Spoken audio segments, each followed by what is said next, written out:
That's very doable. We'll go ahead and call this meeting to order.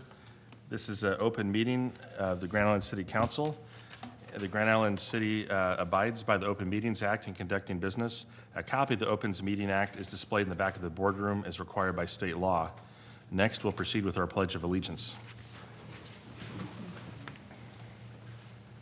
I pledge allegiance to the flag of the United States of America and to the republic for which it stands, one nation, under God, indivisible, with liberty and justice for all. Next, we'll have the city clerk perform roll call. Councilmember Sheard. Present. Councilmember Stelk. Present. Councilmember Conley. Present. Councilmember Nickerson. Present. Councilmember Brown. Present. Council President O'Neill. Present. Councilmember Hazy. Present. Councilmember Mendoza. Present. Councilmember Pollock will be absent. Councilmember Lanfear. Present. And Mayor Still will be absent. A sign-up sheet was available in the lobby for individuals wishing to provide input on any of tonight's agenda items. If you did not sign up to speak on an agenda item, please come forward, state your name and the agenda topic in which you'll be speaking. None have come forward, so we'll proceed. And just a quick note, we do have another meeting after this at 7 p.m., so probably to stop just a couple minutes early, but just want to give you a heads up. But Chief Denny, the floor is yours for the budget proposal. I can promise you my presentation will be less than an hour. I don't know how about the questions and everything. Thank you, Council President and Council. I just wanted to go over initially some of the accomplishments that we've had with the police department real quickly. Mainly, our job one was staffing, return to staffing and recruitment, and we are now at 94 sworn. That's on the books, so that includes a few that are in the training process and a few that we've given conditional offers to as well. So we're 92 authorized with the +3 overhire that y'all authorized a year ago, and we're just short right now officially on paper of the 95 total. So we're looking pretty good on police officers, sworn police officers, and like I said, we do have a few in training. They'll be getting cut loose over the next 6 to 8 months. We also have 25 and a half non-sworn FTE. We are at full capacity when it comes to the non-sworn component. That includes code enforcement officers, property and evidence, victims assistants, clerks, etc. Some of the crime highlights for the last 3 years: crime overall in all three categories is down 22%. That's a big number. And I'd like to also say that through the first 6 months of this year compared to the first 6 months of last year, overall crime is down almost 4%. So it's looking pretty good there. Along with last year, as you know, we had a big decrease in the accident rate. So far, the first 6 months of this year compared to the first 6 months of last year, accident rates are down, which equates to about 50 less accidents. So we're looking pretty good on all fronts right now: recruitment, our leadership capacity, organizational structure, our main mission, which is driving crime down, and the accident rate as well. Just to kind of give you an overview, this is a schematic of what our police department looks like right now, the roster. The main thing that I want to draw your attention to is that you have myself and you have 3 direct reports. You have 2 division chiefs and you have the office manager, and that'll come into play in a little bit, but you can see kind of how we balance it out as much as possible. The 2 division chiefs are generally over the sworn component. So we have 1 division chief, Elliott, over our administrative and our investigation component, along with code enforcement. And then we have our division chief, During, who's over our uniform component, our patrol officers, and our special operations group, which includes the SWAT team. And then our office manager is over the non-sworn component, which is all IBEW employees. Start off with a personnel request. We are requesting that we reclass the office manager to a support services administrator. This was one last year that came up. It was the only one that didn't make the reclass last year, and that's why we're requesting it again this year. That's probably the highest priority that I have as far as the personnel request goes.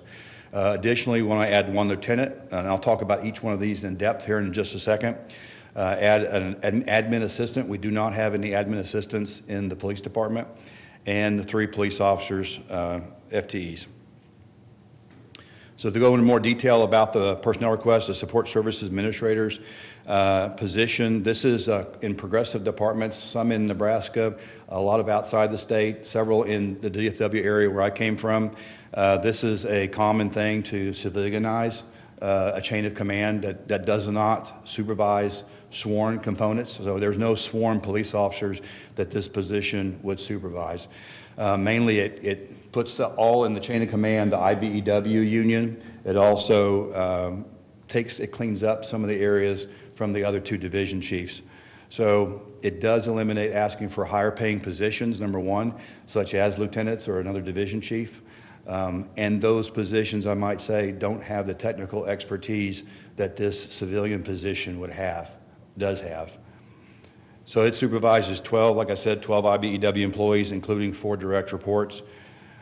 Some of the things that this position is over now, and that's why we discussed where it moved from an office manager position and became much more complicated and took under more job tasks. It's a system administrator for records management. It's the agency link and the CJIS officer. It changes our statutes on a monthly basis when they come out. It's a liaison to a county attorney on almost a daily basis. And it's also a police data integrity and compliance manager, mainly Spillman records. And it works with our IT department and the county ID department. It also does a lot of open records requests. I get routed on these open record requests, and we do at least 5 to 8 a week. I think last week we probably did 15. We got hit by a bot, and it just blew us up. And it's a final police payroll oversight, so it filters a lot of the payroll issues that the police department has and then pushes them over to city payroll. Finally, that's where this would plug in as one of my direct reports. The administrative assistant that we're going to talk about here in a minute would also plug in under that chain of command. For the FTE's officers, one would be to backfill the lieutenant position, and then 2 would be to form a traffic unit. The main thing about the traffic unit, you think about just, officers stopping cars and stuff. There's a lot more to it than that. What we're looking at doing is getting education out there to the 15, 16-year-old drivers that are in school and bringing driver education out to all the schools to hopefully help them avoid accidents. I've got 4 girls, and one of them just started driving, and I was terrified for the first few hours of that driving experience. But if we push out to the schools some education on driving, that's what this unit would do. They would also conduct traffic enforcement in high accident areas, in school zones, and things like that. They are a visible deterrent for crime as well, because they'll be out there on the streets stopping traffic, and when you see a marked squad car out there, you're less likely to commit some type of crime or even run a red light in front of them. They'll be involved in special events, and again, this is, since I've been here for 3.5 years, probably the biggest complaint I've heard in Grand Island is I wish we would do something about traffic, and that includes accidents and speeders and road rage issues and things like that. The professional standards lieutenant would be the reclass for lieutenant. This is a final request for supervisor that I would have for foreseeable years, 3 to 5 years out. This position here is strictly a liability reduction. It also would be involved in a 3-year mission to bring in a third-party accreditation process to the police department. That's kind of a feather in our cap when it comes to meeting a certain accreditation process from an exterior component.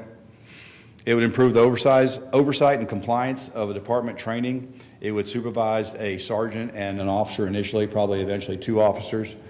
And again, what we've been trying to do over the last 1.5 years is to standardize and centralize the internal investigations. And so far, over the last 18 months, we've had about 10 internal investigations. Some of them have been fairly minor in scope. Some of them have been pretty major. So we've had 10 in 18 months. And when you have a department of about 100 people, 100 officers, that's not too unusual, especially when a lot of them we brought in are really young and learning how to be police officers and stuff. So these are part of the more major complaints. The minor complaints the sergeants are dealing with and lieutenants are dealing with.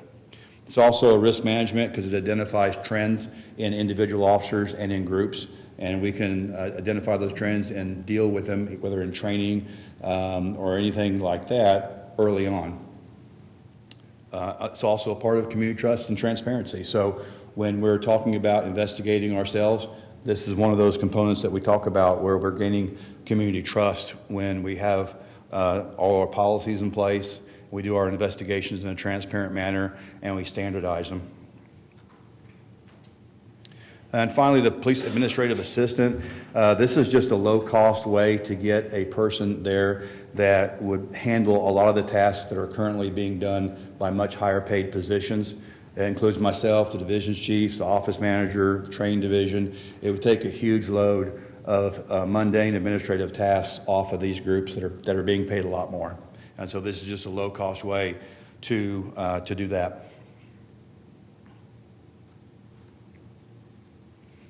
Back to now the budget itself. Our personnel overall increase looks like it's about 7.5, and that includes the personnel asks that we're talking about. Our revenues are up, and our operating expenses are down, even though we moved about $450,000 in equipment over to our operating expense off of our capital. Some of those things that we moved into our operating expenses include gas masks for our patrol officers. So we're going to outfit all of our patrol officers with gas masks to make sure they have those available. We're on the 3rd year of our pistol refit, and we'll finish that this year. We asked for bikes last year. We didn't include those in the final budget, and so we're asking for some bicycles this year. We can use those on the trails. As you know, the e-bike issue came up a few weeks ago. And so we can use these bikes on the trail. We can also use them around town, the business area, and we can use them for parades and special events. We're not sure about the Humane Society contract. That's in the budget right now, but we're looking at what that looks like down the road. Our capital equipment ask is for 7 vehicles. That includes 5 Explorers and, is it 4 Explorers, right? I think it was 5 Explorers and 2 Tahoes. And it also includes the auto pound renovations, which we didn't get to this year, but we'll get to next fiscal year, and the in-car computer replacement schedule. So some of the things that we have done and we are going to do shortly includes the West Substation collaboration with the Public Works. That's done. There are people that are officing out of the West Substation there. We also have a lot of our big vehicles over there, and that's just been a win-win. I think that was a great thing to do because Public Works, I think, is happy to have us as a tenant. We're happy to be on the west side of town. You have more police officers, patrol officers coming and going from that area, so that increases our presence over there. And it also keeps our big ticket items, our big vehicles, out of the weather at the LEC. So it's a win-win. I can't say enough good things about it, and it was definitely the right way to go, especially for the cost, because the cost ended up being about $1.25 million for a much bigger space that we got compared to if we would try to have built our own building. We are in the process of finishing our gates at the LEC. Both the south gate and the north gate are being completely replaced with sliding gates. Those should be more reliable, and they'll keep the back side of the law enforcement center more secure, especially in the evening and night hours. The law enforcement range right now, the collaboration with Heartland shooting park is on hold. We're going to look at that once we square the other priorities out of here, which is the next priority is the auto pound upgrade. And so after the auto pound upgrade, we'll look at seeing what we can do for the law enforcement range. But going into the fall and the spring, the auto pound upgrade is going to be great because we'll be able to move code enforcement out there to their new office space. We'll be able to expand the hours of operation for code enforcement out there, hopefully.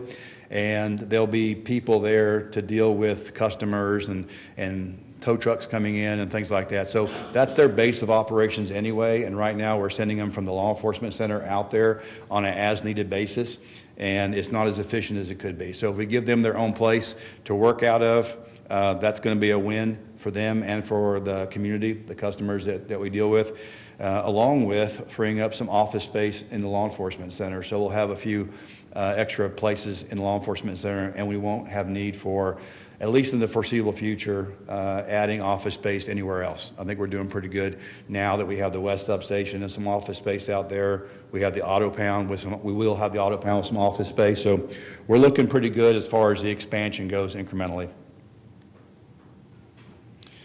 Again, all of these things that we talked about have a positive impact on the quality of life for the citizens of Grand Island. Like I mentioned, they improve our customer service. They do make things more efficient. They increase the service life of our vehicles, especially the big vehicles, since they're in an enclosed area now. The West Substation does have a classroom portion where we can train people. We can bring people either internally over there to train, or we can bring in people from other agencies and do collaborative training and bring in classes that we might not otherwise have. And then right next to that, there's also an area for defensive tactics. And so that's a win-win because it takes a lot of pressure off of our community meeting room over at the Law Enforcement Center. And again, that all brings us better collaboration with our partner agencies. So the Sheriff's Office, HSI, FBI, NSP, we're able to collaborate more with them through the training, through the interaction, and that's a win-win because when a crisis happens in our community, it's not just us showing up, it's NSP or it's the Sheriff's Department, we're all in. And so when we know each other and we know how each other works and operates tactically, that's a win. Again, increased visibility on the west side of the city. And I'll speak to this for just a second, the increased retention, recruitment and retention. So when we have people that are prospective officers in our community that will come out and do a ride-along with one of our officers, and they see the rebranding that we have on the vehicles, they see the good equipment that you guys have granted us, they see the communication and leadership that we have in our police department, that's something that's attractive because when they look at another city, we're competing with them. And I don't want people from this city, from this community, to go to another city if we can help it. I want to show them the best product we can. And for the last 4 years, y'all have given us the resources to bring the best product, and we're doing that. We had the best leadership. We had the best police officers. Most of them have come from this community. We have more female officers than ever before. We have more bilingual Spanish-speaking police officers than ever before, and they represent our community. And we've been able to intentionally reach out to them and attract them because of the stuff that we have and because of the people that we are in our police department, the culture that we have. And that also leads to retention. So when you talk about recruiting from your neighborhood, in your community, you're keeping people. They take ownership of being a police officer. They're probably not going to go somewhere else during their career. So that means we retain them and we reduce costs overall over a period of years because we're not constantly churning to hire new people. So just over where we're going over the next 3 years, just to kind of give you an idea, the traffic safety initiative is a big deal with a dedicated traffic unit. We will be dealing with traffic specifically. We'll be looking at where there are hot spots, where we can do education, where we can do special events and reach out to kids. That means elementary, middle school, and high school. We're going to develop, and I put in the packet our current 5-year strategic plan. We're going to develop a new 5-year strategic plan, which I will say, is going to reduce asks a lot. We are on top of the curve almost right now going into this next year. We'll be on top of the curve. So when it comes to radio replacements, when it comes to pistol, long guns, all those things, we're going to be adding those incrementally and not in chunks of 50 or 25 and things like that. So we're going to reduce our ask over this next 5-year strategic plan. There may be some increases in some other things. Technology is going to be one of them, but technology ultimately is going to allow us to solve crimes better and faster and reduce our overall FTE ask because a camera can be there 24/7, whereas a police officer is just there for 8 or 12 hours. We're going to continue to focus on violent crime in Grand Island, and over the last 6 months, violent crime so far is down 9.4%. We have been focusing on that for the last several years. It has been decreasing. It continues to decrease, and we're going to focus on it into the future. That's a big deal in my mind of us attracting the kind of demographic that we want to this community. We're also going to work on drug-related crimes. Those are two big things, violent crimes and drug-related crimes. And we're going to work on whatever community engagement initiatives we can. We have one community engagement police officer right now, Sean Cook. He does a great job. He's very busy, and we'll probably end up adding another officer to that to dedicate to special events, community engagement, business engagement, things like that. And leadership development and succession planning because we've all got a limited time. Hopefully I have a few more years, but I'd like for you guys to have a good option for the next police chief. I haven't done my job if I haven't provided you with a decent internal option for police chief. And that's it. That was pretty good, time-wise.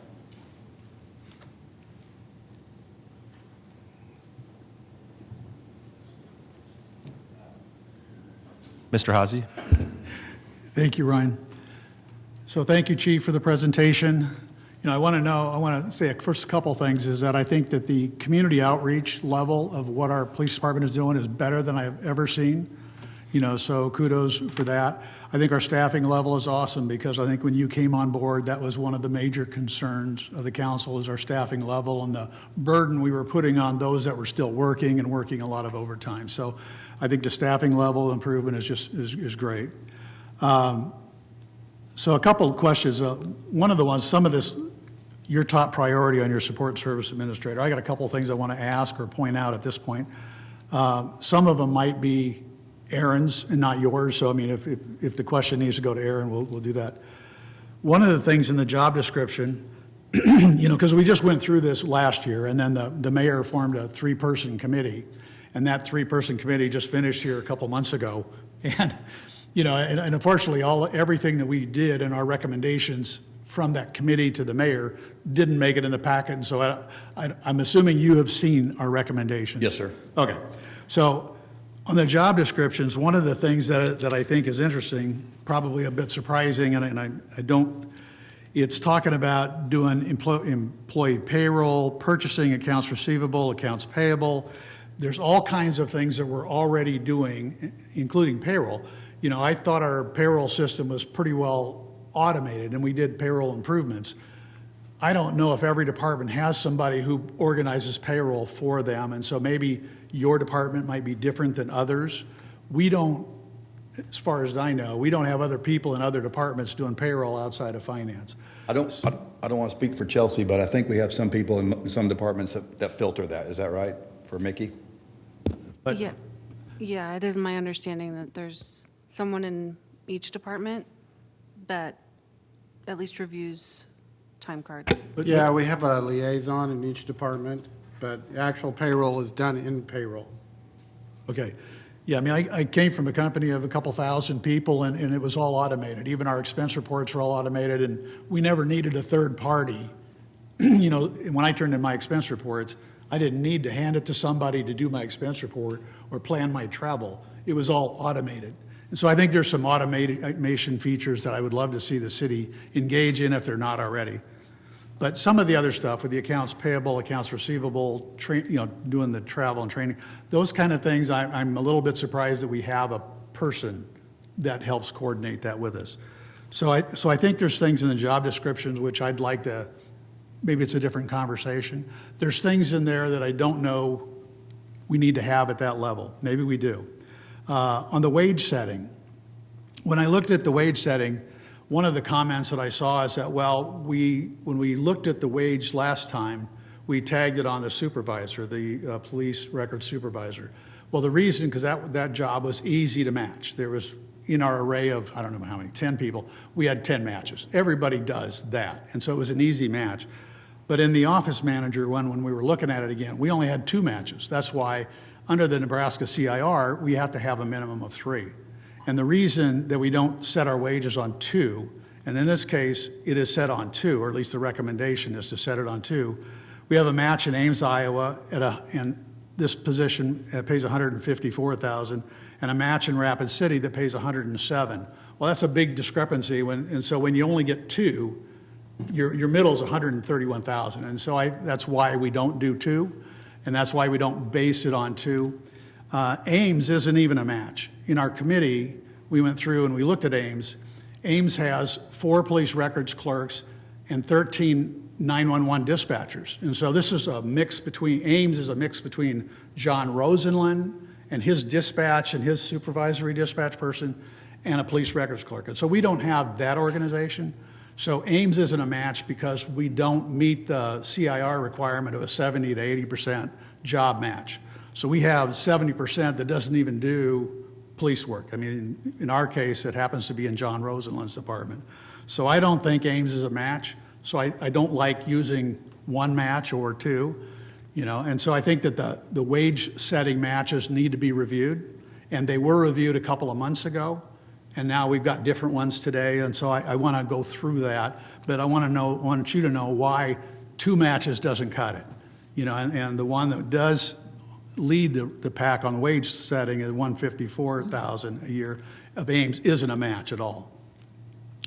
The third thing I thought on that was the internal equity.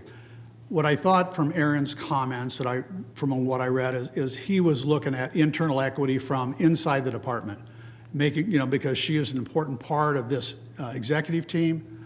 Okay, the difference is from our perspective, all of our payroll plans in the past have had internal equity features, but it's internal equity across 550 plus employees. It's not against 100 and some plus employees in the police department. So it's citywide and not department-wide. And so I think from what I've seen so far, the internal equity piece, which was a big problem a year ago, has only been, again, reduced to department-wide internal equity, and I think it's missing the bigger need to analyze citywide. So I think those pieces are still missing, you know, for me to support it. And then the last thing, I did want to talk about the Humane Society. I know that's a missing piece and it's a problem piece. You know, and we have a lot, you have new people, we have new people. So under the state law, 16206 really gives us the authority to do animal control and to set our own licensing and literally the authority to destroy animals. And I think the destruction of an animal is what terms they use in the state law. Now, we have a Humane Society, which is not a city function, but it's over here. So we have, what it does in the state law is it tells us to go and create all the fine details in city code. You know, so 5-34 talks us about animals running at large. And we have a bill on our schedule of bills in the next meeting. You know, and there's, the bill started off for the June kenneling at 19,000 and change. And so when I was looking at that, one of the things that we are picking up every animal at large. So it's not only 19,000, that's just the kenneling bill.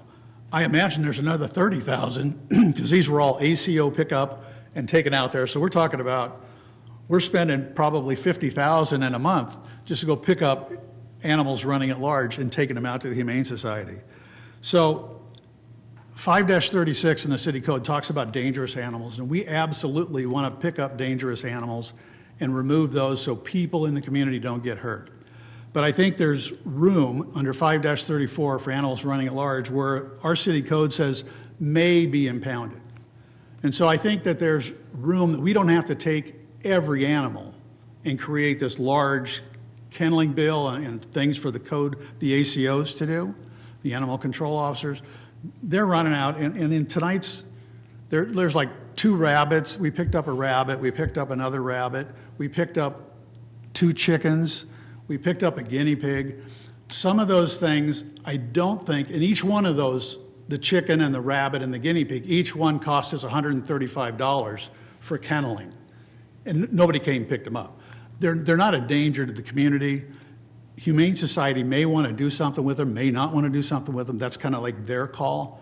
I think that what we need to do is we need to fine tune what is important in the police laws to try to make sure our community is safe. But picking up every stray chicken is probably not an important priority for me, for an ACO to do, although I want to make sure that all of our dangerous animals are picked up. And, you know, so we want to do the job, but I think we overdo it. And so I think that it makes it so complex right now. We've been talking about this for 6 months, you know, and we've not reached a resolution apparently from what I can see. We need to make it simpler. And so I hope as we talk about where the Humane Society kenneling fits into our role, and I appreciate everything you've done because when they had a problem, we came on board. That was a great effort on your department's half and on your behalf, and so I appreciate all of that. But now we need to fine tune what we really need to be doing, and there's a difference between what the Humane Society, what their mission in life is, and what the city's role in this process is. So I think we really need to fine tune that, and I want to make sure that our city code doesn't require that we impound every animal running at large. It doesn't require it. And so maybe that's where we need to start looking at that component. So Those are my comments for now. Thank you, Chief Denny. If, on the Humane Society and animal control, I'm more than happy to do the bidding of the council with regard to what exactly you'd like to do, and we can always hammer something out and be more specific about that. You know, we're police officers, and the animal control officers are very similar, so if we have strict guidelines that we will or won't pick up, because for the council, it's kind of a political hot potato as well. And so you're going to get some feedback from your constituents.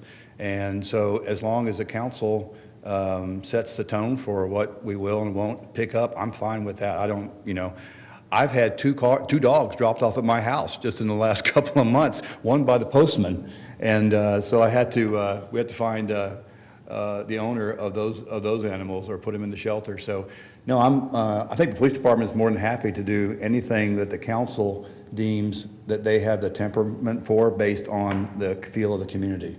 Yeah, and I've asked to sit in on these meetings, and no one's invited me to a meeting. You've invited me to another meeting, not the one that we need to have for this. But I've asked to be a part of that, and I have not been a part of any formal discussion with you or other people about this contract. But I'd love to, because it was a no-bid contract for 36 months plus a couple months.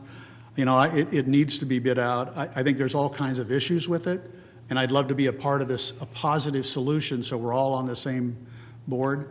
The other one is we went out to the Lazy V Motel on the bill tonight, and there was like 7 kittens.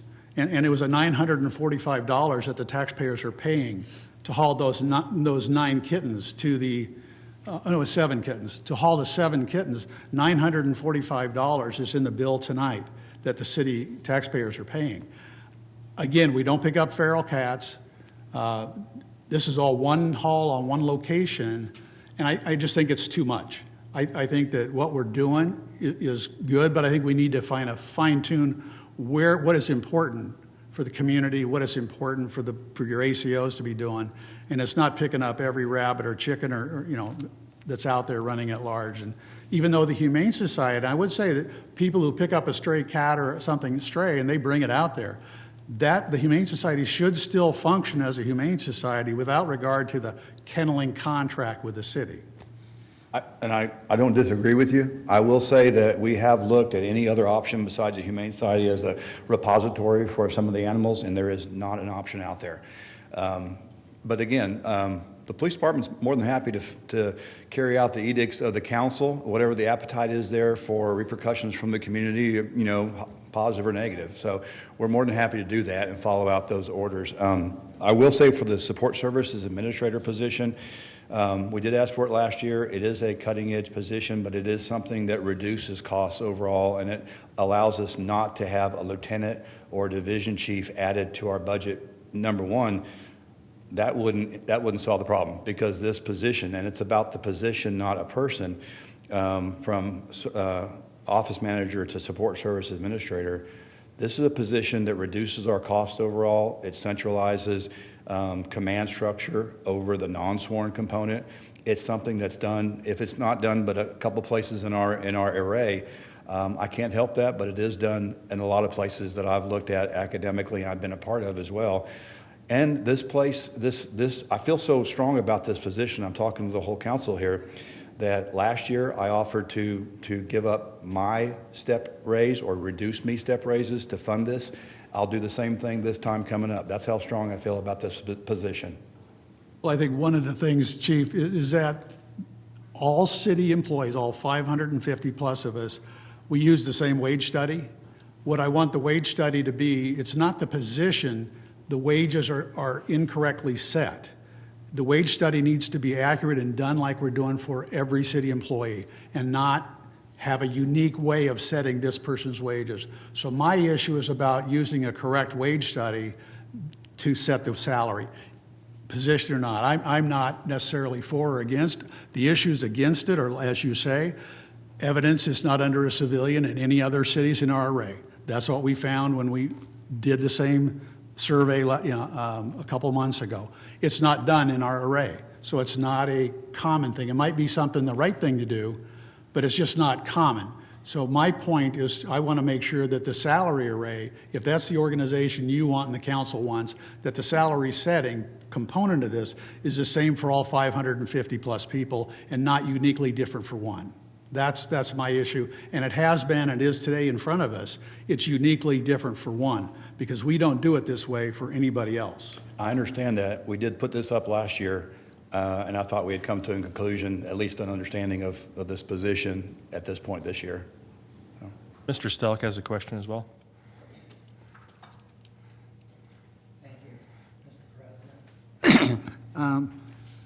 One of the concerns I have in driving around the community is there's a lot of abandoned vehicles that don't run, that are sitting in driveways 4 or 5 deep.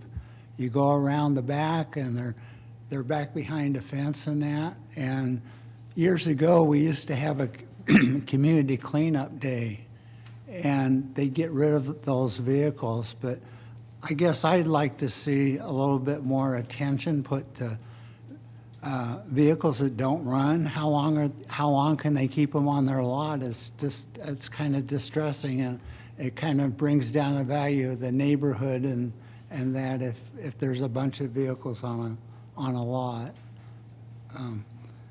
I like the speed traps that you're doing. It's They're not speed traps. yeah. Well, the At least we radar. don't call them that. Yeah, I guess I watch too many cop shows on TV. But the radar you're doing and that, I do a lot of walking at the cemetery, and I like to see that going on. You know, the other night, there was a guy going 100 miles an hour down Stolly Park, and that's dangerous, but, you know, we need to get some of these kids under control and maybe jerk their license if that's the way they're going to drive, because it scares you, and it scares me. I agree with you, and, you know, driving, traffic is a lot like crime. When you raise the temperature, when you see more police vehicles, when you know you might have a good chance of getting stopped, or in crime side of things, getting arrested, you're going to avoid that location. And the goal is to raise the temperature in Grand Island to where, whether it's somebody coming into Grand Island thinking they're going to commit a crime, or somebody coming in to speed through the city, they're going to think twice about doing that. And that's the goal of all of this, is raising that visibility and focusing on the things, quality of life issues, cars parked outside locations like that, junk cars, speeding through areas, and the crime. So we're working on all of that. I would see if Division Chief Elliott has anything to say about the cars that are junk cars, because we have been working on those, but that's a process, and that takes a little bit of time. Yeah, that definitely takes time. Some of it's public education as well. So if we get a complaint of a residence or an address that we go and look at, city code identifies how long they're able to leave their abandoned or their inoperable vehicles, unlicensed, unregistered vehicles on their property. As far as putting them behind a fenced yard, unfortunately, we're not allowed to go on the neighbor's property or anything like that to see what's back there. If we can see it from the street or from the alleyway, if we're able to drive through the alley, we can see it and we can identify vehicles, then usually it's 72 hours. Contact the owner, make sure that they're aware, give them maybe 5 or 10 days to improve the property, or we start towing them. And we have done that, and I think there was one address in particular, I think we towed 5 vehicles one day from their, from either out front or out of their driveway, just because of that exact reason. Now, the vehicles that were behind the fence, because they weren't visible to us, it doesn't meet city code for us to enforce that. And my intent is not to pick on people. My intent is I like a beautiful city, and I want a clean city, and I like what you're doing, but sometimes it gets a little frustrating when we have citizens out there that are abusing the law and hiding vehicles and not moving them, and they don't run. They just need to bite the bullet and take it to Kramer's. Absolutely. And we get a lot of complaints on those type of things. We get complaints from the city councilmen themselves that have reached out to us or reached out to the online complaint system and filed those complaints, and we look into them, identify if there is a problem, identify what the city code is that it relates to, and again, try and solve that problem, whether it be through public education with that citizen or enforcement action with citations or removal of the property altogether. As far as cleanup day and stuff like that, that costs money. We don't have necessarily a budget line item for those type of things. We just went and cleaned up a property with an abandoned trailer where a homeless person was. And it happened to be one of those pieces of property that nobody's owned. We talked to Chad. Chad said nobody's owned that property since the 1800s when the city was formed. So they kind of found that loophole, but we went and had to clean it up to the tune of about $20,000. So it's cleaned up and it's not an eyesore anymore. But again, it's a big ticket item if you don't have the funds set aside for it. The other thing, Chief, is I really like the recruitment that you're doing. You're bringing some really sharp people on your staff. And I commend you and I commend all the officers. I'm really impressed with the quality of the people that are coming to Grand Island. And as far as your office position goes, I support you on that. I think you need a manager there, so thank you. I'm proud of the officers that we brought on. They're a good group. Mr. Nickerson? Thank you, Chief, for a very good report. Like Mark, I agree that we need to see what we can do to help this, have this support service administrator work through all those details, but it looks like it is very important to you, and I think we need to come together and try to find the right way to make that happen.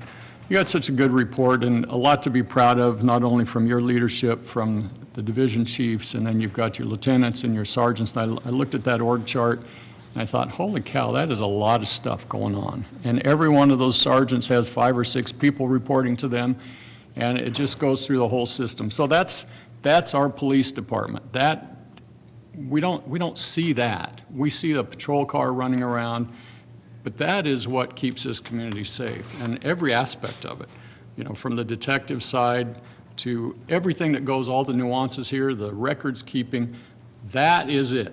And that's huge when you take a look at that. And I appreciate so much everything that we're doing, the culture, the perceptions, all the things I think have been good over the years that I've been here. They've even improved more over the last several years because that's where the focus has been. And that's because of the direction starts with you, you know that, and it just filters through the entire organization. So that's very commendable, and thank you for all of that, because I know that's very important to you and everyone behind you. Thank you.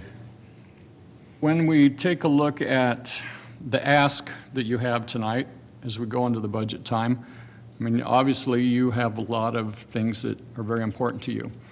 And for me, I'm going to be a broken record and say once again that when we take a look at the needs of not just the police department, but every department in this city, we want to make sure that we're able to sustain those requests. And we're not to that point yet, but we got to start with something. We got to start with the request and sort through that, because going off the council here in 4 months, the worst thing that I could do, worst thing that any of us could do, is to create a situation where we staff the government in a way that we have to start looking at ways to get rid of people in a year or two. We have to take a look at that 5-year to 6-year picture and say, how's our decisions today going to affect year 3, 4, and 5? Because I don't want you to bring on 3 or 4 or 5 people and the next year saying, how are we going to reduce by that many? We need the same way we've been doing it over the last 4 years, as you've talked about.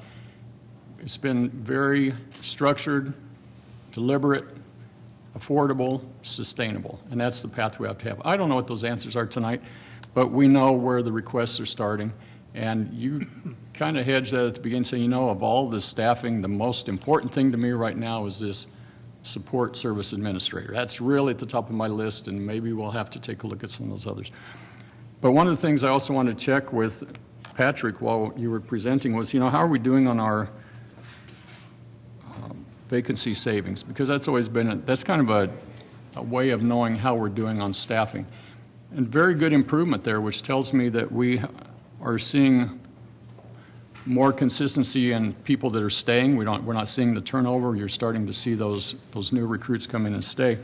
In 2025, he shared with me that we had about $840,000 in vacancy savings from that year. So I mean, those were positions that hadn't been filled, people have left, and This year, we're only projected to be maybe about 280,000. So when you see that number shrinking, to me, that's a very positive sign that stability is there, that people are sticking around longer.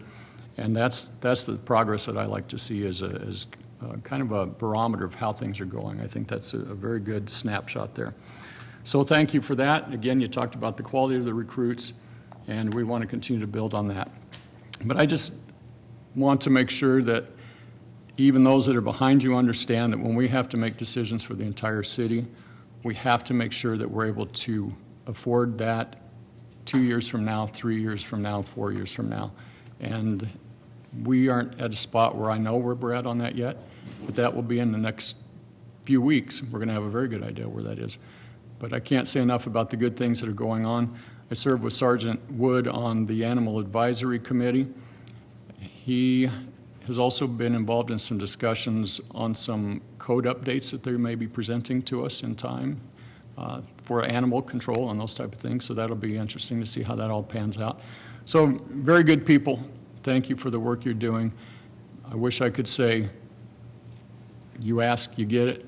I don't know. We don't know yet, but we're going to do our best. I thought that's how it was. Yeah, No. we're going to do our best. I appreciate that, and, I know we operate under a larger city umbrella. You all have to make tough decisions on when it comes to cutting and stuff. We're speaking plainly here. I can get along, if it comes down to it, without the 2 extra police officers, with the plus overhire that we have built in place right now. It would be more difficult to get along functionally because it takes time to get these people in their place and trained, for example, without the lieutenant or the support services administrator. I just want to leave you all with that idea that, the extra 2 police officers, that's great. I want that for a traffic unit. Can we function and carry out the mission without that necessarily based on the needs of the whole city? Yes. All righty. I appreciate that too. Thank you. Mr. Sheard? Thank you. I was going to say, I'm not going to repeat everything they said, but you're doing a great job. So all the things you said, that's fantastic. One of the things that I look at, I don't get on social media much anymore, and I don't read the comments, so I don't know what's about to happen here later. I don't know why so many people are here. One of the things I do see occasionally is someone bad-mouthing Grand Island who used to live here. When they see a story, they'll say, well, there's Grand Island for you. So glad I got out of there. Crime, crime, crime, crime, crime. I would like them to say, gee, I wish I could come back because the crime's down 22%. But they don't tell that story. But we sure as hell need to because it's fantastic. When we have lower crime, that's one less thing for people to complain about. Yep. And it's better. Yep.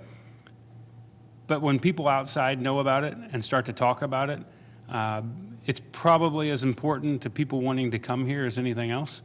And you're playing such a big factor in that. I just want to make sure we're leveraging that and telling our story, trying to change that reputation that is out there for whatever reason. I have 2 questions. One, Pat. Actually, Pat, you're probably going to answer both these questions. Can we set up, as Chuck was talking about and Chief was talking about, can we set up a meeting, a small group meeting with the Humane Society soon to review? I know the last time we met with them that I was a part of it, they weren't happy. There was some confusion on the contract that they felt was not accurate. Kind of just talking about the things we're talking about, can you set up a meeting that we can address that? I don't know if it's a study session with everybody. Maybe everybody wants to be a part of that. So I believe it was Monday, we got formal written notice that they're terminating the contract. Well, then I suppose we better have a meeting. Right, so you really can't have that with the Humane Society, can you? I mean, that's kind of a legal question. Can we? It'll kick through the procurement process and all the rules, so the purchasing agent will have to run that here eventually. So yes, but not right now. We'll have to go through formal procurement on a replacement contract. So would that be an appropriate time now for us to have a conversation as a council, not tonight, but a conversation as council to decide what we, as Chuck was saying, what we deem important, so that we can start, I mean, if Sure, that if seems like that's- faster than I thought, maybe. If the decision is to issue an RFP or do something else, absolutely. So,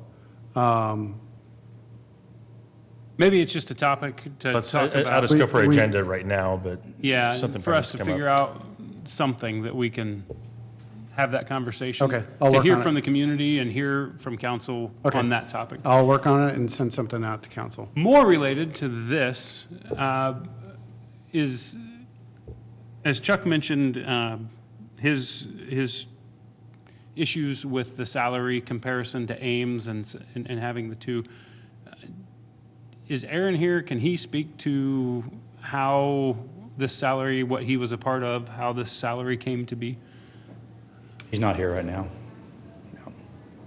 Do you know the process or why it was done the way it was? I do not know Aaron's process. So in the packet, as you can see, we have the director who puts in the request for a reclass, then it goes to HR, then to finance, then into administration. So each of those gives their opinion on that reclass. If I could add on that, I know that Aaron, I think it's a 16-page report or whatever that he gave. He did do a comparison, not specifically of title to title, but also who is over those positions, who is over like property and evidence victims, clerical staff, dispatch, whatever.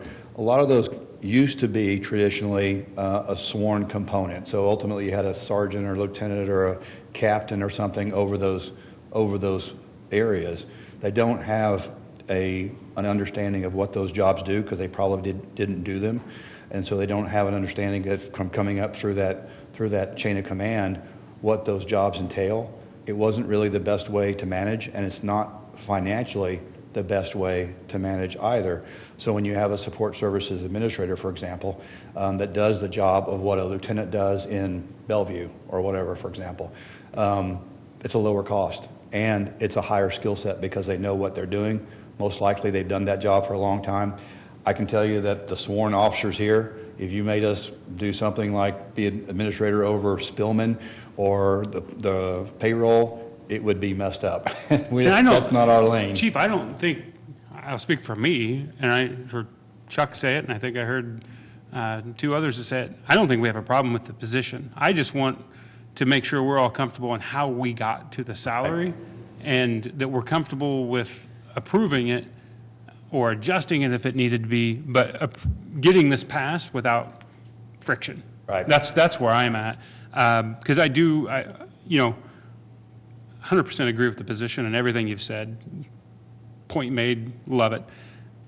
The issue that this title might have a similar situation or similar title with other departments, that's where we have to be careful to make sure that we're not stepping out of bounds. And I just wanted to, touch on that or hear what the ripple effect would be, or if there's a study that needs to be done on this for other departments. I don't want extra work. I just want to make sure that we're clean on this so we can approve it without friction.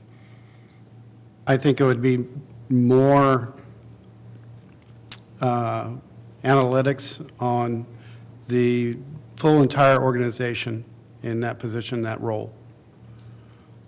Because we have a lot of administrative assistants, support people in different departments that are just as important in those departments as what Kevin is talking about. So are we going to have equity? I don't know the answer to that. Aaron's just not here. So, but yes, we need to look at that and make sure there's equity there. And as Kevin's describing it, I'm sorry, I do not know all the titles across the city, the 500 titles we have or whatever. So I don't know if the other people in these other positions would be supervising or having the same responsibilities or doing the exact same things, or if this is the title that's available, but maybe not the right title. I don't know. I know that this seems like a really good idea. We just got to figure out how to get past the hump. I think there's a little misnomer too when we use the word admin assistant. It's like comparing a division chief with an office intern. This has nothing to do with admin assistant at all. And so when somebody would look internal equity, when somebody looks at what this job description entails, I would challenge anybody internally in this city to try to do some of the jobs that this job description covers. It is unique to some degree in Nebraska. It is not unique nationwide. It's a cost reduction. Is this the and- title is it the right title? Yeah, I looked at that. That's a good question. And Lincoln, for instance, has a support services administrator position, which does a lot of this stuff. It's fairly close, but Lincoln's a much bigger town.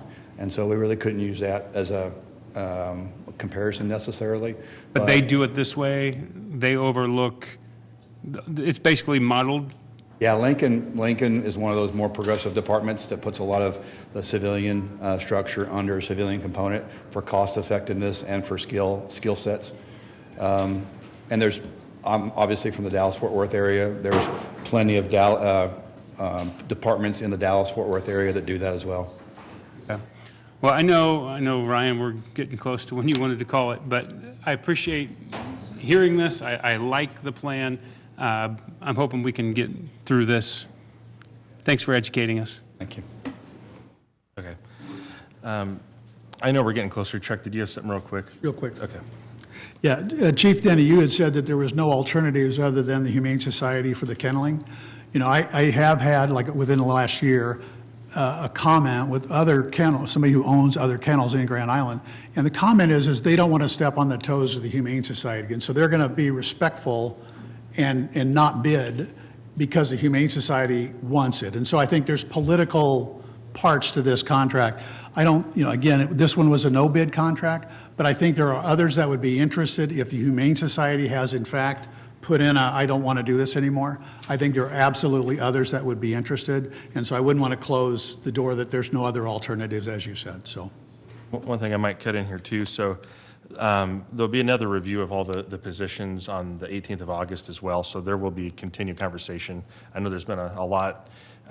We have quite a crowd out here as well. I don't think any of us want to delay them all getting in here either. I might just ask, I want to avoid redundancy. I might just have two real quick questions. But on the auto pound, you said the hours would increase if you did that renovation there with code enforcement. Like, how late in the day do you think that would be that they would open? How are they today? No, how late would they stay open if they moved over there? Yeah, right now, since we're fully staffed, we've now had the opportunity to get more ACOs to include some weekend coverage for calls for service. And once we move out there, we will look to maybe even stay open till 4 or 4:30, but they still have to come to the police department first to pay all that stuff. So there's no sense in staying open if the police department's closed to pay. Okay, just a quick question. That's all I have, and I think we'll go ahead and conclude our agenda, and we have to get to the other meeting here at 7, but we'll be back to talk about more budget stuff in a later meeting, so thank you. Thank you. Appreciate it.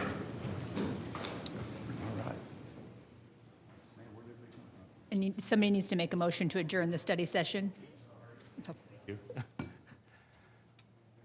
I move to adjourn the study session.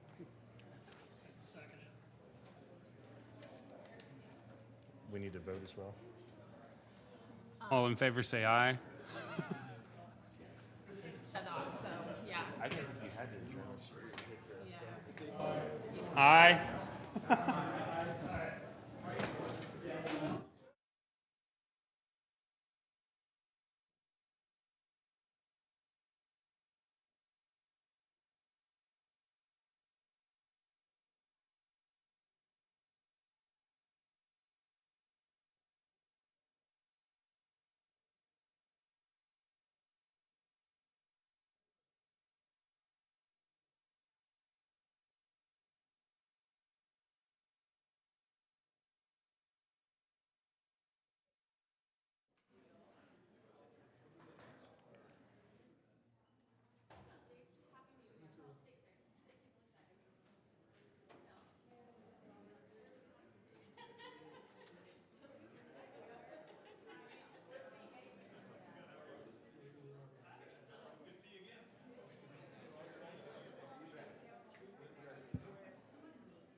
Please find a seat if you can.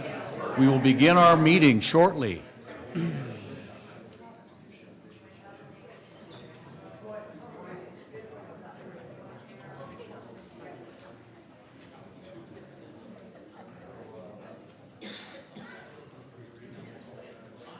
Welcome, everyone, to our meeting.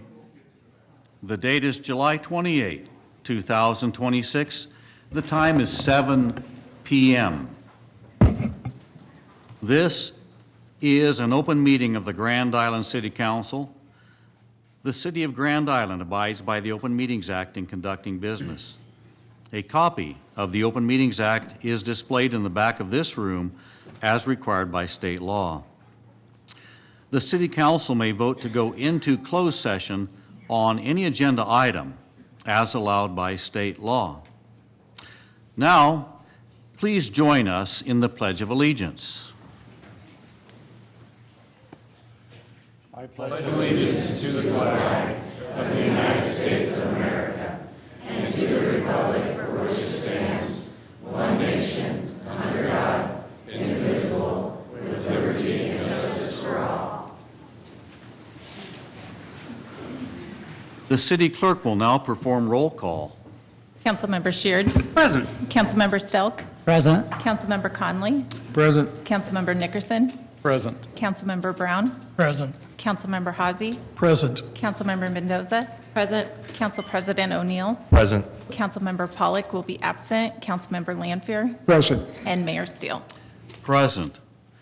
Also present are Jill Grenier, the city clerk, Patrick Brown, the city administrator, Chelsea Steinke, the finance director, Carrie Fisk, the city attorney, and Keith Kurtz, the public works director. Individuals who have appropriate items for city council consideration should complete the request for future agenda items form located at the information booth. If the issue can be handled administratively without council action, notification will be provided.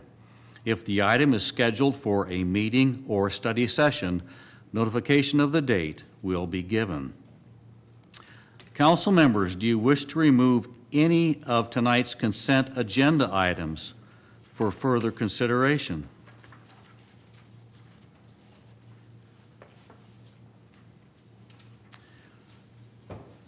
Hearing none, we shall continue. A sign-up sheet was available in the lobby for individuals wishing to provide input on any of tonight's agenda items. If you did not sign up to speak on an agenda item, please come forward, state your name, and the agenda topic on which you will be speaking.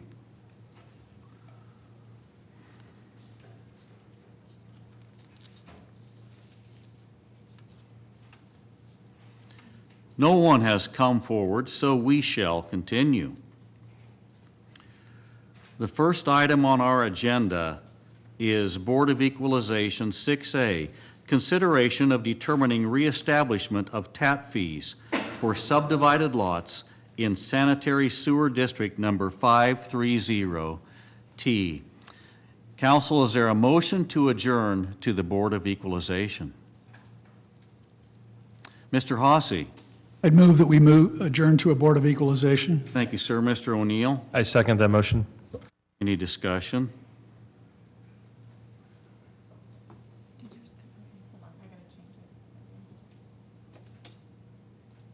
Please vote.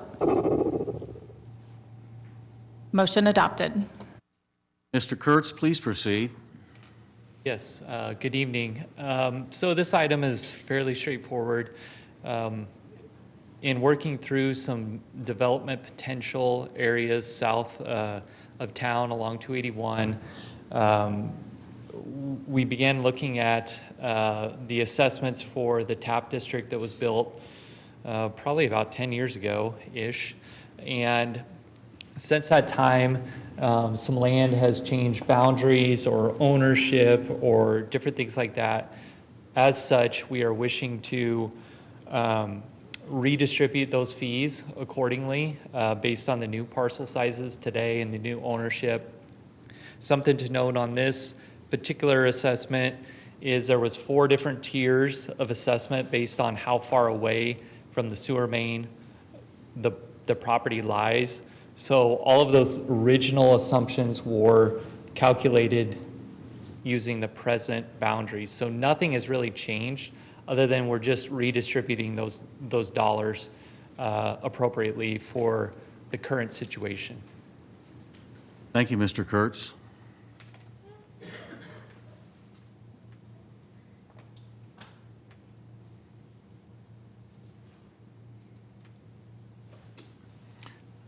Mr. Hossie. I'd move to approve 2026-BE-1. Mr. O'Neill. I second that motion. Any discussion? Please vote. Motion adopted.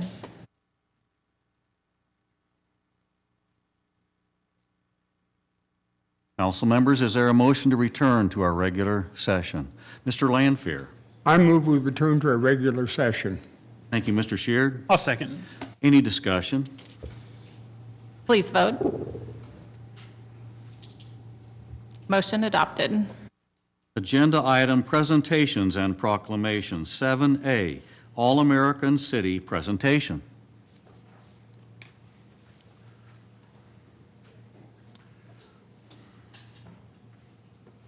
Good evening, Tanya Brown, 611 Sandalwood Drive. So we wanted to do just an overview of our experience at All-America City, and we have a delegation of folks with me that participated in the competition. They're not all here, but we have several of them here. I have a presentation that I'm not sure where it's at. Whoops.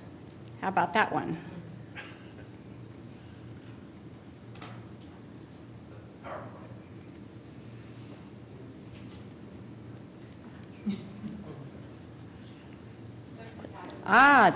You've got, okay, there it is. Okay, excellent. So as you know, we made a trip to Denver to compete for All-America City.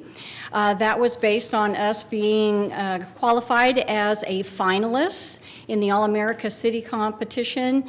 They select the top 20 based on an application. And then of that top 20, you go compete, and then they name the top 10 out of that. And we did walk away without getting a top 10. I'm pretty sure we were number 11. I'm very confident about that. But at any rate, we wanted to share our experience with you tonight.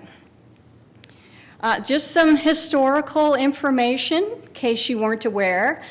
Grand Island's All-America City history includes being a finalist and a winner in 1955, 1967, 1981, 1982. We were also a finalist in 1993, and of course now in 2026.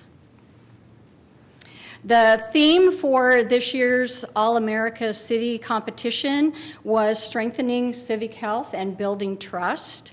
And this just gives a little quip that came right from their website as to what they were looking for. It's looking to spotlight communities with processes and systems that creatively engage residents to create welcoming, thriving places where trust and belonging are abundant. So this is certainly the theme that we were working within.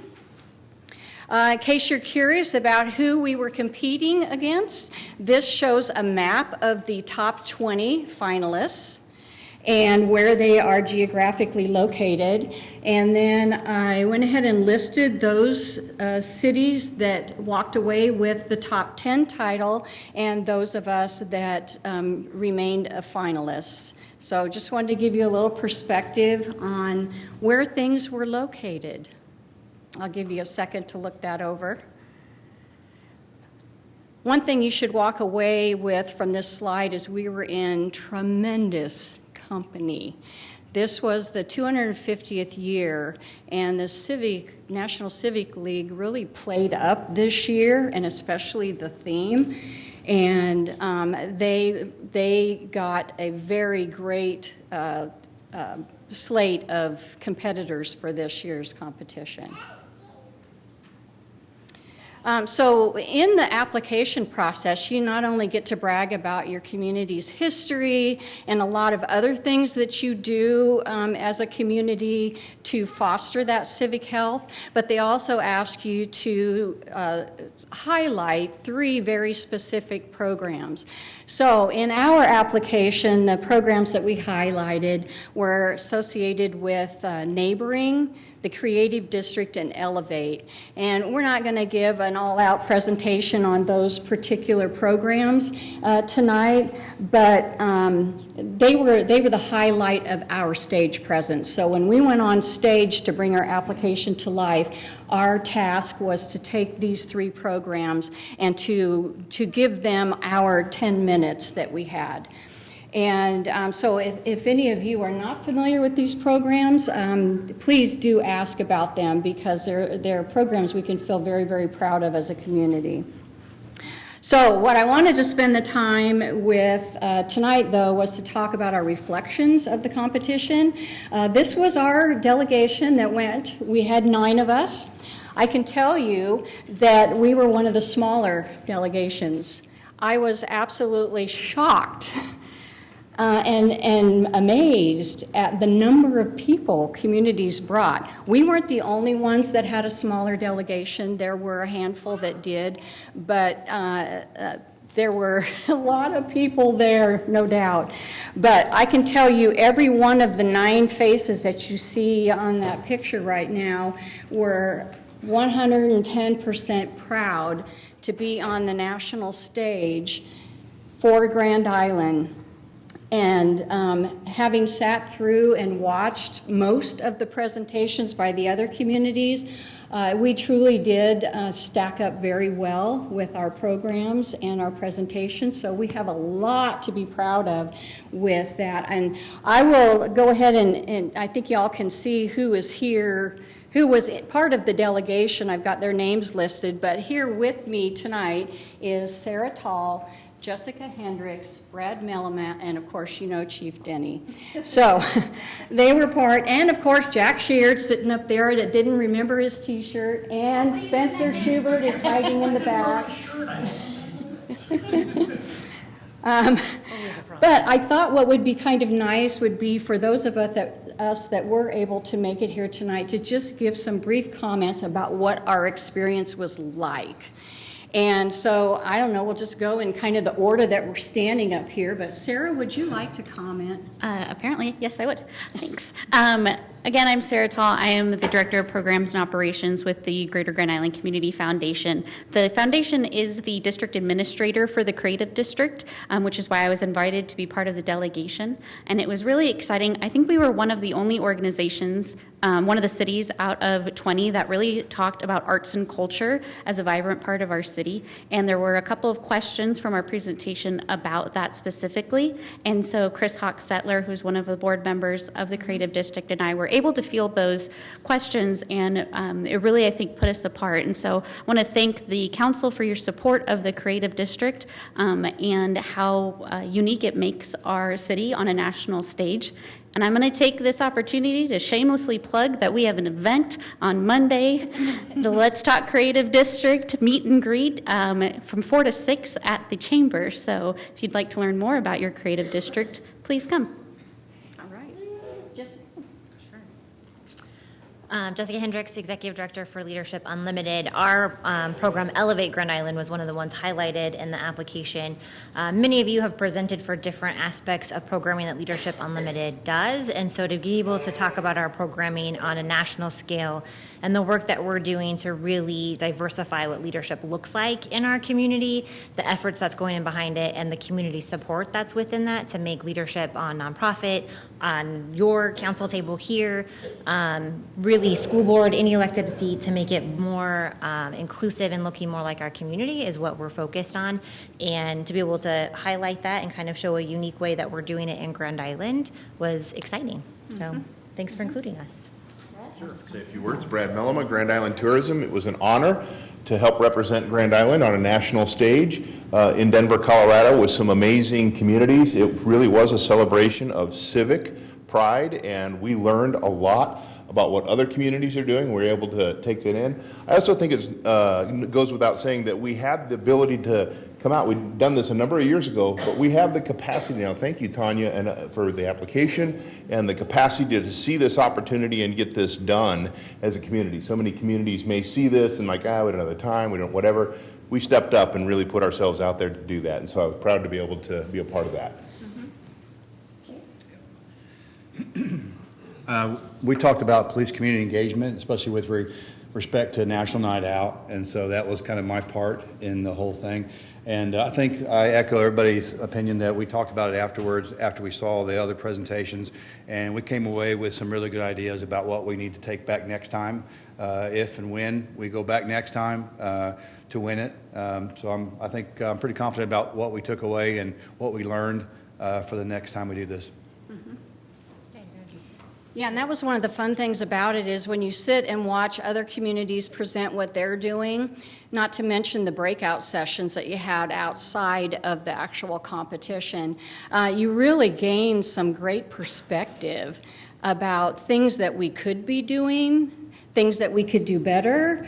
And so that, certainly from my perspective, I took away a little bit of that. And one of my main takeaways, and I don't want this to come across as negative in any shape, way, or form, but I'm going to say it anyway because it was the thing that struck closest home to me.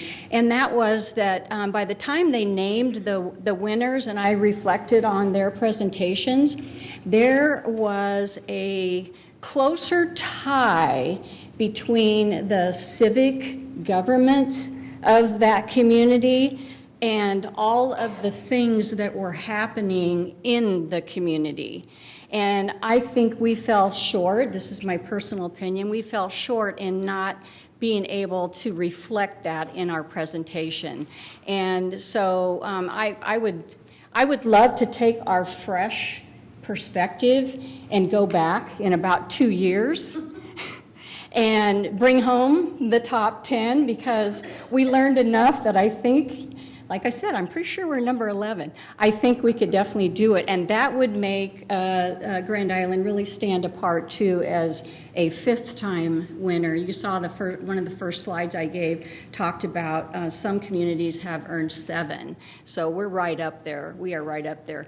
And I'll just leave you with this before we talk about presenting the plaque. Once an All-American city, always an All-American city. So the fact that we've got 4 titles and 2 finalists, we should feel very, very proud of that. We have a lovely plaque for our top 20 finalist status that we would like to present to the city of Grand Island. Tanya, can I add a couple You thoughts? can, Jack. Can you do that from that seat? I think so. I think I'm allowed. I was so proud to be with this group representing Grand Island. I sat in on a session of elected officials who were all present, and they talked about things we all have in common. And one of the topics that was brought up was housing prices and some things like that that are common. But one of the first people that speak up in that little group said an issue that she had was she faced her first or second credible death threat as an elected official. And I thought, whoa, different world. And the moderator asked, so who else has had that issue? And everybody who wasn't a white male raised their hand. It was about 90% of the room. And it was an aha moment that sometimes we take for granted how great Grand Island is, that we have issues, we have things that we struggle with. We tick people off sometimes, but we don't resort to violence. We keep it civil, and that's something to be proud of, I found out, because as I talked about our city with those folks, we were all America, and it was great. So I want to especially thank Tanya for all of her effort to put this together. Grow Grand Island contributed to it. It was fantastic. Mary Burley at EDC Chamber was also supportive of this. So a big thank you, Tanya.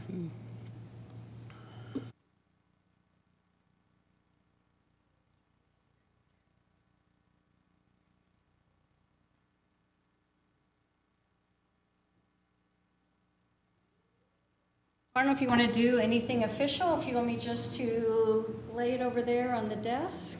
Mr. Sheard, you participated in this effort. Would you please accept the plaque on behalf of the City of Grand Island? Absolutely, Mayor. Absolutely.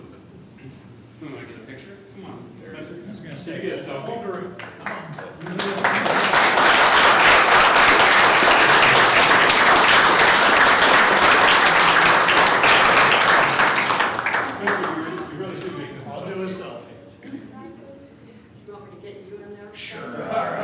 Carol can say it. Birthday girl, Carol Bradley. Okay, got it.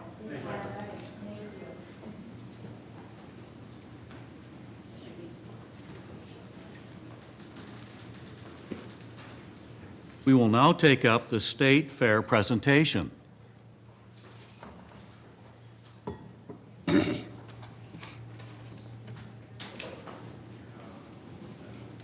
Hello, hello. Oops, sorry, we're gonna dive right in. Thank you so much, Mayor and City Council. Thank you so much for allowing us to come and visit with you a little bit tonight. We are very excited. In how many days, Courtney? 30 days. 30 days. We will open the 2026 Nebraska State Fair, and we hope you will join us. Wanted to give you a little heads up about what to expect, but first, maybe just a little bit of orientation.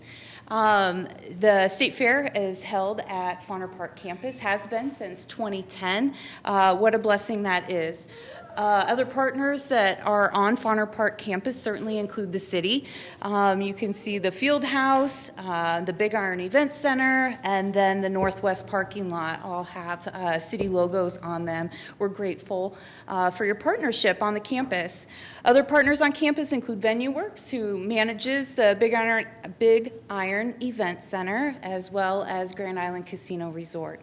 So we are a full and active campus, and we're grateful to be in Grand Island. ARPA projects, just a quick update on ARPA. Begun the grant in 2023.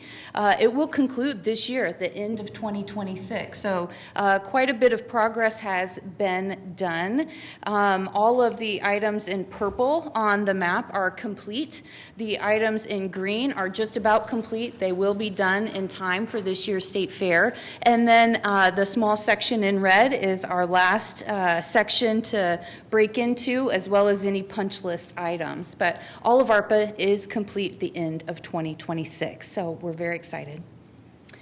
The Great American State Fair, what an honor it was to be afforded the opportunity to send livestock photo ops representing agriculture from Grand Island and from our state to the Nebraska Pavilion in Washington, D.C. So our exhibits were on display there from June 25th until July 10th.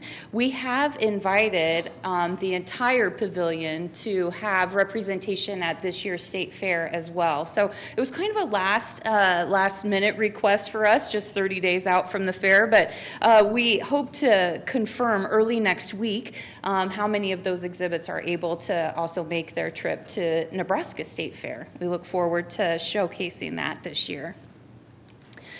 Volunteerism will be one of our slides a little later on in the presentation, but State Fair staff volunteers a lot in our local community. We also get rather rambunctious with the state representation. Our county fair tour is well underway. Last weekend was a very busy weekend for county fairs, including Hall County, of course. But by the end of this fair, by the time State Fair begins this year, will be over 40 county fairs visited in the last 3 years. So we're very proud of that. We send anywhere from 1 to 4 staff members who spend anywhere from 2 to 8 hours working at a county fair. So we definitely try to work with them, help them, and we definitely learn while we are visiting those county fairs as well. The Nebraska State Fair Board of Directors is 13 members strong. 4 of them are appointed by the governor. 7 of them are elected from their county fair district, and 2 are ex officio. 1 is from 4-H and 1 is from FFA. The Nebraska State Fair staff team is 16 full-time employees year-round. We bolster up to more than 500 employees during our event season. That event season includes 2 major events, one being the Nebraska State Fair, the second is the Exarban Stock Show. And so for this year's State Fair, our theme is It All Happens Here. The next slides will illustrate that for you. But we are an 11-day event ending on Labor Day. This year, the dates are August 28th through September 7th. We are focusing heavily on the patriotic theme, the 250th anniversary of our nation. So some of the highlights of our patriotic illustration include 6 nights of fireworks and drone shows, Friday, Saturday, Sunday, and then a different show on the second weekend, again Friday, Saturday, Sunday. We will have an American Heroes celebration. That's our Veterans Day program that's hosted on Labor Day. It's a very impactful celebration to honor and to recognize those who have given so much for our freedoms. We also will have sky jumpers this year. And then our Nebraska State Fair 1868 Foundation is installing a bronze sculpture. That sculpture will be installed at Fauner Park campus in the next couple of weeks. It will remain there indefinitely. So we're very excited for something that will stand the test of time to be on display out there, again honoring the 250th celebration of the United States. Competitive exhibits, livestock contests, and equine contests are the heart and soul of what we do at the Nebraska State Fair. So if you have a hobby, I bet we have a contest that we want to see you exhibit at. Please do, if you have a hobby, consider if you would like to sign up. Our entries will be closing soon, but we would love for you to be an active part of the State Fair. Other ways, if you don't want to showcase your hobby, you might want to come and enjoy Nebraskapella. It's a cappella singers, multiple a cappella groups from across the state come, and they culminate with one grand performance on that day. We have largest classroom days, we have puzzle contests. Anybody have a good chicken call? We would be competitors because I'm participating in that one. We also do rooster crowing contest. Galaxy of Stars is Nebraska talent. Our community decorating will be something that you see very soon here, just a couple weeks out in front of fair. We try to get everybody a little bit excited about the event by having decorated displays throughout the community. Courtney has some suggestions for how you can plan your best visit. Yes, so Jamie covered a lot here even already that you guys probably did not retain, but if you didn't, of course we have the Nebraska State Fair app, and I hope that you'll take the time to download it. It's a tremendous resource that has not only vendors but also scheduling opportunities. So you can see all the events, what's happening, what day. You can also bookmark it so that you can build your own schedule. So when you're out at the fair and you're like, I know I wanted to see this vendor, I know I wanted to see this show, what was it? You can go back and reference it. A lot of resources, again, you can download it either in the Play Store or on Apple.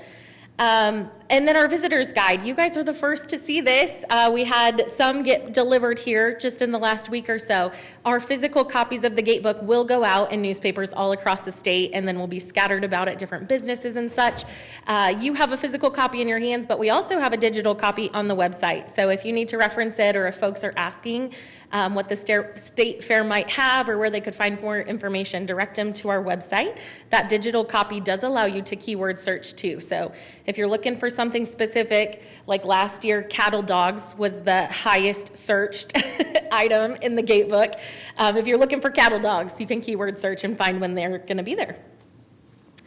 It literally all happens here. As Jamie said, our theme this year, we have 5 big stages across the grounds that feature all kinds of entertainment, from comedy to hypnotism to live bands from Nebraska. We have over 60 bands that are Nebraska-based this year performing across the 11 days. So tons of live music that you can explore. We also have strolling entertainers that will be out and about the grounds. So I'm sure many of you might recognize Rocket the Robot. He's been here before. He hasn't been here for a while though, so we're glad to have him back, as well as the Transformer cars. So these giant Transformers that are walking around, and then you turn back and look at them, and now they're in the shape of a vehicle. And then we have the world's biggest bubble maker. This gentleman can put groups of people into a giant bubble out on the fairgrounds, so you can get a picture of yourself literally in the bubble at the fair. And then a number of grounds attractions, of course, that we scatter about the grounds. One of them that I'm most excited for is our high-flying Royals. It's an 80-foot scaffold that'll be out in the Grand District. You literally can't miss it. It is so tall. But we'll have aerial acrobatics on that, as well as animal education scattered all across the grounds, conservation education, and then we'll have, of course, dogs back out here. We have a dino dog attraction that'll be in the family fun zone during fair as well. Dogs always perform very nicely for us. Kids love them, adults love them, we all love dogs. In addition to entertainment, we have tons of shopping and tons of food, which is generally what draws people out to the fair, especially on those weeknights, maybe when you want to come explore it, when it's not quite so crowded. We have over 170 Nebraska businesses represented through our vendors and concessionaires this year, which is something that we take pride in. Lots of folks ask about it. We made a special effort to provide a decal to all of those Nebraska vendors. So if you're out and about exploring the fair, you can see who's from Nebraska and easily identify them. But we have shopping of all different kinds, both indoor and outdoor, as well as some really cool new additions to our food lineup. We started teasing them on social media, and I didn't bring a lot of them with me tonight, but elephant ears took off for us last year. Lots of people tried elephant ears for the first time and chose elephant ear over a funnel cake. So if you haven't tried one, that's your challenge for this year. They have a caramel apple crunch funnel cake in elephant ear, and a Snickers elephant ear. So those two will be part of our new and unique foods contest. And you'll get to see all those foods right now, teasing on social media, but opening day of the Nebraska State Fair at 11 a.m., we do a judging contest. So you can come get the food review for all those fun foods. And then, of course, nothing more Nebraskan than the Nebraska State Fair. And what is cooler than being the only state fair that offers combine rides on a brand new combine at your state fair? That's something that we find incredibly important to keep going. It's a tradition that folks look forward to. And it's a great opportunity to connect our urban folks with the rural side of things. You know, we hear a lot that there's not anything out here in Grand Island, and we're really proud of the work that we do to help draw people from the eastern part of the state and the furthermost west part of the state here to Grand Island. In addition to all of our grounds entertainment, we have some ticketed events that you can look forward to. Here, of course, we have our truck and tractor pull. That changed, so it's opening day this year. We're bringing in 2 rodeos, a rough stock rodeo and a ranch rodeo, as well as bringing back figure 8 racing after a great year that it had last year. And then Demolition Derby closes out Labor Day weekend for us every year. We also have 5 ticketed concerts, which is a few fewer than what we typically have, just based on feedback that we receive from the public, just kind of tightening up our offering and making sure that we're bringing in the best entertainment that we can afford. Phil Wickham, being our Christian artist in that show, if you want to go to it, I am telling you, you've got to get tickets in the next 2 weeks. Like, we are ready to call it sold out. There's just a few tickets scattered about, so if you're interested in that Christian show, grab your tickets now. Casey and the Sunshine Band will be here for our Older Nebraskans Day show. That's a 2 o'clock matinee on August 31st. And then again, popular demand brought back a free national concert for us. Last year we hosted Sawyer Brown for a free show. meaning all you needed was your gate admission and you could come enjoy a nice concert that evening. And this year it's home free. It's an all acapella, or it's an all vocal group, which is real similar to acapella. In fact, I couldn't tell you the difference. But they're a phenomenal band based out of Nashville, and Nebraskans love them. So we're excited to host them, as well as Shinedown, who follows second weekend then on Saturday. Shinedown and then Hardy will close us out on September 6th. Our volunteer program that Jamie mentioned is one that we are incredibly proud of. It holds a special place in my heart as the former volunteer coordinator. And Cindy Johnson, I don't know if she's here, can tell you all about this volunteer program because it is perhaps one of the greatest grassroots efforts that Grand Island has seen. When the Nebraska State Fair relocated here to Grand Island, the Chamber stepped up and helped to provide a volunteer program that could help supplement labor, understanding that a lot goes into setting up the Nebraska State Fair. From that, we're 17 years in now and still maintaining over 800 volunteers, bringing forth 16,000 hours of manpower for our event, which is incredible. And we get calls often. I was just talking to Florida State Fair earlier this summer, and they're like, I have 80 volunteers, and I cannot get anybody to come volunteer without pay. How do Nebraskans do it? I was like, well, you come on down to Grand Island, and we'll tell you how we do it. We have a great program, and of course, are always looking to add to it, but we have the best of the best. The Yellow T-shirt Brigade is kind of how they've been coined. A number of deals and discounts that we offer are kind of listed out here on the screen. Of course, you can find them on our website and our app as well. I know that font's kind of small. But we take great pride in the amount of discounts that we offer, making sure that this is an affordable event for families. We start with these flash sales in December. So just months after we conclude our fair, we're planning for next year. So we've had so many deals and sales over the year. We have some bundles that are available on the website currently, as well as discounted admission and wristbands. So you haven't missed out on all the sales. They're still running. You can still get a good discount. Pump and Pantry also carries those discounts throughout the fair. So if you wish to buy during the fair, your carnival wristband or your gate admission, go to Pump and Pantry and scan that QR code. You'll save a few bucks. We also would be remiss if we left out the Exarban Stock Show. It's a huge livestock show that we host just 16 days after we wrap up the Nebraska State Fair. Exarban Stock Show will be September 25th through the 27th. 14 states are eligible. Youth aged 9 to 19 can compete from any of those 14 states. We have major livestock shows. We have challenge programs, livestock judging contest, quiz bowl, public speaking. I should add that some of our contests, specifically the judging contest, rivals the national judging contest. We're very proud to host that here in Grand Island, again at Fauner Park. There's also shopping, food, and fun at Exarban. There's no gate admission, so people are invited and encouraged to come out and attend.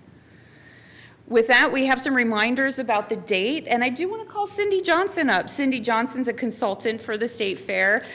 She's amazing. She helps us with a lot of things. So, Cindy, did you have some words of wisdom? No, but I do have some words of praise for these two ladies. I'm sure you can tell from their demeanor and their voice and their excitement that they are passionate about the Nebraska State Fair, and that comes through in everything that they do. I also was very pleased to hear Jack Sheard say that he was passionate about Grand Island with the All-American City application and the presentation out in Denver. And I would encourage each one of you as elected officials to own this Nebraska State Fair, to show up during one of the events that might not be a carnival ride or a concert, but rather it might be a presentation from Senator Ricketts, and represent yourself as a city council member for the city of Grand Island who hosts the Nebraska State Fair. So Senator Ricketts is there with one of his economic forums.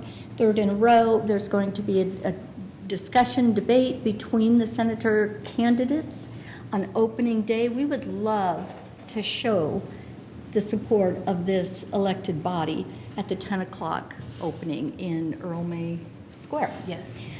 So think of it that way, of what you can be proud of, that you're sitting there making decisions that impact the community of Grand Island and make the Nebraska State Fair so attractive to the 300,000 plus that come every year.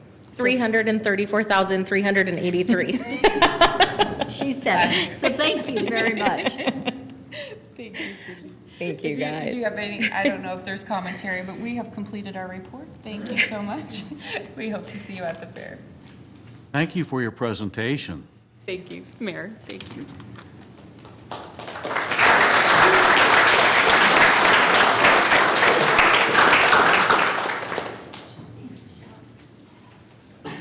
Council members, is there a motion on our consent agenda? Mr. O'Neill? I move we approve the consent agenda. Mr. Lanfear? Second. Any discussion?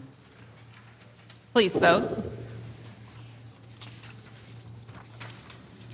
Motion adopted. And for the folks here on the micro-TIF application, the council just approved that application. So you can stay if you like, or you're also free to leave. I just wanted you to know that the council did approve it. Public hearing 9A, public hearing on request from Kevin and Kimberlyn Peterson for a conditional use permit located at 2070 Engelman Road South to run an educational nonprofit as a private club. Mr. Nabedy? Thank you, Mr. Mayor. I'd like to go through some history and background on this piece of property to just give you a concept of where staff is at on this. I would like to start out by saying that as we've worked on this, staff is supportive of Pete's Safari and is working to get them to a point where they comply with the regulations. And our goal is to bring them into compliance. But there are a number of deficiencies that, quite frankly, could have been avoided had they applied for building permits at the time that they built things. So now we have to go back and fix that. So the property was subdivided, a portion of it was subdivided in 1988 with approval by the Grand Island City Council. It has been in the zoning jurisdiction of the city of Grand Island since at least 1988. So I know that the city moved out to them. 1988, it was in the city's jurisdiction. The Petersons purchased the property on August 13th of 2018 based on the deed to their when the deed to their house was filed with the Hall County Register of Deeds. Since that time, I'd like to just jump through this real quick. In 2016, this is what was on the property. There was a house and a garage. The house and the garage, there are permits for both of those in the building files upstairs. So those were permitted structures.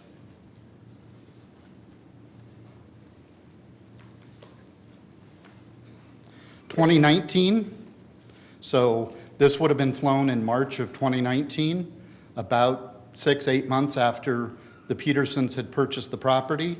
You can see there are additional buildings, many of which are small enough that they would not require permits. Anything less than 120 square feet does not require a permit. So you still have to meet setbacks, you still have to meet all of those rules, but you're not required to get permits. 2022, substantially more buildings. Again, many of them are smaller than the 120 square feet and do not require permits. 2024, and if you look between 2022 and 2019, there was a garage added at the northwest corner of the property. That is not, I don't believe that's part of the zoo operation, but that structure should have had a permit as well. So we're going to be talking about structures on the entire property. 2024, again, additional structures, some of which are substantially more than the 120 square feet. And then in 2025, this is what it would have looked like in March a year ago. The City of Grand Island has required building permits since the 1930s. This isn't new. Building permits are required on all structures covering more than 120 square feet, and it is the responsibility of the property owner to get the permit. So if you hire a contractor and your contractor doesn't pull the permit, it is still the responsibility of the property owner to make sure that that permit gets pulled. The property does have an ALDA address based on the zip code. Those are assigned by the U.S. Post Office, not by city or county staff. We don't decide who delivers the mail, which post office it comes from. And every address that is not located inside of a municipality, whether that's a village or city of the first class or second class, every address out in the rural part of the county has an address that's assigned to a post office. In Hall County, that's going to be Grand Island, Alda, Doniphan, Caro, Wood River, Kennesaw, Shelton. So it doesn't even have to be in the county. It just has to be in that delivery range. The village of Alda adopted zoning in the late 1960s and has enforced zoning and building codes with the aid of Hall County since that time.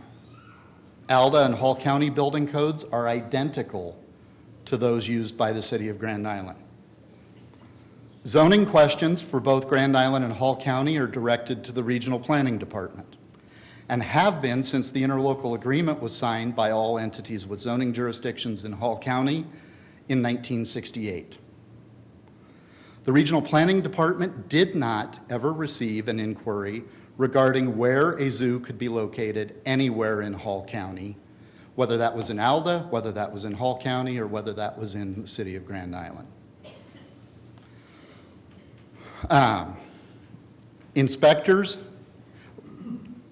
as it says in the memo, this was brought to light when an electrical contractor came to the building department and asked what it would take to get an upgraded service at this location.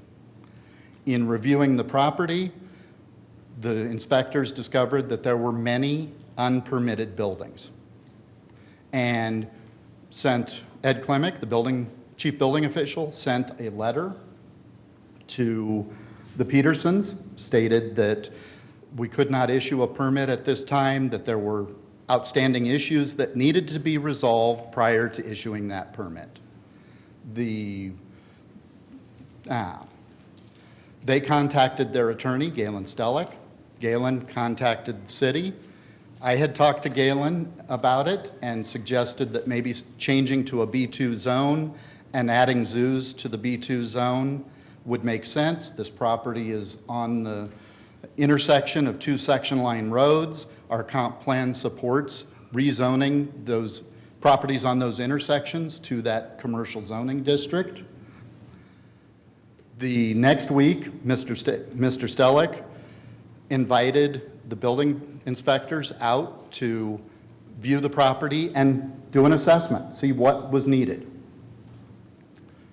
At that point, things hit social media before anything was ever released other than the comments that were made by inspectors, some of which were suggestions that if you do this, and I know that it's out there that, well, why did they tell us to take the roofs off? Well, if you take the roof off of those structures, it's no longer a building. It no longer requires a building permit. If it has a fabric cover, it doesn't require a building permit. So that was a suggestion. Now, there are other things that are contraindicated that USDA may say, no, it has to be this. But you don't get to follow part of the regulations. You have to follow all of the regulations for each entity that is regulating the various things that are going on the property. We did end up looking at this and deciding that if they change to a private clubs are allowable by conditional use permit in the large lot residential zoning district.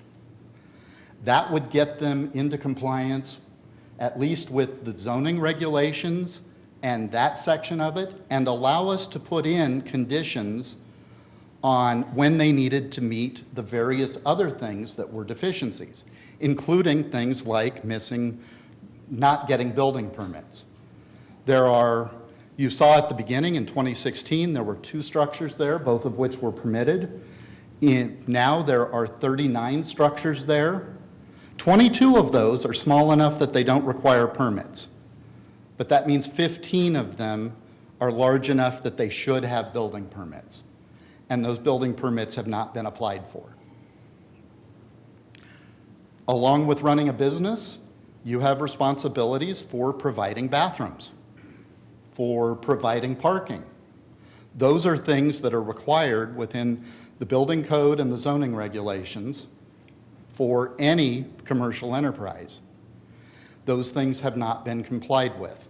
So within the resolution that is before you, we put in conditions and timelines, some of which are up to 3 years from now before they need to comply, to give them time to actually bring this forward and come into compliance. We've suggested ways that they can fix things like setbacks. Currently, they've got several buildings that are built within the setbacks for the large lot residential zone. Changing it to that B2 zone, like I had suggested originally, would lower those setbacks. So instead of a 15-foot or 25-foot setback, they would have a 10-foot setback. With the 10-foot setback, those buildings would comply. So there are ways that we can make this work. And staff has really been trying to bring them into compliance, not tell them they can't operate. But whether they choose to continue operating with the conditions that council puts in place is entirely up to them and to you. I can go through what those conditions are, but you've got them all. I know that Mr. Stellick has had them for 3 weeks. He was on vacation for part of that, but as we've talked about some of them, there are some of those conditions that he feels they probably can't comply with. Those were initial conditions that were written that we thought were reasonable. If for some reason they're unreasonable, we're willing to, you certainly can say, no, we think the condition should be this. Thank you, Mr. Navity. Public hearing is now open. I apologize if I get any of these names wrong. First one on the list is Kelly. Yeah, you can come up and speak. It might be appropriate if I came up first. Okay. All right, all right? Okay.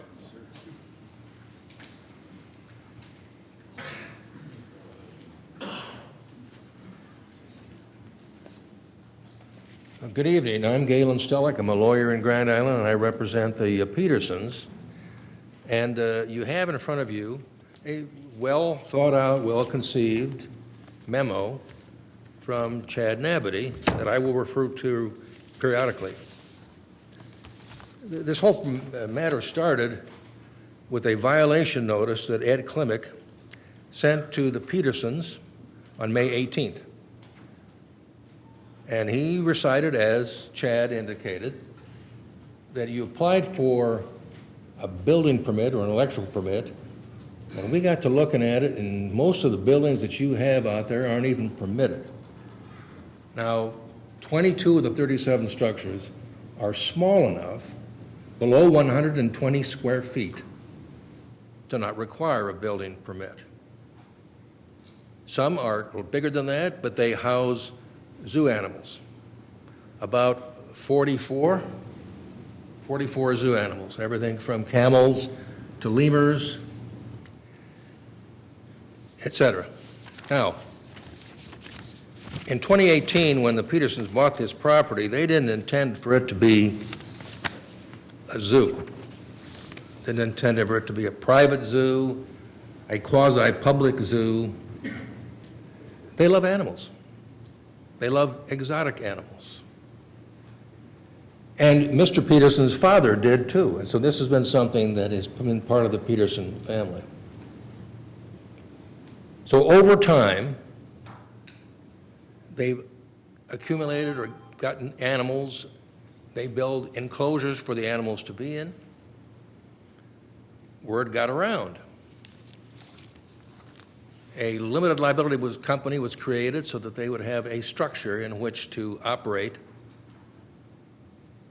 One of the things that we would agree to would be to change that structure, that LLC structure, to a nonprofit corporation. Now, the city attorney and I agree that we don't need to have a 501c3 corporation. And now, what that is, that would mean that we'd have to go through the process and get a declaration from the Internal Revenue Service that donations made to Pete Safari would be income tax deductible. That's a very time-consuming and a very laborious project. However, you can create a Nebraska nonprofit corporation, relatively easy to do. The assets of the zoo would be an asset of this nonprofit. The nonprofit can hire staff, pay them a salary, and then at the gate, when people come in, they would pay what amounts to a donation. Now, who actually comes to Pete's Safari? Well, senior citizens, families, elementary schools, church preschools, private preschools, daycare, and just ordinary citizens. And the Petersons do it for love of the animals. They want to comply with whatever rules and regulations you promulgate, whatever you want them to do that is in the public's interest and meets your needs. We seek a mutually beneficial consensus on zoning and property usage which serves a legitimate public purpose and meets the needs of the general public. That's why I'm here, to make sure that happens. Now, when Chad sent the July 14th memo to you, Chad and I did meet. And there's some information that I think you should know. Out of a 365-day year, Pete Safari is open about 70 days out of the year, weather permitting.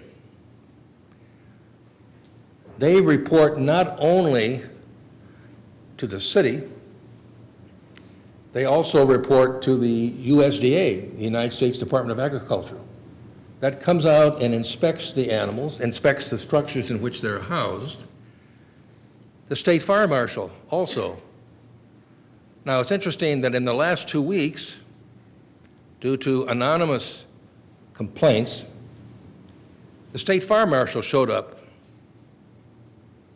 did a spot check, and concluded that Pete Safari met, or Petersons met, all of the state fire marshal requirements. Also giving a spot unexpected surprise visit was USDA. There were inspectors from Tennessee and North Dakota that showed up. They also gave a clean bill of health to Pete's Safari. There were no violations. And so if there's a concern about the care of the animals, the concern should be more than your animal control office. You should know that there is a second level at the federal level to protect the animals, protect the general public. That is the U.S. Department of Agriculture and the state fire marshal. So, looking at Chad's memo, he proposes that there be a resolution adopted, and a sample resolution is attached to his memo. And I want to go through that a little bit. And of your memo, I believe this appears starting on page 10 of his memo. Now, an expense that is a concern for my clients is bathrooms and plumbing. Now, right now, there are, for lack of a better word, the indelicate word, porta potties. One for men and one for women. One should be, and we agree, handicapped accessible. Those are possible. You can rent those. Maybe a compromise would be that there be a porta potty for men and women, but there be a unisex bathroom, actually constructed bathroom, that is no longer, but a unisex, also handicapped accessible. Now, the entire time that the Petersons have operated it, they've indicated to me they've never had a problem with a handicapped person asking to use the restroom. And there are people with walkers and wheelchairs that frequent Pete's Safari, never had an issue. But we understand there is a public purpose in mind to have handicapped accessible bathrooms, and a compromise might be, and we would ask the council to potentially consider that alternative. Also, at my direction, I had the Petersons contact local plumbers about what if we had to have 3 bathrooms out there? And the answer was, you can't do it, because my clients have a septic tank and a well. There's no city water that services their area. That would be a problem. You'll note on page 10 of Chad's memo, it talks about item B, bathrooms and plumbing. They wanted 4 women's toilets and 2 sinks, 2 men's toilets, one which may only have to be a urinal, and a drinking fountain. Agreed. With respect to... Practicing for the crowing contest for the state. Oh, okay. Sound like my wife, you know? Oh, she didn't hear that. We want to require, but we think that that's a little excessive, especially in light of the fact that for many years he's only had 2 porta potties and never had a problem. So we would suggest that maybe, assuming that plumbing can accomplish this, that we have a unisex toilet, which is also handicapped accessible, and 2 porta potties. You'll also note on page 10, section C, parking.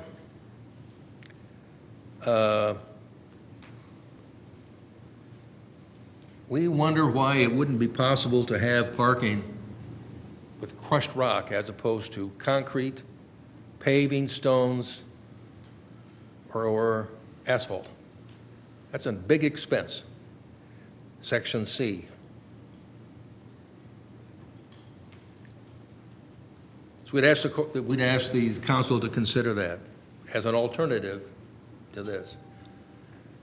The setbacks, you will note, this is on, again, page 10, subsection D.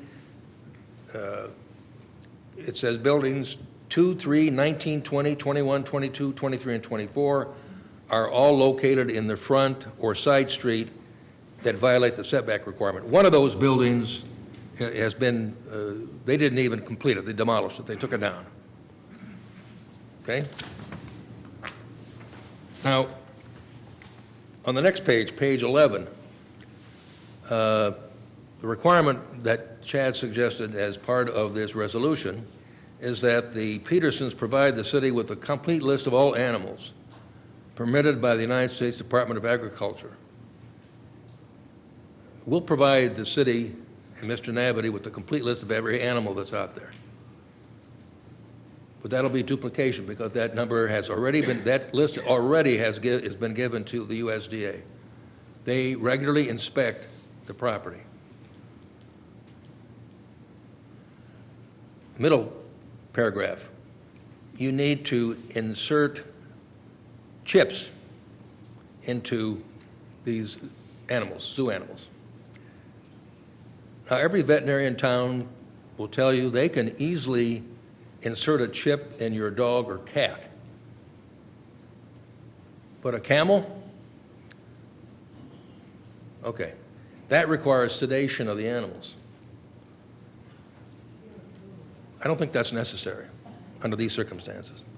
If a citizen in rural Hall County sees a camel walking about, I think you know where it probably came from.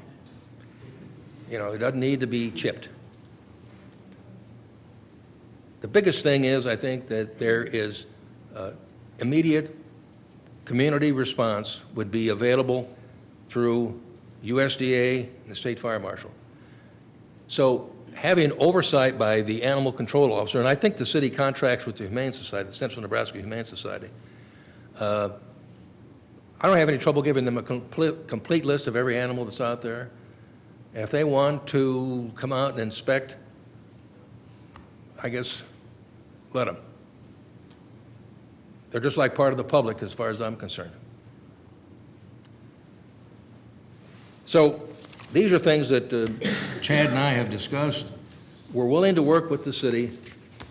Again, I emphasize we're looking for a mutually beneficial consensus that serves my clients' heartfelt needs and the public's needs.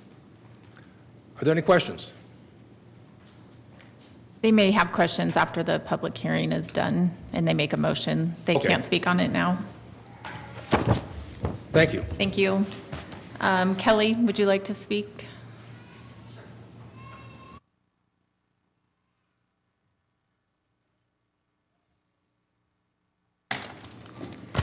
And I am actually from the eastern side of the state, close to between Lincoln and Omaha. But I frequent here. I used to work here in Grand Island and come back every September for my birthday for the state fair. So I'm familiar with the community. And I just want to thank everybody here for coming. And I think everybody has read a lot of the social things on the social media, have heard that over 5,000 people signed that petition for Pizza Safari to stay in business. I know there's numerous items on their social media supporting them, very few that are negative. And as was mentioned before, there's a lot of different types of people that come to Pizza Safari. And probably some of my favorites are the little kids. And especially handicapped. And there's a lot that go out there. It's just emotional because I have seen it firsthand. How maybe that somebody is nonverbal, that never speak. And when they come in contact with the animals, they speak for the first time. Because animals have a way, whether it's with kids, elderly, people that have maybe, I want to say disability and ability, and the animals have a way of sensing that, and they handle them, and a lot different than, let's say, you or I that went there. They realize that there's some reason that they need to be gentle and a lot calmer around them. So that interaction, I think, is very important, and whether it's for the little kids, for people that have a condition, or whether it's elderly people. I know a lot of elderly people have gone out there from nursing homes, and they always comment, and I don't know if you have been on the website, but there's pictures of all over of the facial expressions on these people's faces when they come visit and interact with the animals. And as I mentioned, I live near Omaha. And so I have an annual membership to Omaha Henry Doorly Zoo, which is one of the top zoos in the whole country, but not just the country, the whole world. And so I go there fairly often, and my grandkids enjoy it when we go there. But one place they enjoy more is Pizza Safari. Because at the zoo, they see the animals at Henry Doorly, but they don't have any interaction with them. And I think that's something that's very special that they provide. I know that the last few months have been very trying, and they were trying to work with the city of Grand Island to comply. But as mentioned before, some of the things are maybe need to be changed a little bit. Like you said, the restrooms. I've been to zoos all over the country and to pumpkin patches and festivals, and not everyone has a 6-stall restroom. In fact, most of them have outhouses or porta potties. And as far as the, having to pave the whole parking lot where people park, how many of you have gone to a pumpkin patch and where it's not paved? A lot of us do. In fact, even places that are paved doesn't mean that it's going to be a benefit. In fact, my sister here can tell you, attest that she broke her ankle, and it was on pavement.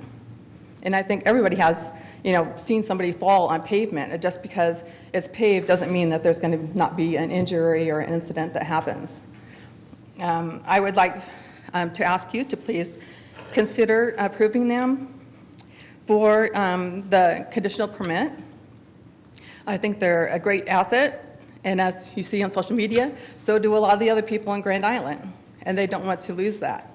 I think to keep in mind also is, they would like to try to work with the City of Grand Island to be in compliance.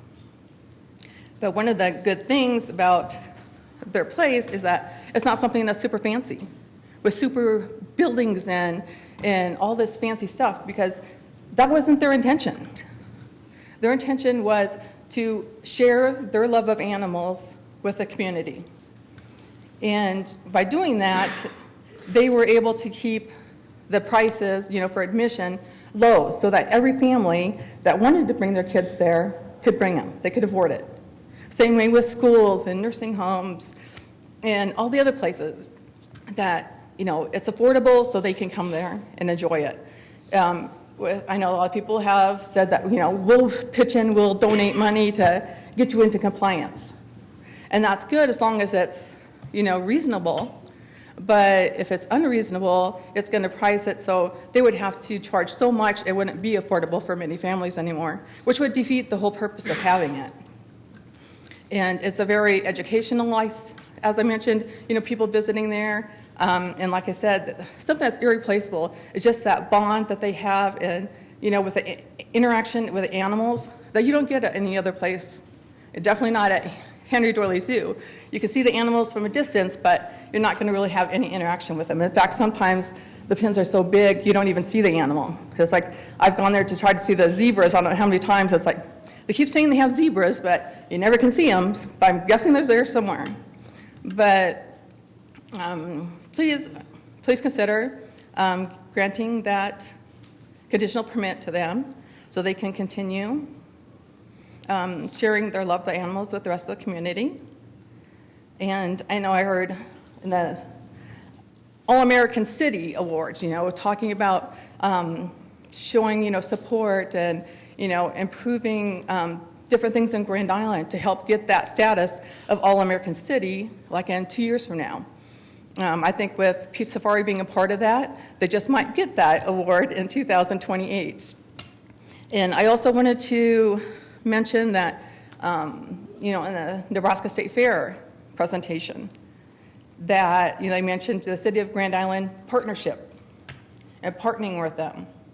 And I would like to see that with Peace Safari, the City of Grand Island partnering with them to expand, to be able to provide that service and that interaction for generations to come.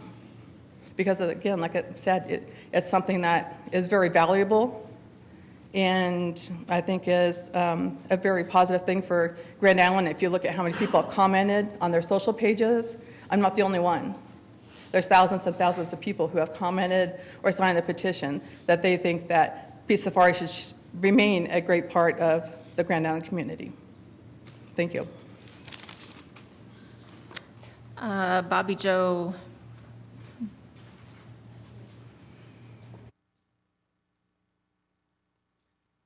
Hi, my name is Bobby Joe Mittler, and I live in Omaha. I appreciate the opportunity to speak tonight. My family and I travel to Grand Island frequently to visit family, friends, and spend quality time at Pete's Safari. However, our visits do not begin and end at the zoo. Every trip creates multiple revenue opportunities for the city of Grand Island and the surrounding community. We purchase fuel here, dine at restaurants, go shopping at local stores, and attend numerous community events and attractions. My family has enjoyed time at Railside Christmas, Here GI concerts, the Grand Island Kite Festival, Island Oasis Water Park, Westside Bowling, B&B Theaters, the DC Lunch Carnival, the Nebraska State Fair, Fauner Park. We have stayed at Grand Island Casino Resort, as well as other local hotels. Pete Safari is more than just a zoo. It's a place where families can gather and take a break from the rest of the world. And it gives them an opportunity to develop love and knowledge for a variety of amazing animals and make lasting memories with their family. Life is hard enough, and this place is a place for family serenity, for the community and beyond. I understand and respect that the city officials have a responsibility to uphold regulations, and I understand that, and I'm with that. The issue before the community, I think, is larger than one property owner. The condition and requirements that the city officials have listed on the CUP have raised many serious questions. Our local requirements that the city has listed, are those officials exercising their authority in a manner that is lawfully supported? And are they focused on achieving compliance rather than creating unnecessary obstacles? It's about the community members and Nebraska residents having questions and so far not getting clear answers.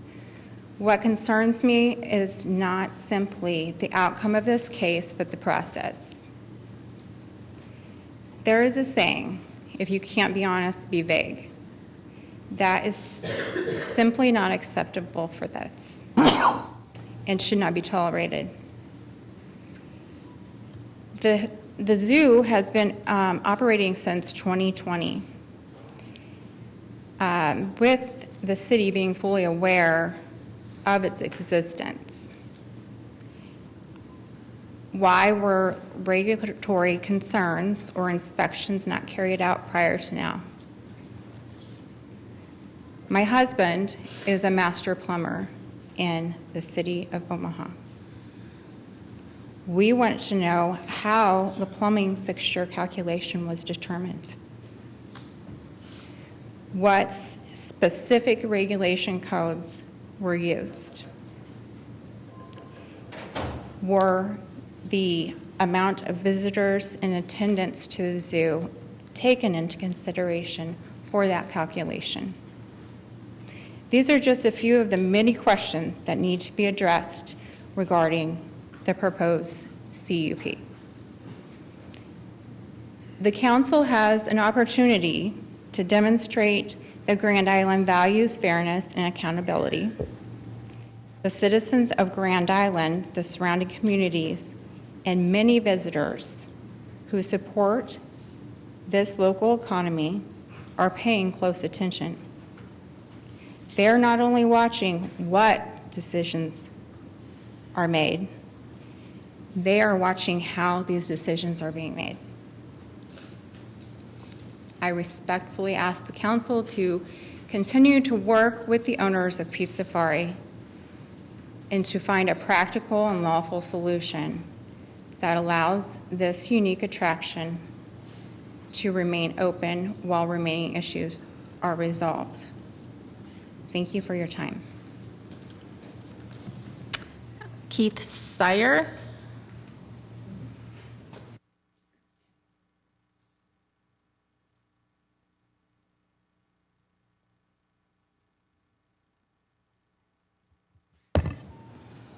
Mayor Steele, members of the council.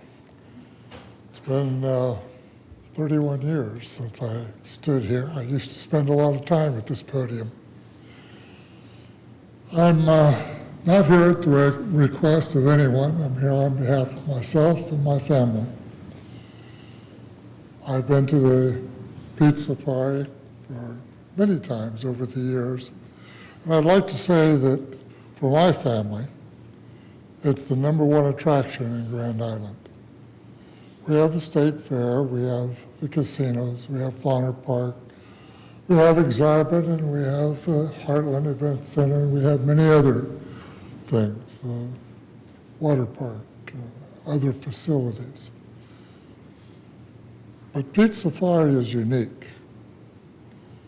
I've been to the zoos in San Diego and Bronx, Kansas City, and Henry Dorley and Omaha.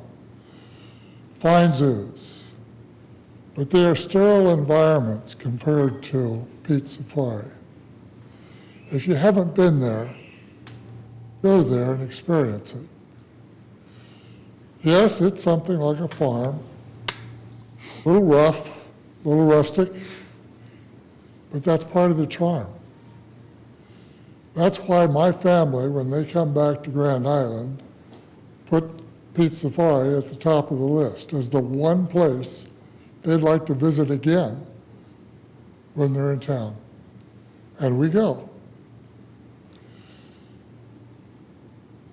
I understand the value of rules. I spent my life enforcing rules. And certainly rules are necessary and they're important. But I learned a lesson early in my career. I was appointed to represent a young man who was charged with murder. And there's no question that he had pulled the trigger and that the rules said that he should go to prison. I asked a fellow attorney, John Berry, to help me on the case. He'd had experience from some of the top lawyers in the country. And he taught me a lesson that I remembered that I didn't really fully understand until that case. And that lesson is about the value of the jury in the American justice system. Yes, we have prosecutors. Yes, we have rules. Yes, we have police departments and FBI and all kinds of enforcement agencies. But our justice system also has juries. And the jury has the ability to make exceptions, an adjustment to the rules when the case is appropriate. That doesn't mean throw the rules out. Rules are important. But it does mean that the jury has the ability to make a decision based upon the needs of the case at hand. And the jury in that case that I was involved in found that they had to make an adjustment. They recognized the rules, but they determined that the young man should be found not guilty. Now, this isn't a jury. You, as city council, have a decision to make, and you sit much like a jury does to make a decision, and you have the ability to take into account not only the rules, but also the total facts of the case to determine what is right and appropriate. Again, I'm here because I believe that Pizza Safari is important to our town. Just as important as some of the other things that we've heard about here tonight that are great things for Grand Island. It's a unique and important structure for the city. I encourage you, as a jury, to try to make it work. I don't know how you do it. I see big, wealthy corporations get big checks from government at all levels. They're not asking here for big checks. But sometimes a little help is just what's necessary. How they do it, I don't know. That's up to you to decide. I would just like to say that my family supports them. I think they're worthwhile. I think it's unique. I think that having a sterile environment would not be in its best interests. Yeah, paved parking lots, big bathrooms and latrines and whatnot. Yeah, they're nice. They're appropriate. They have their place. But we're a small farming community, and this operation, in my opinion, has a place also. And I would ask you to think about it. Thank you for your time. Kevin Peterson?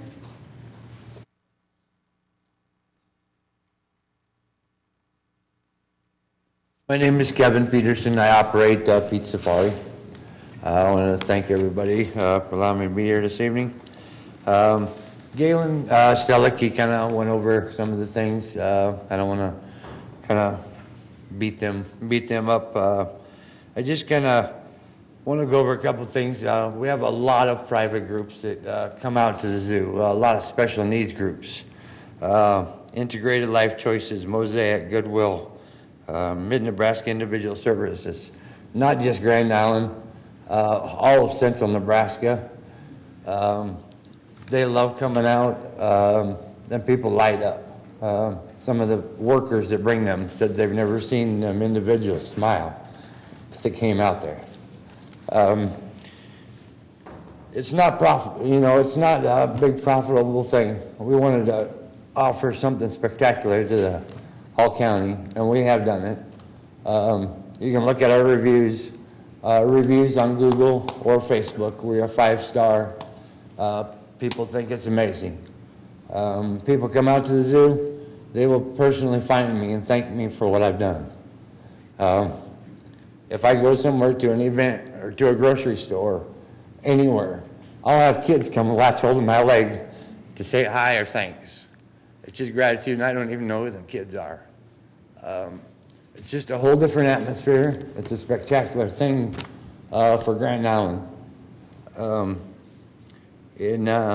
Just a couple of the things like the permanent bathrooms, the paved parking, it's just be a financial burden on what we come in for income for the year. I've talked to some plumbers. They said to set up a major bathroom system like that, it would take too large of a capacity of a leach field and that to get it to drain away to allow something like that. We've had one porta potty for 6 years, and I couldn't count the thousands of individuals that come out there, special needs individuals that are in wheelchairs, crutches, all that. They use it, and that's just a regular porta potty. Not one has ever complained. I mean, I've never had a line at the porta potty.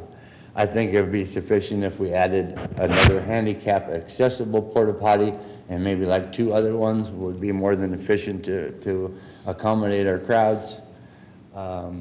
I don't know how many people have been out to even see what the zoo is actually like. I know a couple of the council members have been out there that have a visual and know what it looks like.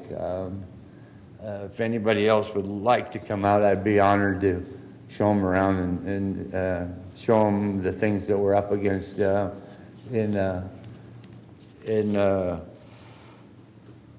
we bring a lot of people to Grand Island, a lot of rural people. When they come to Grand Island, they eat at the places that they don't get to eat at. They shop at the places they don't get to shop at. We are on Nebraska tourism. We are on national tourism. There's a lot of out-of-state people now. They book their traveling through for a stop in Grand Island so they can come out. We're not trying to get away from doing anything. Upgrades are always awesome. We're in favor of it. It's just that the money that we bring in doesn't support a couple of them items that we're working with. And I'd like everybody to take it into consideration. Thank you. Lebo Carr?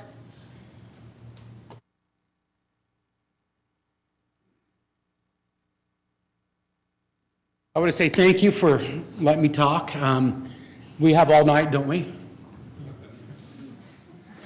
And Jack, you seem like a pretty good guy. I had hair like you for the last 4 years till recently, so you're on my friends list now. So a couple things I want to bring up.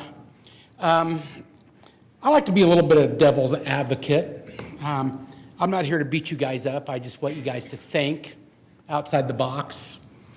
And, you know, I've sat here and listened, and I've taken down some notes as I listened. Been to the state fair almost every year out here. I parked probably every year on some sort of dirt driveway. And I don't want to disrespect them because it's a big venue, but they also have a big budget. They also get tax money. They get a lot of things. And, you know, if they don't have to comply with the exact same thing you're asking Mr. Peterson to comply with, that's hard for me to kind of rationalize. Because, you know, the state fair should have plenty of money. I know there's been crisis. I'm not going to knock them because we all know how it works. But some of the things I want to bring up is, had a lady sit here and talk about the arts and creative districts. What do you think Pizza Safari is? It's just another branch of it.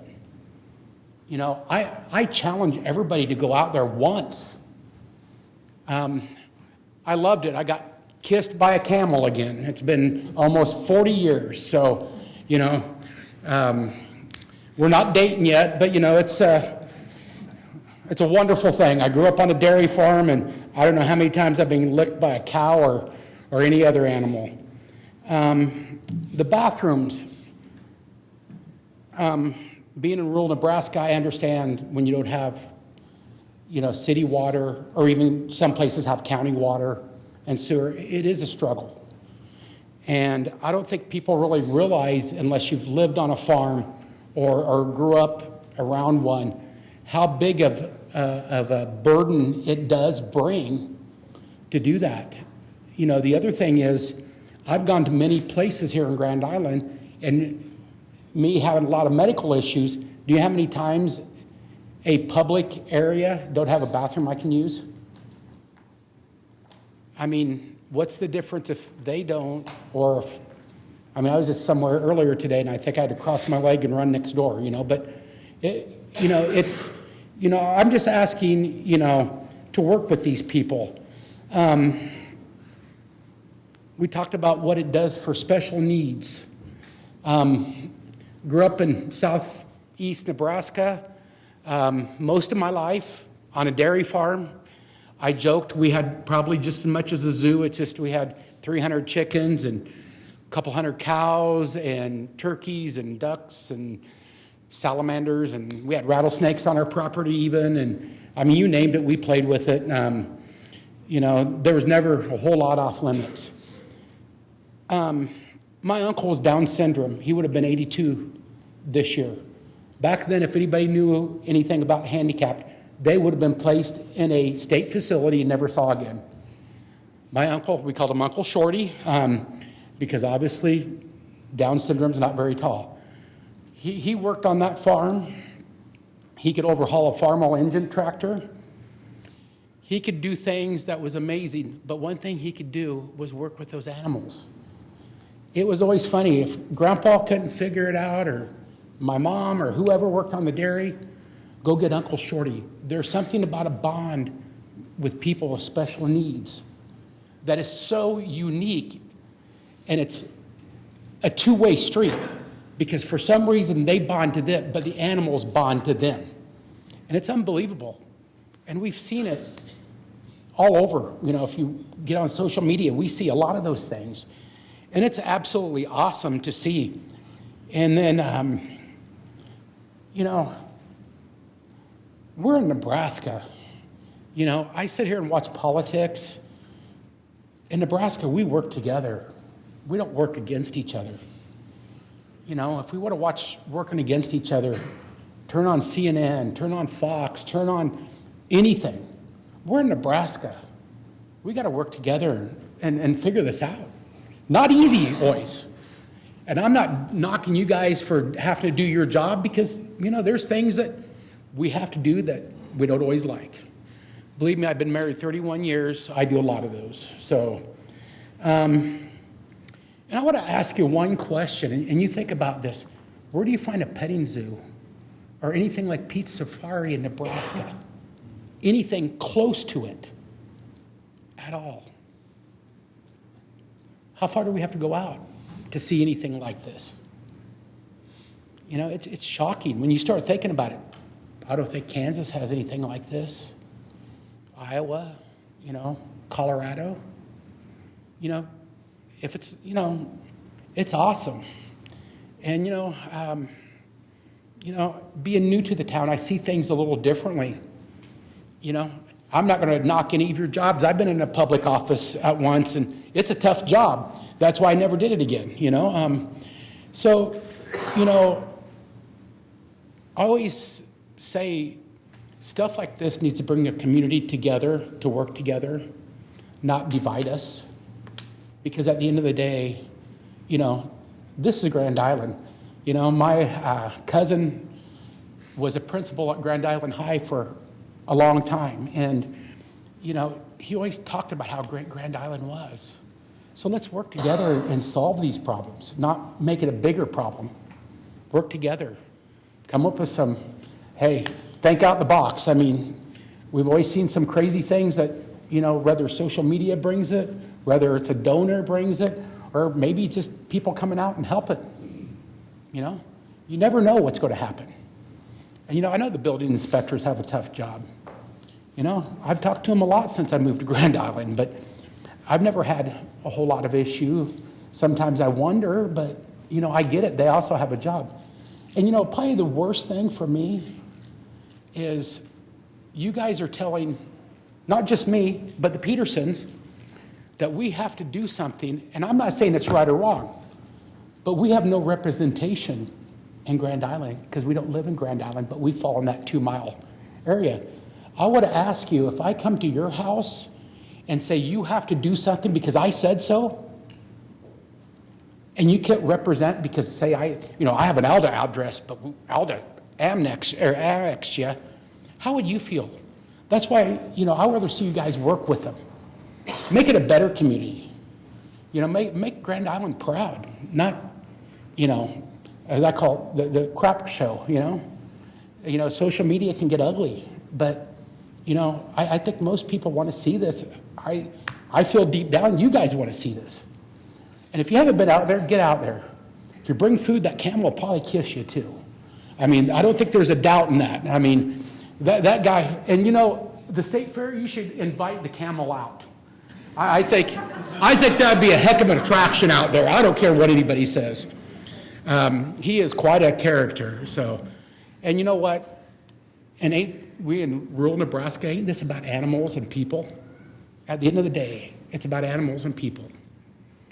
And I want to thank you for your time, and I hope to get to know you guys better in a positive way. I hope I don't have to come up here and complain about something. I don't like to do that. I complain to my wife, and she tells me how it is, and then we're fair. But anyhow, but thank you guys. I want to see Grand Island thrive, do a great job, and most of all work together, because we see outside of Nebraska how hateful, bitter, I call it chaos. I wasn't raised that way. I don't think most of you were raised that way. So, and thank you very much for your time. Richard Finch.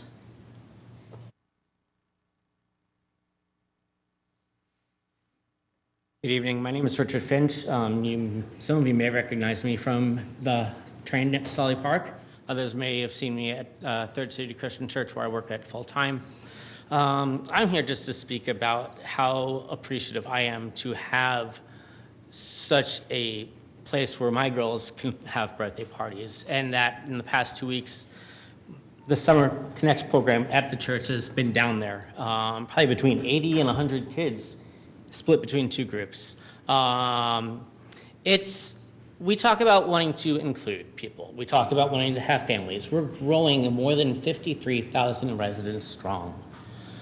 We want to keep all these things, whether they're Island Oasis or a swimming pool or something where it's family-oriented.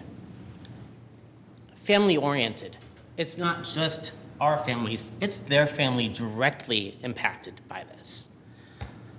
Where else, other than here, if you wanted to drive to Lincoln, or almost double that amount to go to Omaha, to go to a zoo, and enjoy being up close and personal with an animal, having an encounter, having a fantastic feeling for a young child, to take that in and enjoy that moment. Go buy some food. Get some treats for the animals. Get some treats for yourself to bring home. Their dried food. And it's not just, we're looking at a paved parking lot. We're looking at one or two stalls.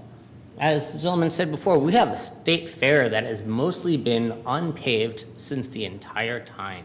And we're worried about this small patch that is in front of their house, when we've had hundreds of thousands of people walking across to get to a fair.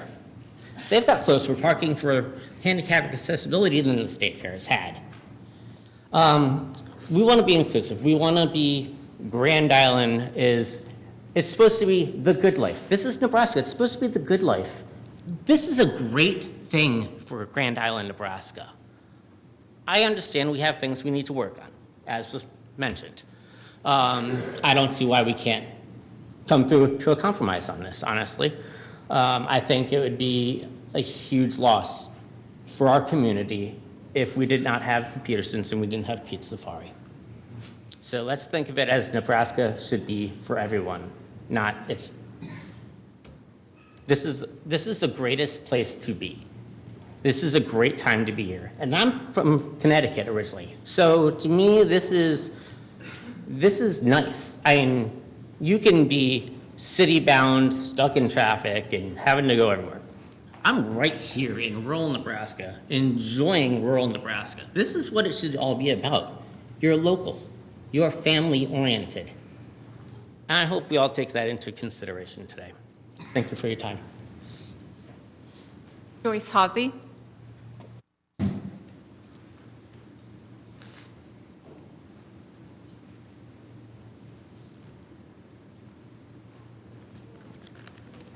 Joyce Hawsey, 3024 Colonial Lane. I had to come and speak today. I have to say, what a blessing this family is to this community, far and near. We had a city zoo until they asked for more than $100,000. That's when they closed it down many years ago. Now comes along Kevin and his family, and they wanted to bring a zoo-like environment back to this community, but it's way beyond what the city had. The experience that these children have while visiting Pete's Safari is way beyond what our kids ever experienced at the city zoo. Us, as older folks, enjoy going out there due to health reasons, whatever. We can handle it.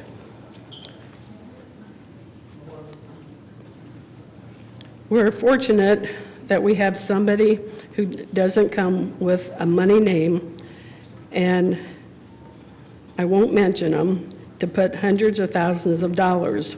So with his own money, he has created what he created.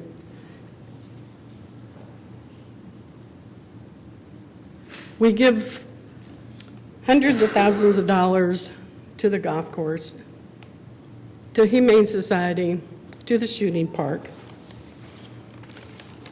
I found it unreal of saying he doesn't bring any money in.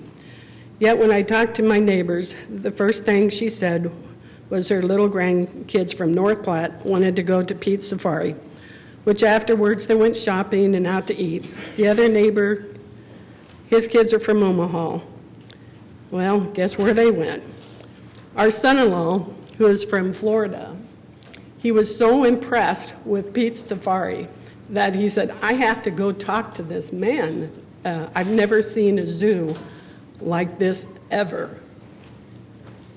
And he was so impressed that before we left, he went and gave whoever was in the office, and I think it was his wife, a $100 bill, because that's what he had in his billfold. So that's what he left, because he was so impressed.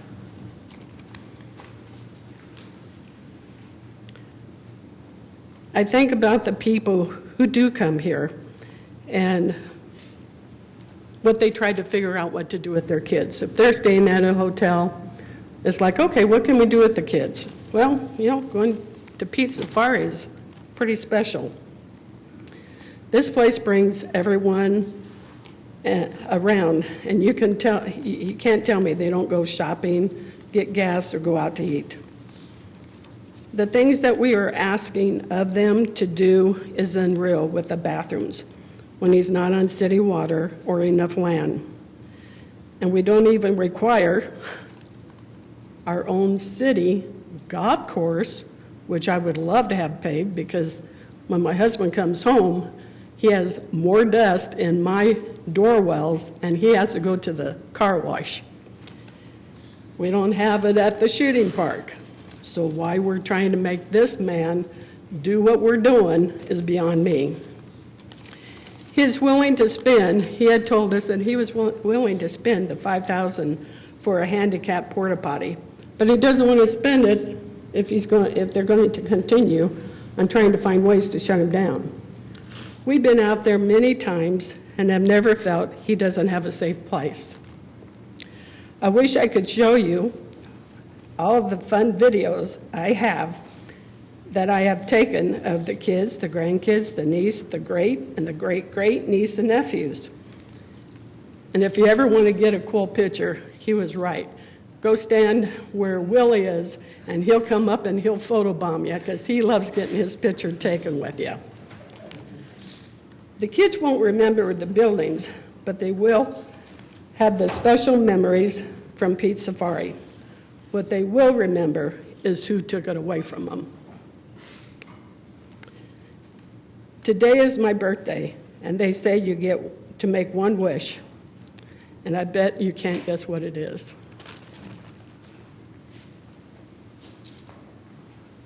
Christy Schleichert.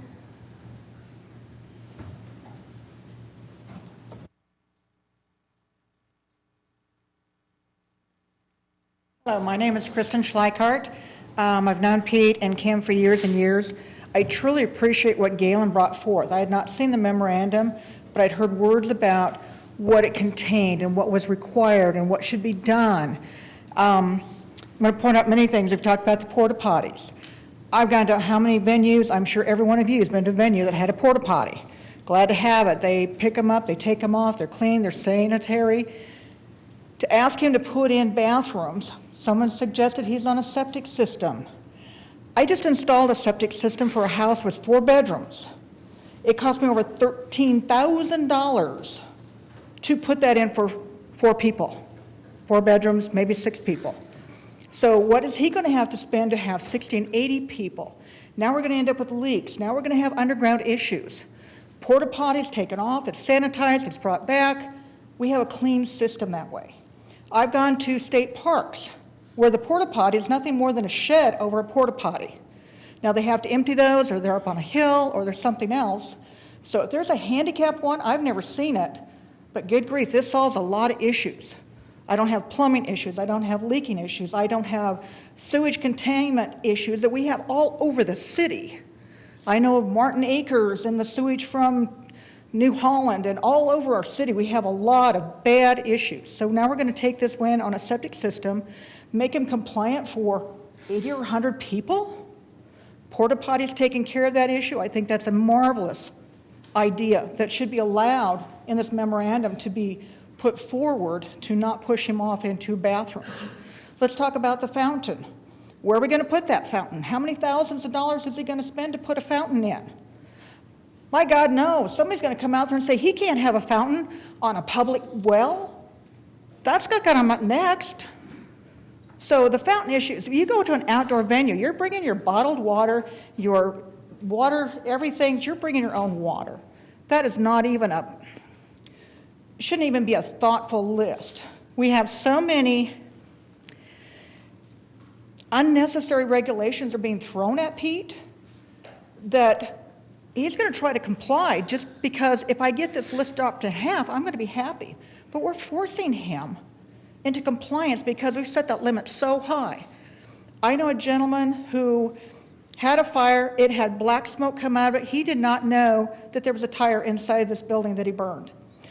He got threatened by the state that if he didn't comply and pay the fines on this, he's now going to have the state coming in for a sales tax, and the list went on and on and on. He was like, get me out of this mess. I'll pay whatever you want to get out from under it. I think we're doing the same thing to Pete. We're trying to make him comply to be the best thing in the world. And he's a little venue that is active for less than 20% of the time. And if you take that by hours, that's probably 7% of the entire year he's active. He's got some compliance issues with permits. Help him fix those issues. Why not find him? City of Tourism, Grand Island Tourism, gives grants to run horse shows out at the state fair, gives grants to run other things. We've talked about all the money we spend. Let's find a way to help Pete become in compliance with some grants that just hit the minimum standards. Porta potties. We talked about septic is too unaffordable. I just put in cement at my own home. I poured patios in front of my house and whatnot. I couldn't park 12 cars on my house and all the cement that I've just poured this year. That was in excess of $20,000, and I couldn't park 12 cars. We want to make him pave a parking lot? To what end? It's pretty. Are we going to raise his taxes next because you've paved his parking lot? I know my taxes at another property have a patio, and I pay taxes on that patio. So now you're going to raise his taxes because he's going to pour some cement for parking. The next one is the safety of the buildings. If they didn't have foundations, some other things on there, storms, he's not open anyway. We're not trying to put public protection and storm shelters out there. He just needs a building to cover shade in the summertime, covers animals, handicapped people. I've been on specific hunts in other states and actually in Old Mexico. I was in on some veterans hunts. The guys are in wheelchairs and we're pushing them around in the sand. They are happy as they can be to go on an event that they are thrilled to be a part of, and we're all doing our job. And I said, you want to find out what it takes to push someone through 4 inches of sand, because that's what's on the road. That's where we want to stop to hunt. But these guys are ecstatic. We built some ramps. We had some hunting sheds for them. We literally picked them up and put them over the top of them in their wheelchairs. Everything's possible. People, we can make it possible without making it so fancy that it's unaffordable. If you make this $20, $30, $50 to pay for all this stuff for every venue, he's not going to get customers to come out anymore.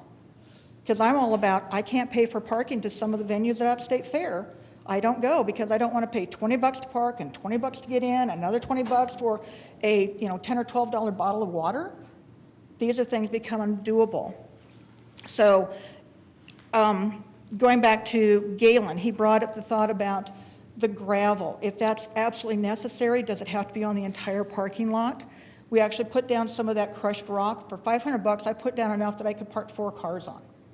Very affordable, not cement. We're asking, the list of memorandum that's asked for is the sky to build a multi-million-dollar facility. Pete doesn't have that kind of money. He wants to be profitable. He wants to enjoy his animals. His feed bill probably takes over 50% of his entire venue of monies or income that he brings in. So can we find a way to grant him permissions, help him fix things that do, evidently some things do need to be fixed, the permitting, things like that one. But we've got to find a way to make those things happen, to keep something that is drawing people to build our city. Just like the Grand Island Tourism brought in horse shows to the state fair, they're bringing hundreds of people in. They buy hotels, they buy meals, they go shopping, other things, they're buying their all the different stores that are generating an income because these people come in. We've got the same thing with Pete. We've got to find a way to keep him open. We couldn't keep one out at Stolly Park. That was already mentioned. Cost too much money, but we've threw money hand and fist at it for years and years and years to no avail. Let's find a way to help Pete out, keep his facility, keep his zoo open, keep entertaining people, keep building our tourism to Grand Island. There's got to be some way. So it's not a list of undoable forcing compliance with an undoable list that's unrecognizable.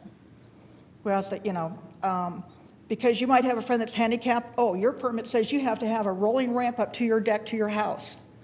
That's kind of things we're trying to throw at him, that, how do we ask him to do something more than we would ask anybody else?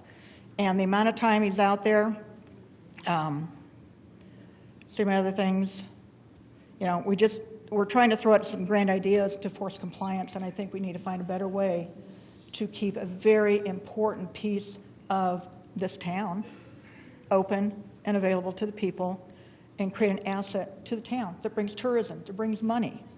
So let's find a way to help him meet the requirements, but these requirements can't be up here.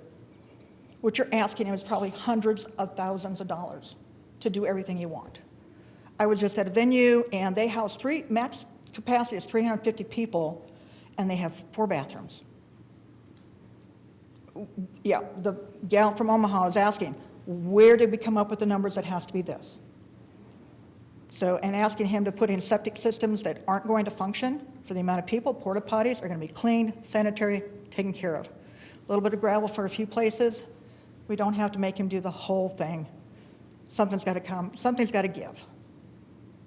There's a medium here that you guys can figure out that we can keep him open, we can keep him operational, keep people happy. The people aren't in buildings when there's storms, so having a storm, snow load, something of this one is like, nobody's going to be there in the winter. Nobody's going to be there in storms because he's not open, weather permitting. So a lot of those things, I had to build a building in cities, within cities 2-mile jurisdiction. I had to build a commercial grade. It cost me an extra 10 grand to make, because somebody might walk in that barn. There's a storage building, but somebody might walk in it, so I had to do this. I said, I'm not going to be in it when there's snow load on it. But the thought is, find a way to reduce the undoable mandates that have been given to Pete, to keep him open, keep him operational, and, change the coding, change this, do some things to find ways. We've given people, your Jackrabbit Run is county-owned, so it pays no real estate taxes. Veterans Club is county-owned, pays no real estate taxes. Hornaday, as I understand, is county-owned, so it pays no city taxes. There's so many facilities in this county that we've given special opportunities to make their lives better and easier and more affordable. There's got to be a way to do this one. So thank you, gentlemen and women. I appreciate your thoughtfulness. I hope you suddenly see that we can do something to help him out. Thank you. Annie Bittenson.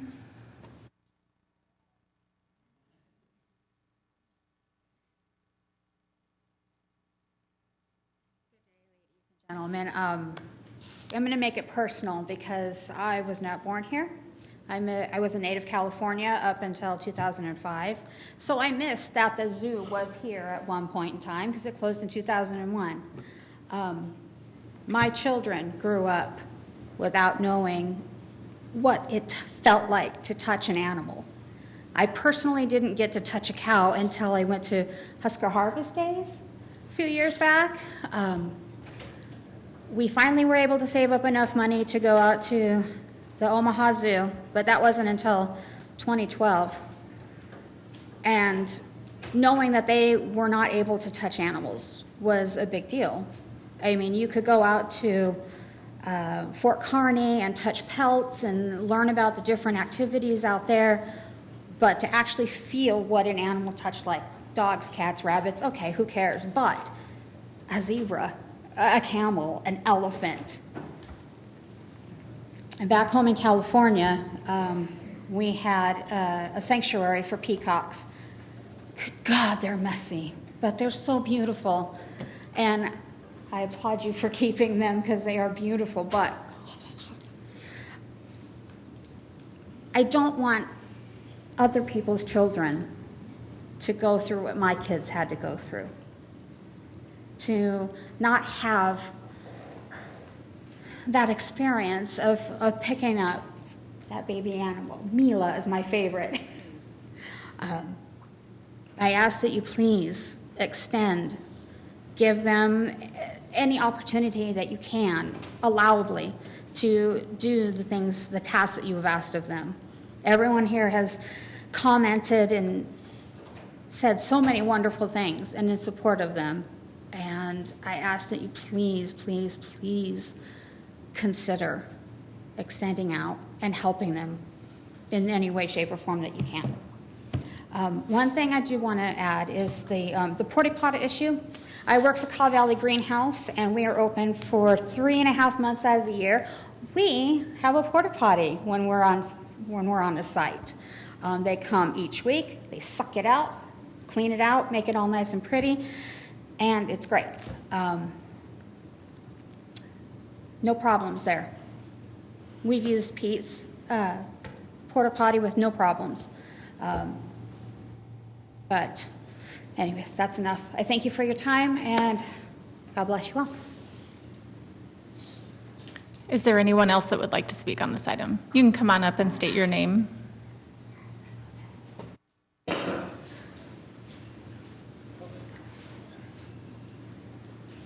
Michelle Anderson. I am actually, I know a lot of visitors, but I live right next door to them. First comment people ask, doesn't it stink? No. They're out there every single day, rain, snow, shine, cleaning that place, working on it, whatever the case is. But the feedlot that's 1.5 miles north of us, you know what, I can smell that. They're constantly working on it. I know they've made comments about the parking lot. State Fair's been here since, what they say, 2006? 10 years, so we've had 10 years with no parking lot at the State Fair, but a family-owned business, we're expecting them to pay for a parking lot. I've heard that the lean-tos they're expecting covers over the building for shade that the USDA said.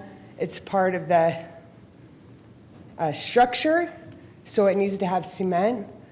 How many bars do we have in Grand Island, Nebraska that have lean-tos, which are buildings, the roofs for shade?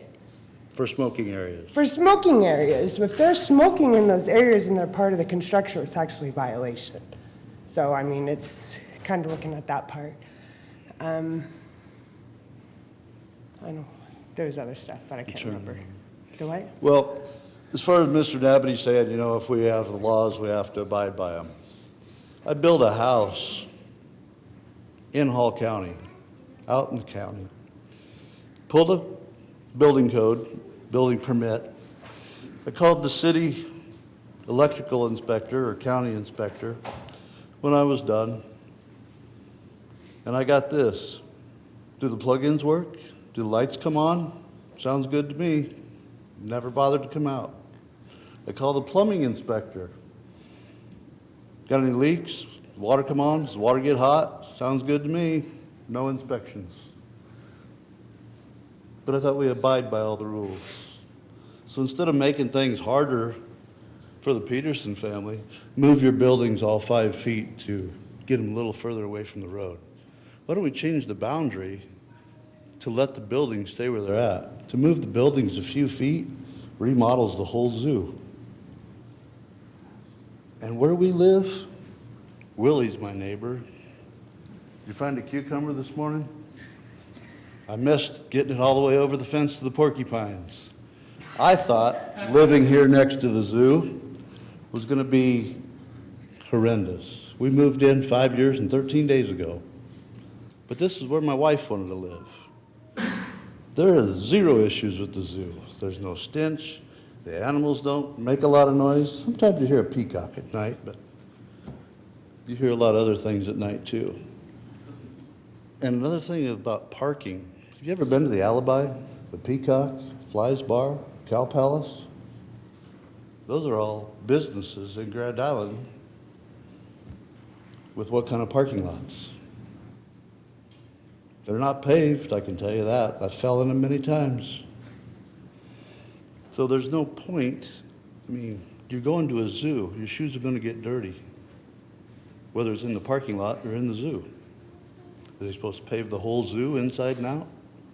Makes no sense to have a paved parking lot. If you need a paved walkway or a sidewalk, that makes a lot more sense than paving a parking lot in somebody's front yard. I think I'm getting interrupted. I just wanted to point out about the, are we gonna start inspecting all the dog houses? We gotta remember that these are animals that are living in these buildings. They don't need electricity, they don't need water, they don't need a concrete foundation. They need shade, they need a clean area to live in, whether it be food, they're fed. There are people, I know for a fact there are people in this town that are living in storage units. No electricity, no plumbing, when they're still living there, you know? So, I don't know, these are animals that are here, I don't know why we're needing, my dogs don't have a whole concrete backyard. One, I couldn't afford that, but we're gonna start looking at everyone's dog houses for structures because your animal's living here? Yeah, my dog house is over 120 square feet. Do I need a foundation? Yes, I do, for my dog house. if it's over 120 square feet. I could probably find you a lot more dog houses in Grand Island. I didn't need a building permit to put it up either. Point being made, just like the sheds, they all have metal roofs. Oh, if you take off the metal roof and put up a tarp, then it's not considered a building. What kind of sense does that make? Let's have a tarp flopping around in the wind where we could have a stable roof. We had, 2 months ago, we had that 40, 50 mile an hour wind, trees were blowing over. If they had tarps on the roof, those animals, it'd be pointless to even have any cover whatsoever. They would have nothing, because there wouldn't be a roof, they wouldn't be protected from the rain, the snow, whatever elements that those roofs are made for. And the last thing I have to say is if the United States had half the workforce that worked as hard as Kevin does, you wouldn't need the other half. There's nobody I've seen work harder. Unless I'm in my shop until 11 o'clock at night, till 4 or 5 in the morning, that's the only time I don't see him out there. Otherwise, it never stops. I've never, ever seen him not working somewhere to make things better for the animals or the people that come and see it. Thank you. Sir, could you state your name? William Anderson, 2180 South Engelman. Thank you. Is there anyone else that would like to speak? You can come on up and state your name. My name's Jose Ramirez, and I was here about 5 years ago on a similar business zoning issue. I came here prior to starting the project. I applied for the proper permits, and my project was shut down. That project was the Harmony Hall down on Sealy Mile. So I see now, like, you're damn if you do and damn if you don't, because what I hear tonight is he should have asked for permits a while back before all this started, but I was in those shoes, those scenarios, and I still got shut down. So I just want, I don't know, this town to be an all-American town and for businesses to be welcome in town. That's all.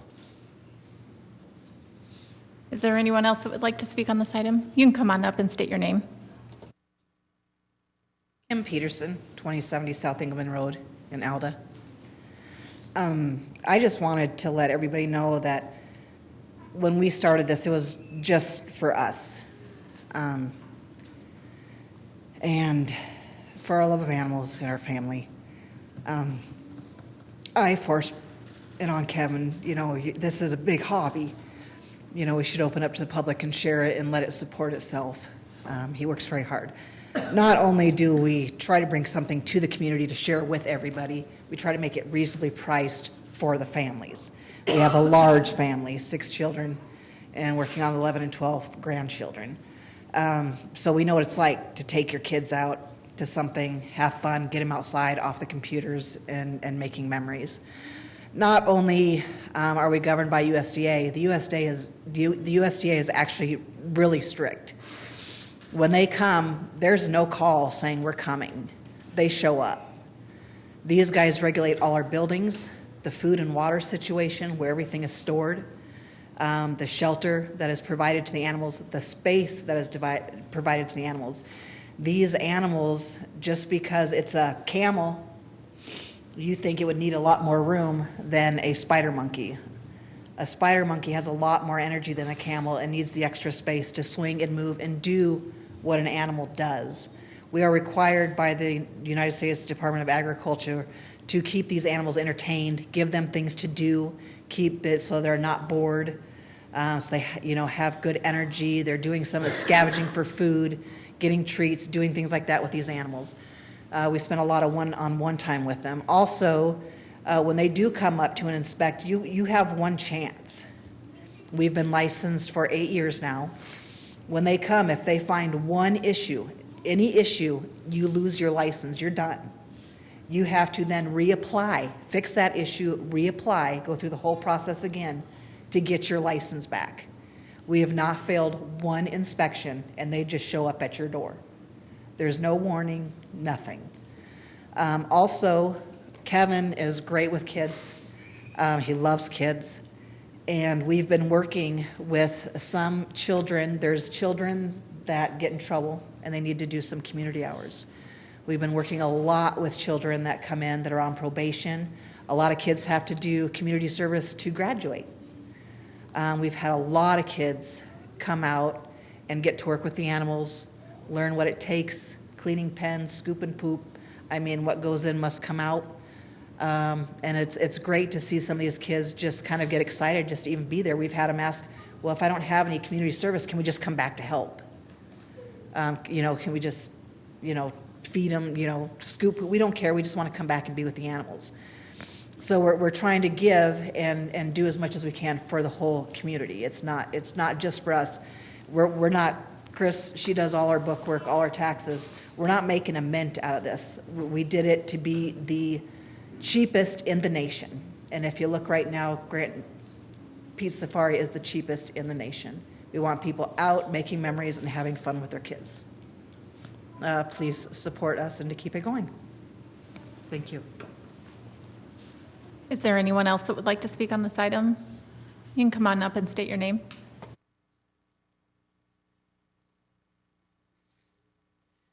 My name is Alex Winchester. I'd like the council to consider the educational value that Pete's Safari brings to Grand Island. Not everyone has the opportunity to visit large zoos or wildlife parks, but Pete's Safari gives children, families, schools, and even adults a chance to see and learn about animals up close. Experiences like these can spark curiosity, encourage respect for wildlife, and inspire future interest in biology, conservation, veterinary medicine, and even environmental stewardship. Learning doesn't only happen in classrooms. Seeing the animals of Pete's Safari in person creates experiences that books and videos simply can't replace. For many children, a visit to Pete's Safari may be the first time they've encountered animals like the ones at Pete's Safari, creating memories that last a lifetime and fostering a greater appreciation for the natural world. Losing Pete's Safari would mean losing a unique educational and recreational resource that has become part of our community. It would reduce opportunities for families to spend time together, for children to learn through firsthand experiences, and for visitors to discover another reason to come to Grand Island. I understand the importance of zoning regulations, and I respect the city's responsibility to uphold them, but my hope is that the council will look for a solution that allows Pete's Safari to continue serving our community while addressing any zoning concerns. Finding a path forward would preserve the educational, economic, and community benefits that Pete's Safari provides, while still respecting the city's zoning rules and regulations. Thank you for your time, ladies and gentlemen. Is there anyone else that would like to speak on this item? You can come on up and state your name. Hi guys, my name is Mariah Ramirez. I'm a Grand Island native. I visited Pete's Safari previously, and I understand Chad's role in the community is to enforce rules. one of his bullets wasn't safety. If safety was a concern, I feel like he would have shut down and not let people go in or out of the structures. So considering the structures are safe and Pete and his family do a lot for the community, I would like for you guys to take that into consideration when making this conditional permit for them. Thank you. Did you want to come up and speak? Come on up and speak, state your name. Thank you. Good evening, ladies and gentlemen. My name is Corvo Zeravoros. I've heard a lot of great points up here, so I'll just make this rather quick. I think that Pete Safari has a real value to us because I think as Native Nebraskans, we have a slightly better connection with nature. I mean, we're still, a city, but if you go to Los Angeles, Miami, Chicago, there's a lot of people up there who have never seen a deer in real life. They've never seen animals apart from zoos. We as Nebraskans, we have a deeper connection with nature. A lot of us grew up on farms. A lot of us have gone hunting and actively do participate in hunting. We know what animals are like. Having Pete Safari here, I think, helps us have a little bit of the outer world and bring it here locally that our kids could experience. And likewise, too, I think that sometimes regulations, while they certainly have their place, can sometimes have you could say obstinate view of the way that we treat smaller businesses. I mean, I think you would all agree that small businesses are the backbone of the American economy here, and likewise are an essential part of our culture. Sometimes I think the technocratic kind of bureaucratic legal perspective can sometimes get in the way of having a more human connection with our small business owners. So I would just ask to, help him help you guys to both serve the heartfelt interests of our citizens and of our city itself. Thank you. Is there anyone else that would like to speak on this item? If not, public hearing is now closed. Council members, is there a motion?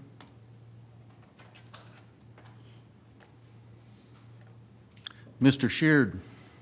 I move that we approve the request, or 2026-189. Mr. O'Neill. I second Mr. Sheard's motion.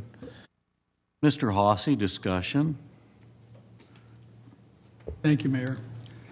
So first of all, I want to thank everybody for coming out and sharing all of your thoughts, because I've been hearing them or reading them on social media, and so I'm appreciative of everybody showed up, because so often the business of the public gets conducted in this room with nobody showing up. And city government runs by people showing up. And so that's how business is run in the city. I do appreciate Chad and Ed for bringing the code to us unfiltered. So I appreciate them for doing their job to bring it to us. But now it's in the political realm. Now, Chad and Ed, you guys just need to sit back and let the council do, just as we went through the police budget, the council gets to decide these things. We are the jury. And I think we have heard, and we've heard what they want to do. We've heard what it doesn't quite work.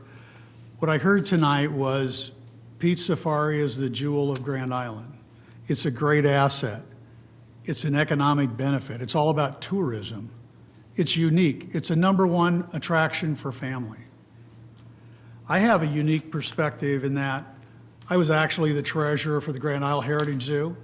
So a bunch of years ago, we had a zoo in Stolly Park. The only remnant now is the train that is there. That's what we donated back to the city. When the Heritage Zoo was there, it wouldn't have been able to comply with these same standards. You understand, it's the same animal cage, just didn't have footings. And so the same standards aren't being applied today as they would have been back when the Heritage Zoo was here. And so I'm pretty familiar because I volunteered and my kids volunteered at the Heritage Zoo. We loved it. At that same time, the city of Grand Isle was contributing $100,000 a year, by the way, to the Grand Isle Heritage Zoo. At the same time, the Scotts Bluff Zoo was going on, and the city budget for the Scotts Bluff Zoo was $600,000 a year. And I went out to Scotts Bluff, and I saw their zoo at that time, and it wouldn't have complied with all this either.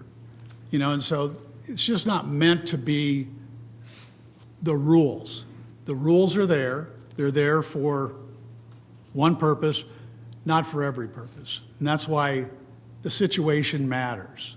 That's why Kevin matters. What he does out there and what he does for the community matters.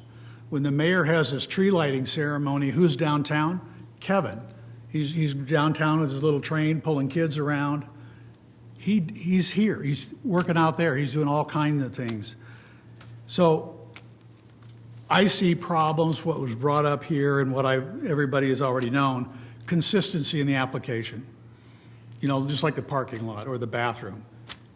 Nobody has paved parking. I mean, there's a lot of places you can go to. There was a number of bars that were mentioned. There's a couple of city facilities. Heck, Ryder Park, for the first time in almost 100 years, it now has paved parking, but it took 100 years. You know, so I'm like, the paved parking thing, what we need to do is look at all of these conditions. And here's, I read the email for the first time when it went out public, because I hadn't had a chance to speak about this until now. There's 13 whereases in the resolution that's in front of us. Each one of those has meaning, by the way. There's 12 primary conditions, there's 21 paragraphs, and there's only a 5-year term. I don't know that I've seen a 5-year term on any conditional use permit before, but I'm sure there probably has been that I just don't remember. But I think there's a time that we need to sit there and take into consideration all of those things, the things that you do for the community, because that's what this is. This is where the political will, we need this to exist, and we need it to exist maybe with some improvements. I'm sure that there are some improvements. When I went out there and I talked to Kevin, he's already, in the bird cages, he's already replaced them. He's already put gaps in, so he's already replaced cages out there because he was asked to. He's already pulled a little merry-go-round for kids. They can't run a drop cord out there, so he's already pulled that. The merry-go-round doesn't work now because he doesn't have the electrical. One of the other consistencies is when he goes in and asks for an improvement with an electrical, he's going to improve the electrical service, we go back and look at all of the facility and say, geez, you can't go forward without doing all this other stuff. I can only imagine when the Masonic Temple came in for their very first permit, I'm pretty sure that whole facility was not in compliance. That's why we're doing these grants for these downtown public safety compliance. So I quite frankly, didn't recall that every building had to be totally in compliant in order to issue one permit. So I think there is legitimate reasons that I've heard regarding the consistency of the applications that we're asking in those 13 whereases and the 12 primary, I think there's a lot of stuff in there. I think that stuff that is in there, some of it is kind of overreach. I don't know what the right word, it's unreasonable. The bathroom situation, unreasonable. Now, we know that in a place in Grand Island, it's not even it's in the 2-mile zoning jurisdiction, so that makes a little bit of difference. He doesn't have city water, he doesn't have city sewer. We just put in a bathroom down in Amir Plaza. I don't remember what the number was, I'll just say it's $100,000. And it has city water and city sewer. I'm like, the leach field that you would need to put one out that same facility on your land, you don't have enough land. You'd have to run it into the Stalers Trailer Park right across the street. They wouldn't want that either. Some of these things are just they just don't make any sense. So I know that there's a motion on the table. I think what needs to happen is, and it's in our sample motion, an amended resolution needs to come back to the August 11th council meeting. I think that the attorney that spoke to start with, he had some very common sense things. I think that other people had some very common sense things. I think it's too much to go through tonight line item by line item. We'd be here probably till midnight and we'd have to adjourn and reconvene. But I think I'd rather take everything that everybody has said. I'd rather amend the resolution to something that is doable and workable and then bring it back to the August 11th council meeting, and maybe I need some legal advice as to, can I make that in a motion, or how do I override the existing motion on the floor? Mrs. Fisk, your speaker's light is on. As to Councilmember Hazi's question, you'd have to figure out exactly what your motion is and make that motion. If I have a different kind of guidance to speak on, if I could be permitted. I just wanted to remind council that what's actually before you today is whether to approve or deny a conditional use permit, which applies only to zoning regulations. It does not apply to building regulations, animal regulations, any of those items. Conditional use would allow, in this case, Pete's Safari to operate as a private club. Right now, zoos are per se not allowed and or illegal in a residential zoning district. This conditional use permit allows them to convert from a residential use to a private club, which is allowed by conditional use permit in this particular zoning district. Your ability to grant conditional use permits simply allows you to allow a use, in this case a private zoo or private club, that would otherwise not be legal without restrictions. You can only grant conditional uses in cases in which minimal protective characteristics are required to protect public health, safety, and general welfare. That means you can add conditions. You cannot relax rules and regulations. You can simply condition somebody's kind of exception to the general rule, which is that this would not be legal, by adding features that protect health and welfare. The items you're allowed to address in a conditional use permit are contained in Chapter 36, Section 89 of City Code. The first of which, and what you're here today on, is to allow a use the zoning code only allows by condition in a particular district. I believe that's why you see the request from the Petersons to allow them to eventually transition to a B2 district, is because this use is kind of difficult to thread. You can make a couple of other limited conditions. You can relax parking by no more than 2 spaces or 20% of the required number. I'm not familiar with what that number is. You can allow temporary buildings in a developed portion for up to 6 months. You can permit the construction of a private wastewater treatment system or allow a septic system under 2,000 gallons per day. And you can permit the keeping of livestock on a residential property with less than half an acre of enclosure for up to 3 years. That's really all you can do today, because conditional use permits are very much tied to zoning. I think has been highlighted today, there are other issues that the Pete's Safari has to tackle ahead of them. All that's before you now is whether to grant or deny their conditional use exception to zoning regulations only. So I just want to make sure we kind of know what our scope of what you can and can't grant in a conditional use permit. You do not have the authority under state, federal, or local law to relax other rules and regulations, just this zoning regulation. So I think when I look at this, there's some showstoppers in some of the conditions that are in the attached resolution. Absolutely a no-go for me. So I would make an motion for a continuance to the August 11th meeting where an amended resolution would be provided. Mr. O'Neill, are you going to second that or somebody else? I'll second that. Thank you. Any discussion on the amendment? Pardon? Mr. Nickerson. Yeah, so I just want to make sure we're clear here, Carrie Ann, and thank you for clarifying that, because I think there are a lot of things that need to be discussed tonight that we'll turn around and be discussing in 2 weeks.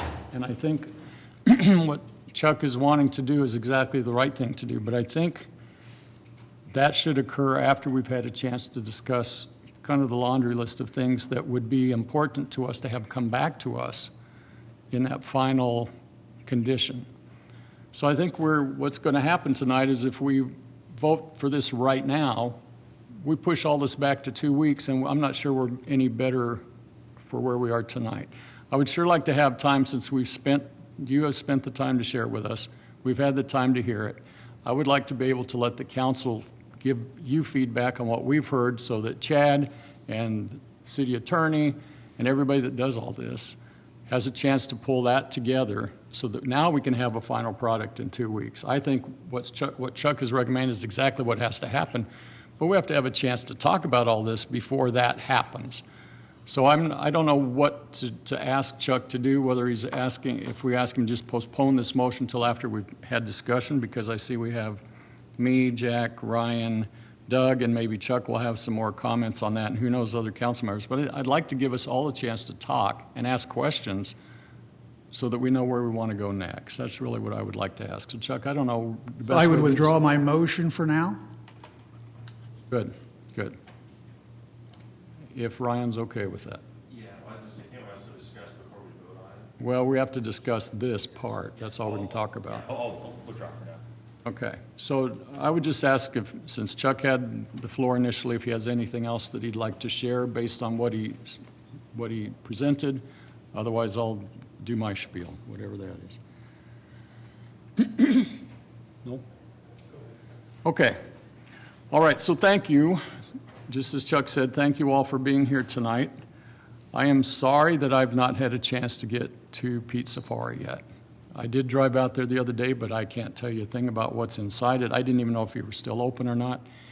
But it sounds like it's a very great asset to the community. And I think we could have diffused a lot of what you presented to us tonight. I'm speaking for myself, where the assumption was that we were trying to shut down or that the city wants to shut this establishment down. I don't know where that came from.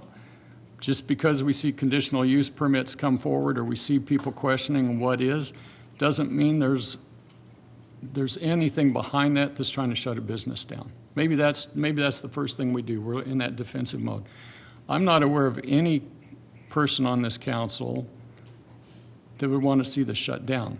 What I do want to see, and I think everybody on this council would want to see, is to ensure that Pete Safari is safe and that people who go there are in a safe environment. I mean, to me, having never heard of Pete Safari before tonight, just reading about it on the internet and a few headlines on the news, I'm glad I'm hearing about it this way than if I would have heard that there was a catastrophic fire and the buildings were gone and a lot of exotic animals were lost.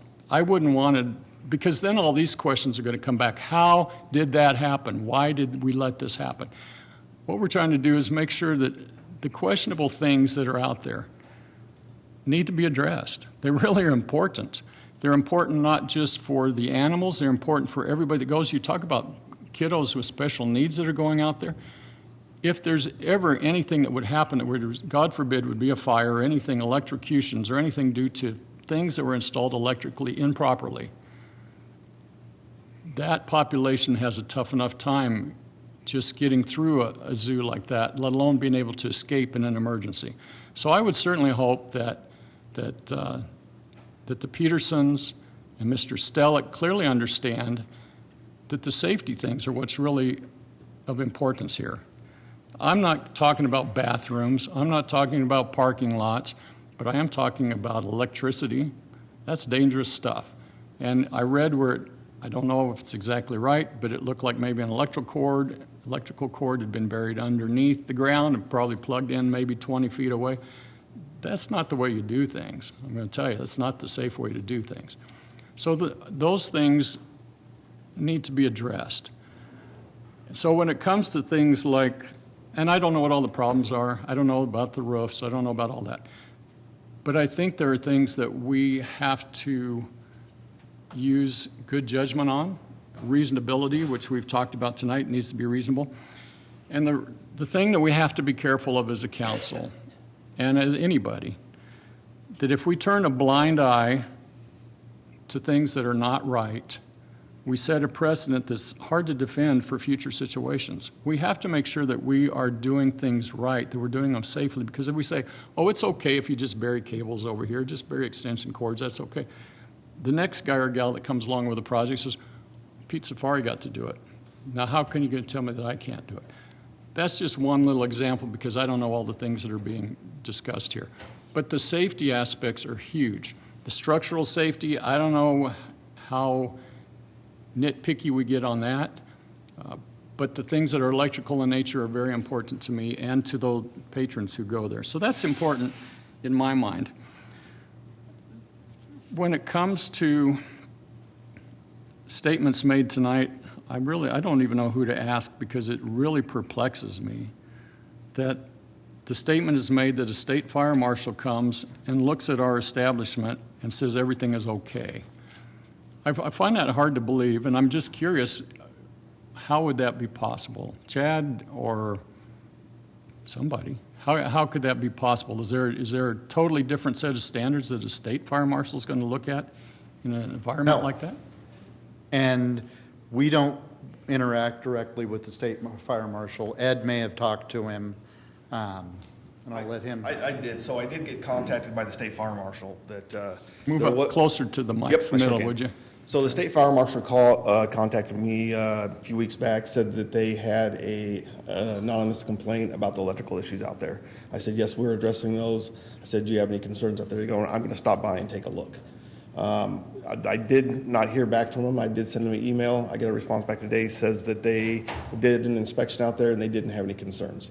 I don't know what they were looking for, what they're looking at. So that's what the statement saying that the state fire marshal did not find any concerns. That's a true statement. They did say that. They emailed me back saying that. But we don't know what they looked at. I do not know what they looked Right. at. They did have a concern with the electrical issues, but the state fire marshal does not have jurisdiction on electrical issues. City of Grand Island does. It's the state electrical division has jurisdiction of that. Larger jurisdictions, they grant them delegated authority, and we have our own program, and we're required to meet their standards. So we're handling the electrical issues, not the state fire marshal. Now, as far as any of the other issues with the buildings, the state fire marshal may not have had any concerns because they were animal enclosures. They're more for life safety and the occupiable buildings. The occupiable buildings have minimal issues in there, and we've seen some of those, and I think we can get those into compliance fairly easy. It's the animal structures that the concern of those is if something was to collapse or flying debris or things that. And I think there's not huge issues with those, but I think those will be corrected relatively easy. Yeah, and that's what we're really trying to do tonight. And I've heard it from Mr. Stellick. I've heard it from many people who've come forward saying, let's just see what we can do to try to make this work. The whole reason that we're here tonight is we're trying to make it work. And even with some of the zoning, we're trying to make it workable now, ultimately looking for another change down the road. And I think that's a positive step. Now, I don't know if Pete Safari is still open. Are they still open right now, as far as we know? Okay, so they're still operating, and the conditional use permit tonight was going to be to allow them to be claimed as a private zoo. And I don't know, again, I think this is something we can postpone. I don't think we have to make that decision tonight. And I'll let Chuck entertain his motion after everybody's spoken. But I think we've got to use common sense. I'm going to say common sense. It's not necessarily the right thing, but a sense of reasonability when it comes to things like parking, for the very reasons we heard tonight. How can we ask these folks, and I'm saying we're asking it, or we're not demanding, maybe we're asking, maybe we are demanding. When we have business after business, a municipal golf course, shooting park, all the things that we've talked about tonight that we have not required to do that have more people there at any given time than what this place would have, why would that not? A great question. And a lot of those parking lots existed prior to the requirement for paved parking. And if they haven't made significant changes to the business operation, to the building, to those kinds of things, they're not required to upgrade their parking. Cow Palace, some of the bars that have been operating for 70 years and didn't have to have parking 70 years ago, don't have to have parking, paved parking today. But a brand new business, if Chick-fil-A had opened up without paved parking, that's not going to happen. When Pete's opened up 6 years ago, those regulations for paved parking were in place.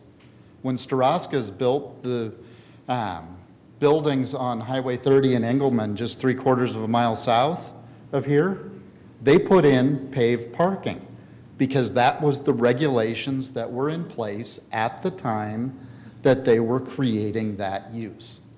Now, the state fair was mentioned. If you remember, back in 2009, 2010, this city council amended the parking ordinance to allow parking on grass up to 4 times a year for a period of up to 2 weeks if you had at least 30 acres of property. So for those large events, for those large specific uses, the city council amended the regulations to make that legal.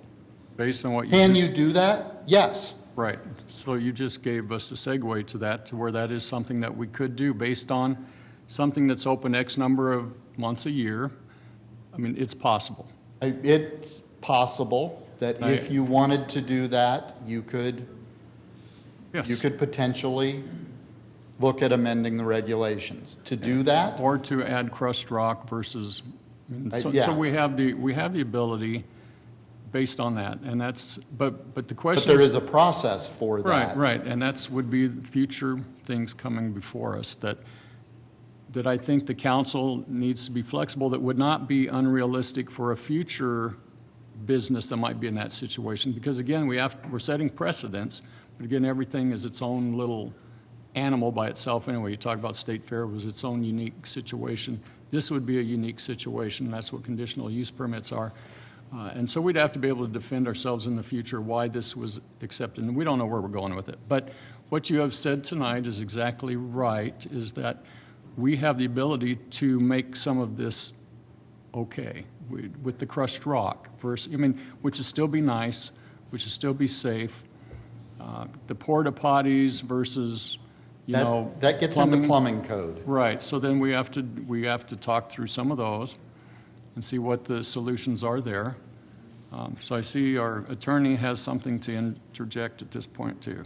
I think it's just very important for council to remember that you have the authority to grant conditional use to accept from the zoning violations and the zoning use only. You do not have the authority to relax state or federal laws, adopted building codes. Those all have different processes to relax. So things like handicap accessibility of parking is governed by federal ADA regulations and adopted back through plumbing code and electrical code. Our authority to regulate those only flows from the state authority. So you have very limited ability to relax and make any exceptions. The only one that is before you right now is, do you want to grant them the right to exist in this zoning district as a private zoo? Right now, their mere existence is illegal in a residential district as a zoo. This would simply allow their existence to become legal as a conditional use. The rest of the how they operate, how things are constructed, how changes are made is not before you and likely won't come before you. It's mostly regulated by other entities. You're just asking the question of, do you grant their application to exist as a private zoo in the large lot residential district? That is all that is before you, is yes or no on their application, subject to your ability to add conditions related to public safety, health, and welfare. You cannot relax public health, safety, and welfare or other laws. All you can do is add conditions. Most of the conditions contained in this permit are merely just recitations of what lawful operation will have to look like eventually. You're not actually requiring any new obligations that don't already exist for this type of operation. This is just really to make sure they're on real clear notice about exactly what lawful operation looks like. So frankly, even if you were to delete all of the conditions, you'd be playing in some legal gray areas with your authority to grant conditional use without conditions, but those same rules would still apply whether they are written down in this permit or not. So I just want to make it very, very clear that we manage expectations that you cannot add an exception to most of these laws, the one exception being the zoning laws that you've adopted to allow them to operate as a conditional use. Everything else is just past your purview, Mr. Nabody's purview, the building department's purview. I mean, frankly, all of ours, they're governed by other rules. So I just want to make sure everybody is really aware of the limitations about what you can and can't do today. Okay, I want to, today. Or ever, to Today, be honest. Yeah, or 2 weeks from now or whatever. So we're going to have to trust your guidance for that, but I think ultimately tonight, I hope we'll just say, let's get this thing down the road a couple more weeks or whatever and work through the things we know that we can do, just to make sure. It sounds like it puts us in kind of a tough predicament based on what you just said, but we have to take a look and see what we can do and can't do. There might be some other options there. I don't know what that might be. But I just think it's important that we work with the Petersons, which is proposed that we do that. And I think the timeline seems to be pretty generous with trying to get a lot of these things done. We know that the plumbing thing is kind of its own unique problem because of the type of system they have. So that has to be talked through, and there's probably people we can talk through.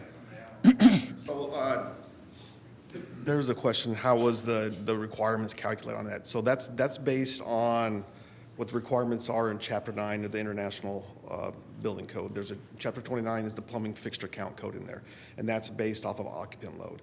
Now, this is kind of unique with Pete Safari. It's all an outdoor area. Nothing really fits in there, so it leaves it up to the interpretation of the building official to determine what the occupant load is. So we take the public areas that's open for circulation to see the exhibits, took and calculated the square footage of that, and then the most close thing would be like exhibits, which was 30 square foot per person, which came to an occupant load, which would require was 4 women's fixtures and 2 men's. Now, taking a closer look at that and being proposed as an educational facility nonprofit, okay, now we're now starting to think outside the box. What is more appropriate? Maybe we call this as educational and vocational areas. I can literally cut that requirement in half. And then there's other things you can do, like say, okay, get statistical data from Pete Safari. What are your numbers of attendees that you have on a normal basis? Take a look at that too, and what's more appropriate in reality. I would say yes, with an occupant load of 430 at any given time, it's probably not realistic, but that's what we had for face value with the code to establish requirements. And with outside areas, they do have the ability to reduce those on something that's more appropriate there, because the code just doesn't give it. It says take what is most closely fit in the chart that is provided in the building code. So that there, we can fine tune that to something that's going to be a little bit more appropriate.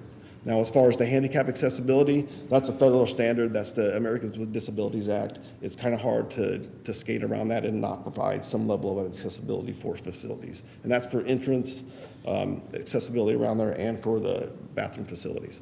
But the numbers there, yeah, they look a little bit alarming, but I think that we can take those and come with something that's a little bit more reasonable and bring that number down. That something could be something a little bit more manageable.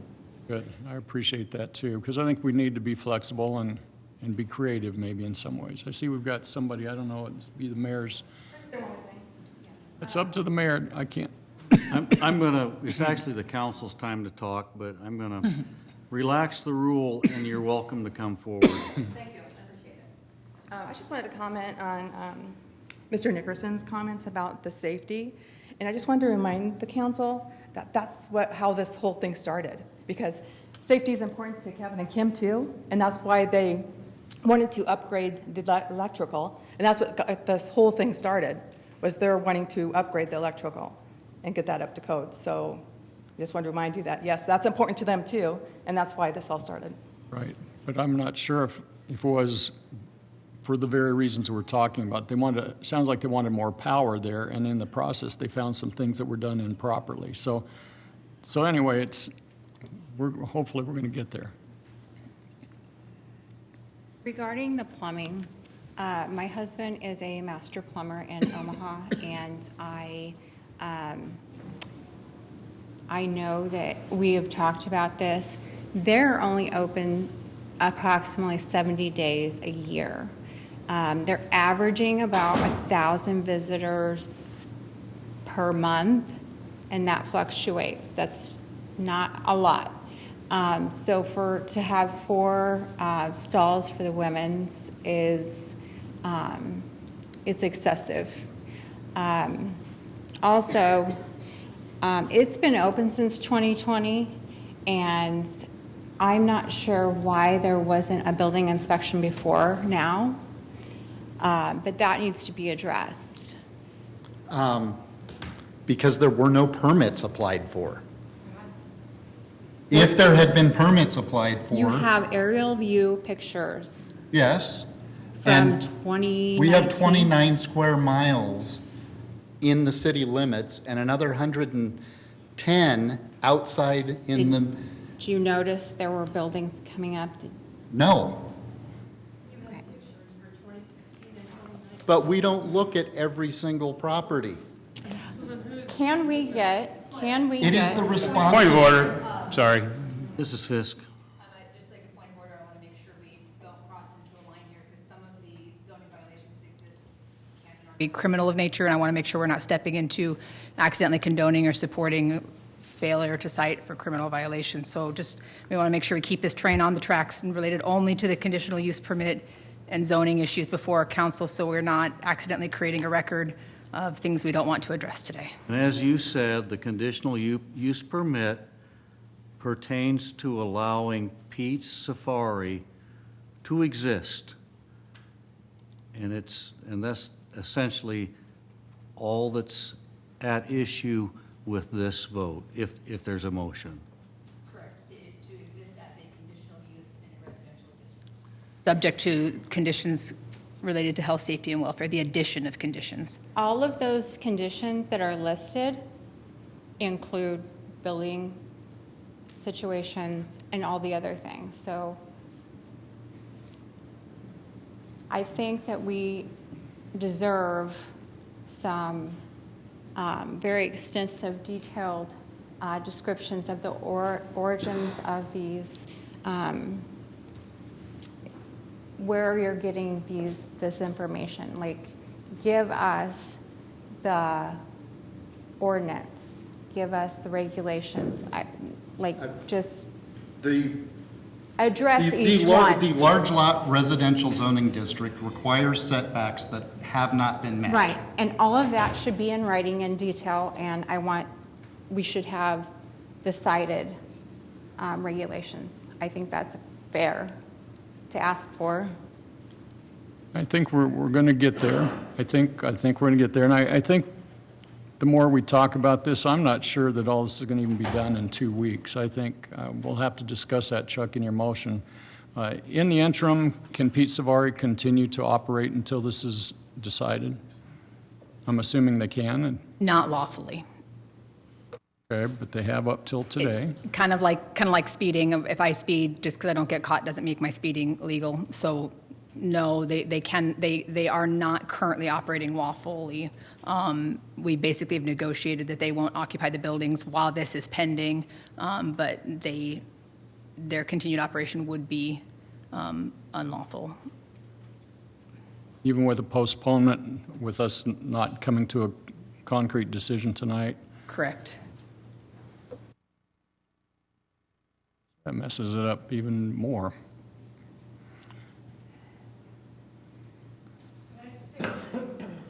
Mayor, I'm Courtney Peterson, and I'm his daughter. Not only does this take a huge impact on the community, we didn't have to share this with any of you. We didn't have to. We chose to share it with all of you. The longer you guys string this along, the harder it is on my own father. He has to go each day thinking you guys are going to cancel him.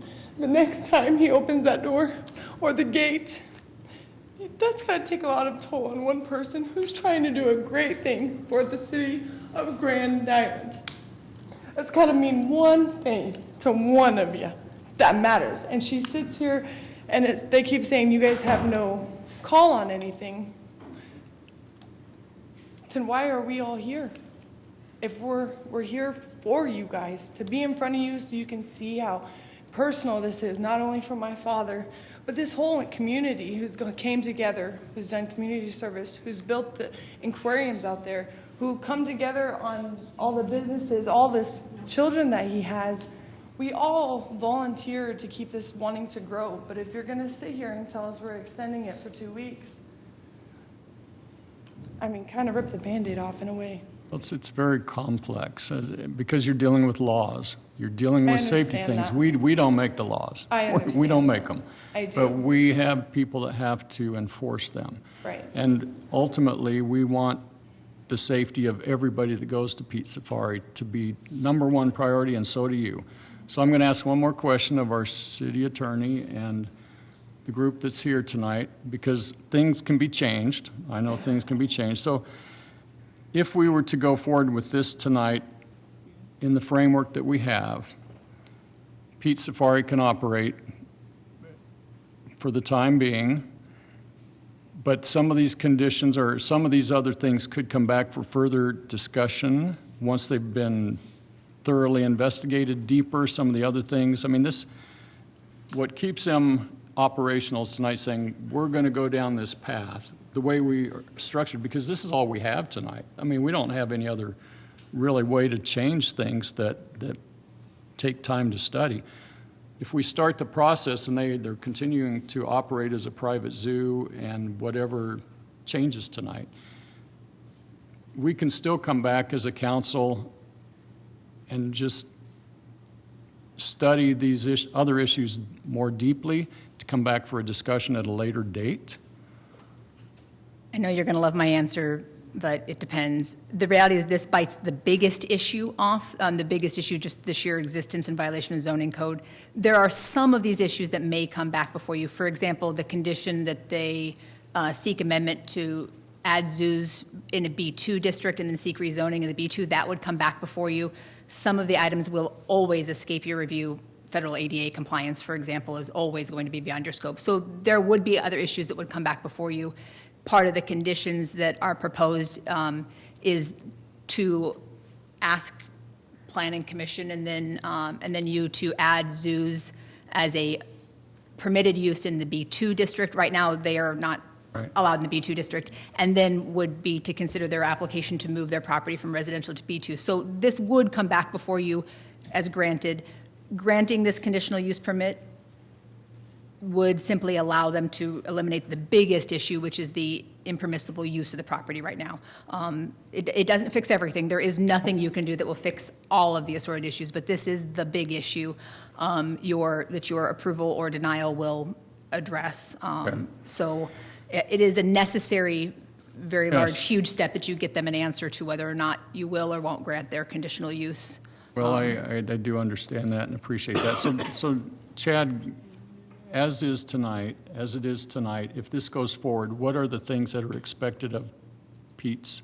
If it is approved as it is written, everything in there is what would be expected. All of those conditions. Right. But they each have timelines. All of them have timelines. And Carrie, don't shoot me.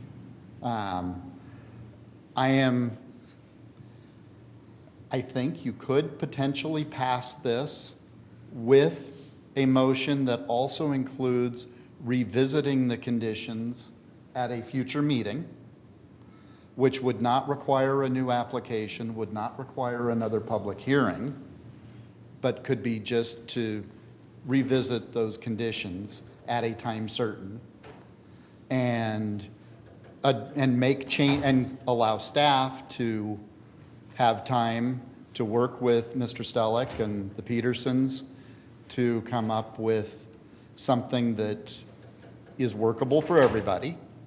Yep. But it would also give them the ability to continue operation tomorrow, because this resolution would go into effect tonight upon passage. Mr. Nabity is correct. You could do a short-term temporary conditional use permit. It would require a new public hearing when you add or change conditions, because neighbors are legally entitled to notice whether they use it or not. But a short-term, maybe 6-month conditional use permit until we can get more in-depth would probably be a good compromise between a full-blown continuance and putting Pete Safari in a situation of knowingly being out of compliance. So that would probably be the best solution. It would require a new public hearing, though. I was thinking in 2 weeks or 4 weeks, Well, let's so make that it there was longer a than that. reasonable time certain. Yeah, let's make it longer than that, though. If you're you could remove most of the conditions, make it a temporary use for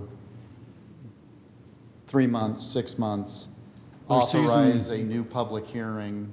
Yeah, their season is probably over when? Come September? Okay, so October, so here we are in almost the 8th month. So we're not talking that much longer. So this is what we want to get to tonight. We want Pete's Safari to stay open, but we also want to work through some details. If we push this back 2 weeks, it sounds like they can't open tomorrow. But if we look at wording it to where we're able to do this for a shorter period, you guys have to do the wordsmithing for that, so we do it right. But make sure that we're going to come back and revisit it, that we give Galen time, that we give Ed time to go through the details. What can we really do that makes it reasonable? This parking thing, there might be some things that come that says, okay, maybe we can do this differently. But there are things that we have to work through that we can't do tonight. And we got to give you the time to sit down and work through this, get the Petersons time to work through it. But ultimately, we want them to be open tomorrow if at all possible, because now I'm going to want to go see the place, because I've already been in the driveway, but I haven't been inside. But I think we can get there. We just need the advice from legal again to make sure the words are correct, and then I'm assuming Chuck would be on board with this to make this go forward. And we still got other people that want to speak, so I don't want to muddy that up because I don't want to keep them from speaking. But I say that's really what makes sense tonight, that is the ultimate compromise and gives us a chance to revisit the details. Mr. Sheard. I think Carrie has another thing here. If you wanted to make that motion, you'd simply move to approve the conditional use permit as applied for, but you'll notice in section L, there's an expiration date right now that's set for December 31st of 2031. You would just want to move to approve the conditional use permit, changing the expiration date to whatever day you want it to expire to. So if you want to go December 31st of this year, whatever you might choose, that's what you would need to change. That would let them have this conditional use permit until whatever date you select. I see. I'm going to let Chuck work on that. Mr. Sheard. Thank you. Government is messy. I have been on the record in this group in the past of saying I think the 2-mile jurisdiction outside of Grand Island, for some of you saying this, I can't stand it. I think there's a talk at the legislature the last couple sessions potentially of giving you the right to vote in city council. I don't like making decisions for people who can't vote against me. That said, that's where we live right now. It's messy and it stinks. Sorry. I like the direction we're starting to get to. I have some questions about specific things, but I'm going to call you Pete. I forget your first name. Yeah. Come on up. Can you answer a couple questions for me? Sure. You have an army of fans here tonight. That's awesome. You obviously do some cool stuff. You mentioned the tourism things, all those things. That's awesome. What was your original intention? You said, I think Kim said you never intended to do this. I didn't. I've been around exotic animals my whole life. And when we moved onto the property, Willie, the camel, he was the first one out there. He was just a little guy in a bottle. I convinced, we were renting from our neighbors to the west of us. And when I convinced him it'd be a good idea to have a camel next door. Our lease said no pets. Yeah, our lease was no pets. Kind of screwed that one, didn't you? Yeah. And that was against Merle Wieland. But we did get a couple of the other animals, just a couple of them, and we started having people that knew and they could see the camel from the road. I wanted to come and see them. Well, with government and government rules, you have to have a USDA Class C license to be able to let people see an animal, whether you charge them or not. With the zoo that we used to have in Grand Island, we decided that we wanted to try and put a petting zoo back in Grand Island. We got quite a bit of ways into it before I was told that, we had some zoning issues and stuff. And that's the thing that I want to point to here.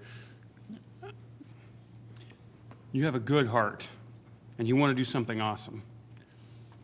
That doesn't mean we have the ability to skirt rules. Yep. You know, the best of intentions. We've never had an issue yet until we do. And these rules are in place. God forbid something happens to an animal or a kid, and you know who that comes back on? All of us who let things happen. There are reasons for all these rules. Some of them suck. I agree. I think as we talk through some of these things, we can come to some different ideas. But I'm a small business owner myself, and there's a ton of rules I have to follow, whether I like them or not. The good heart part and having all these people love you is good for business, but it doesn't skirt the rules.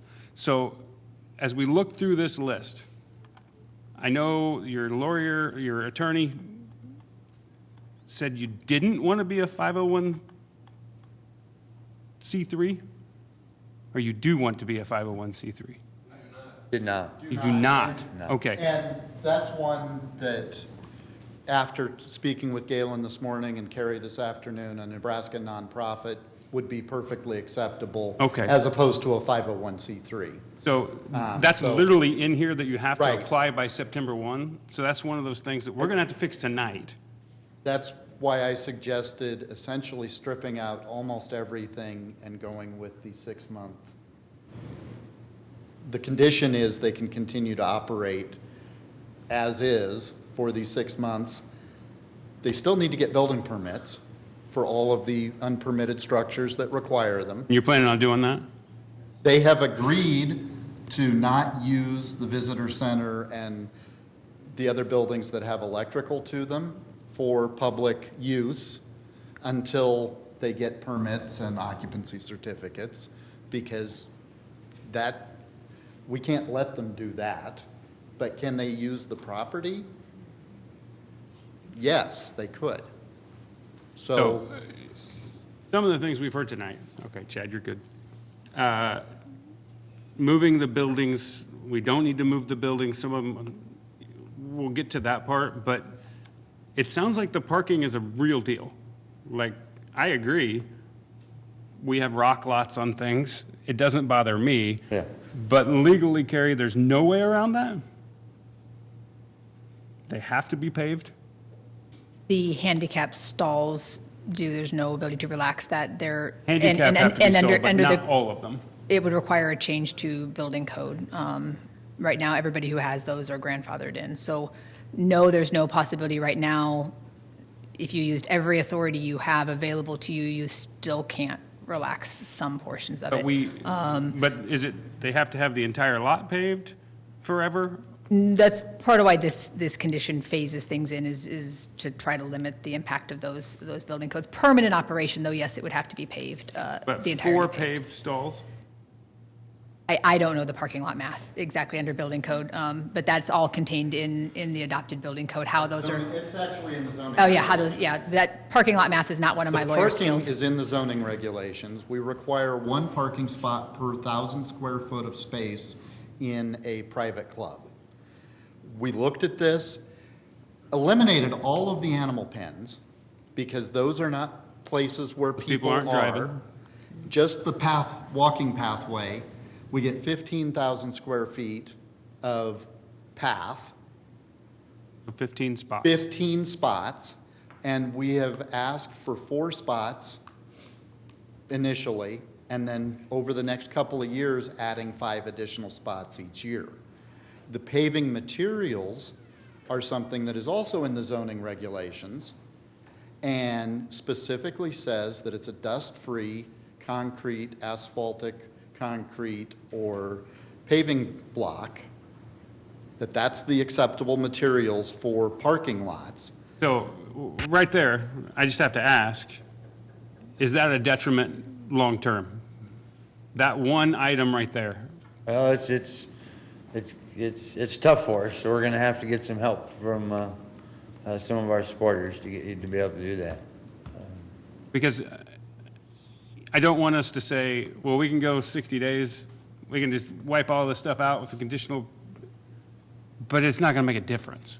Like, I want to keep you open for the rest of this year for sure. I don't want to shut you down at all, But like some of these, if they're non-negotiables, are you going to be willing to sit down with us and talk through, okay, this is what we're going to be willing to do? I think the plumbing, you already have some ideas. Again, I think we're on a good start there. I wish some of that stuff would have taken place before we all got together tonight. But if we change all this and come back, are you going to have the ability to do some of this stuff? Yes. A couple of the big ones was the plumbing. Putting in that many permanent bathrooms and that, and trying to put a leach field that we don't have space to even put a leach field like that, and take the chance of contaminating our neighbors' wells, was a setup like that. So to be able to go ahead and be able to still use porta potties. And then the 501(c)(3), C3, it was the other big one. Do you want to be a nonprofit? I didn't understand exactly. Do you still want to be a nonprofit, just not that type of nonprofit? It's correct. Okay. Just not the other route. Okay, all There's right. going to be. So it sounds like you're going to try to do some of these things. You're going to look into them. If we strip all this stuff out, give you the ability to stay open for the next 60 days, 90 days. Well, 6 months puts us into the next season, and we're going to be in the same situation where they're, yeah, so 4 months, December 31st is what you suggested. Like, if we strip all that out, Pat, Carrie, what's our next step to keep this conversation going so we make movement?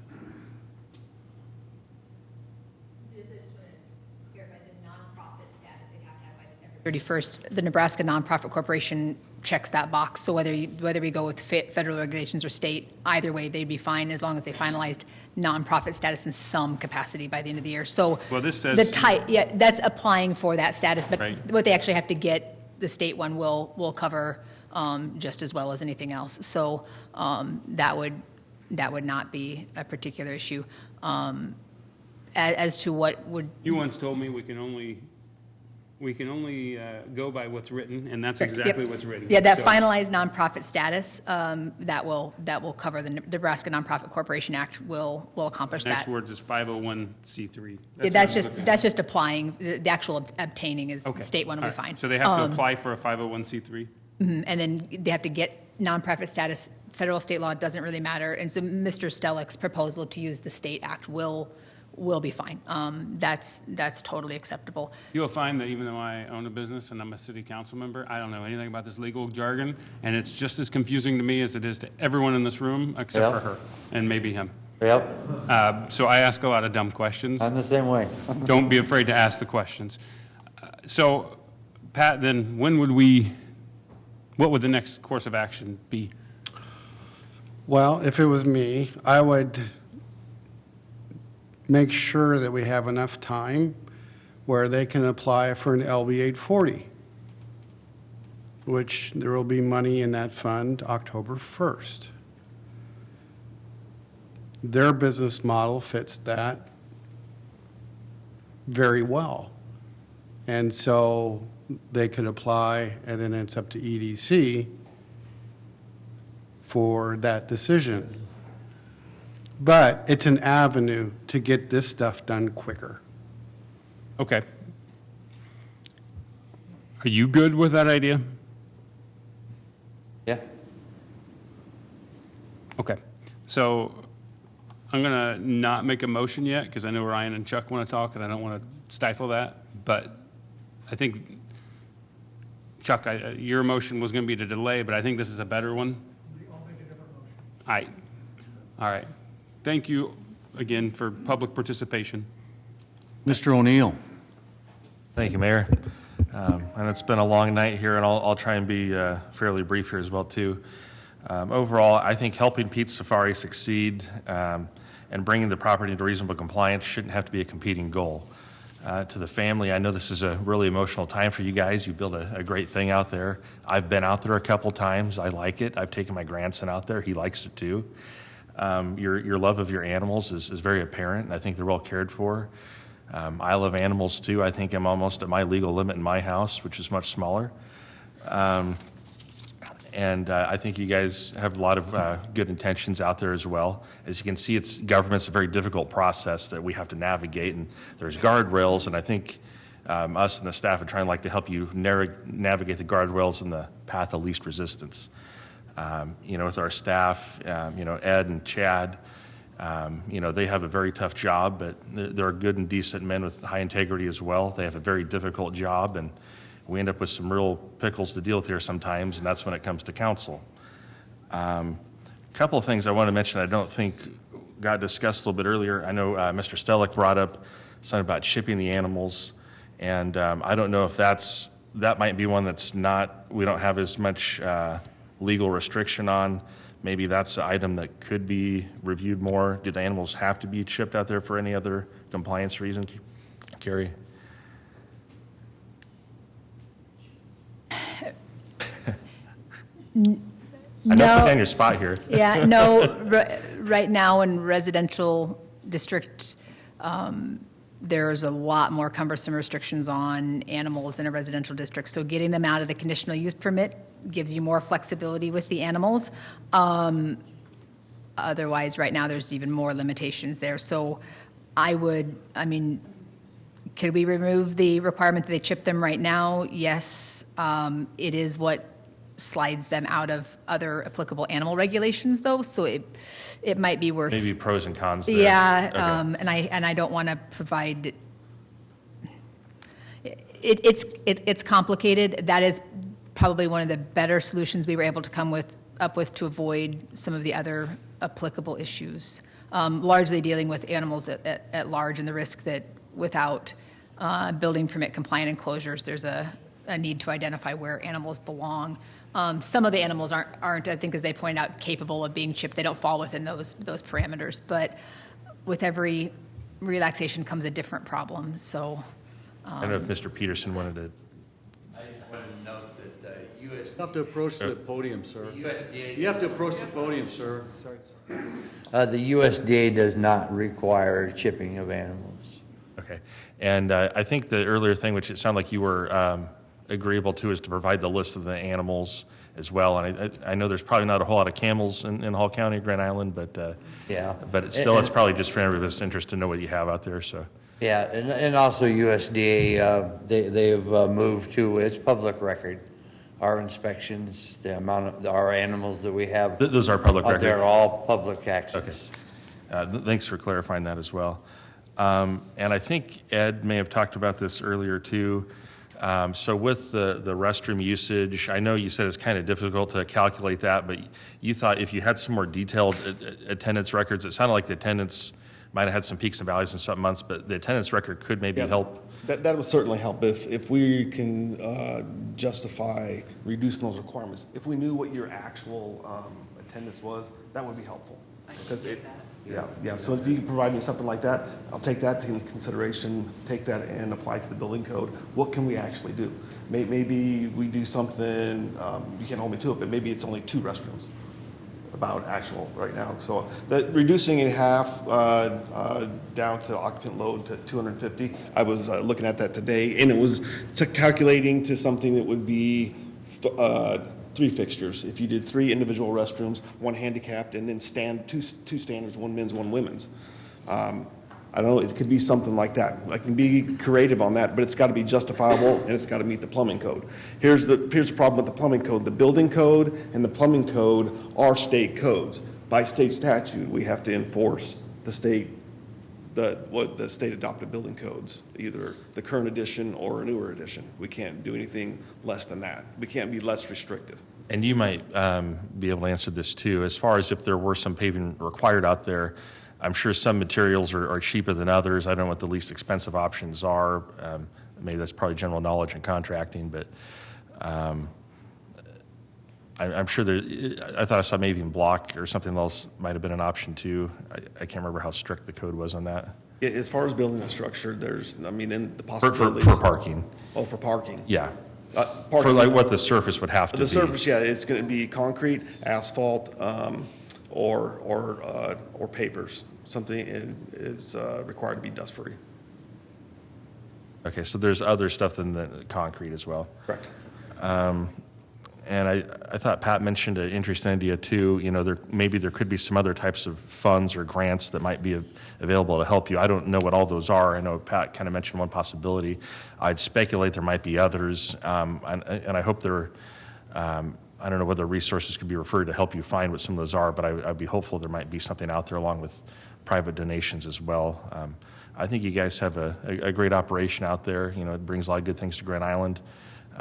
You know, I don't think anyone wants to see anything bad happen with your animals or anything else, and just trying to find what avenues we can do to help you. And maybe for now, the best thing is to have something temporary get you through the end of the year, and then we can kind of fine tune it. That's sounded like you were agreeable to that, but overall, it's a very difficult thing to navigate, and we want to make sure that we're going as careful as we can. So, but glad to hear from you guys as well, and appreciate what you do, and I'll pass the mic over to Chuck. Mr. Hawsey. Thank you, Mayor. There's already a motion on the table by Councilmember Sheard and seconded by Councilmember O'Neill, so I will make a motion to amend the resolution by removing all conditions except number F, which is the nonprofit status request, and number L, which was the 5-year term, which I'll amend to April 1 of 2027. I'll second. And what that would do was give them not only the couple of months to get the negotiations done, but also if there's applications for funding, maybe, you know, however it gets done, or through LB 840, it'll give you till April 1. If the funding comes out October 1, this is never a fast process. So I want to give you before the next season, but give you plenty of time to try to get everything negotiated, any funding sources available. And that's what I think going to April 1 achieves, is it gets us through this season, gets us into the next season, and then gives us time to listen to lawyer Stellick and just get everything figured out, get the funding in place, and make this thing continue to be the great place that it has been and hopefully continues to be, Kevin. So thank you for you and your family for helping, doing everything for Grand Island. You said except for item F. F and L. And L changes to April 1 of 2027.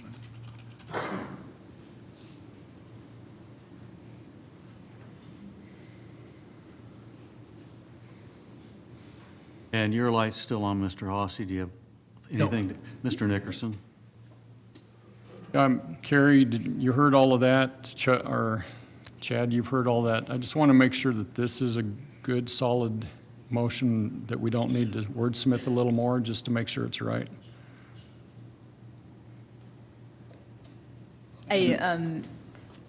Just to point clarity, Mr. O'Neill had asked a question about the chipping, and I had not gotten to the right pages in time. I wanted to clarify that the current conditions would allow a vet to override that. So if chipping of any particular animal is contraindicated by a veterinarian who knows what they're doing, that application would not apply. So I didn't get to that page turned quite in time. So for the concern about animals that it would be harmful, a licensed vet would have that full discretion there. As to the motion in front of you now, removing all of those conditions would leave Pete's in a still maybe in a precarious position. It's better than nothing, though. I'd probably suggest that some of the rest of those conditions stay in place to help get them out of limbo as much as possible, but it would be... Which ones? I would say that there's some things they could do anyway, whether they're in this condition or not. Again, like Mr. Nickerson pointed out, some of these would apply whether they're in here or not. The need to get building permits, the need to not occupy some setbacks, some of those. The general property maintenance provisions are going to apply whether they're there or not. Clarity and knowing what the expectations are is always better for a property owner under a conditional use permit, giving them the clarity so they can know whether what they're doing is okay or not. But it would be legal without those restrictions, just would not probably help them with other issues they're facing now. I would ask Mr. Peterson, well, Chad's got something he wants to add here. I would just suggest adding the bottom 2 paragraphs on Section A under permits, that the entrance building 17, that they need to apply for permits. we can just say that they agree not to use it until an occupancy certificate has been granted. And the same with the accessory structure, building number 7. Those are the two with electric.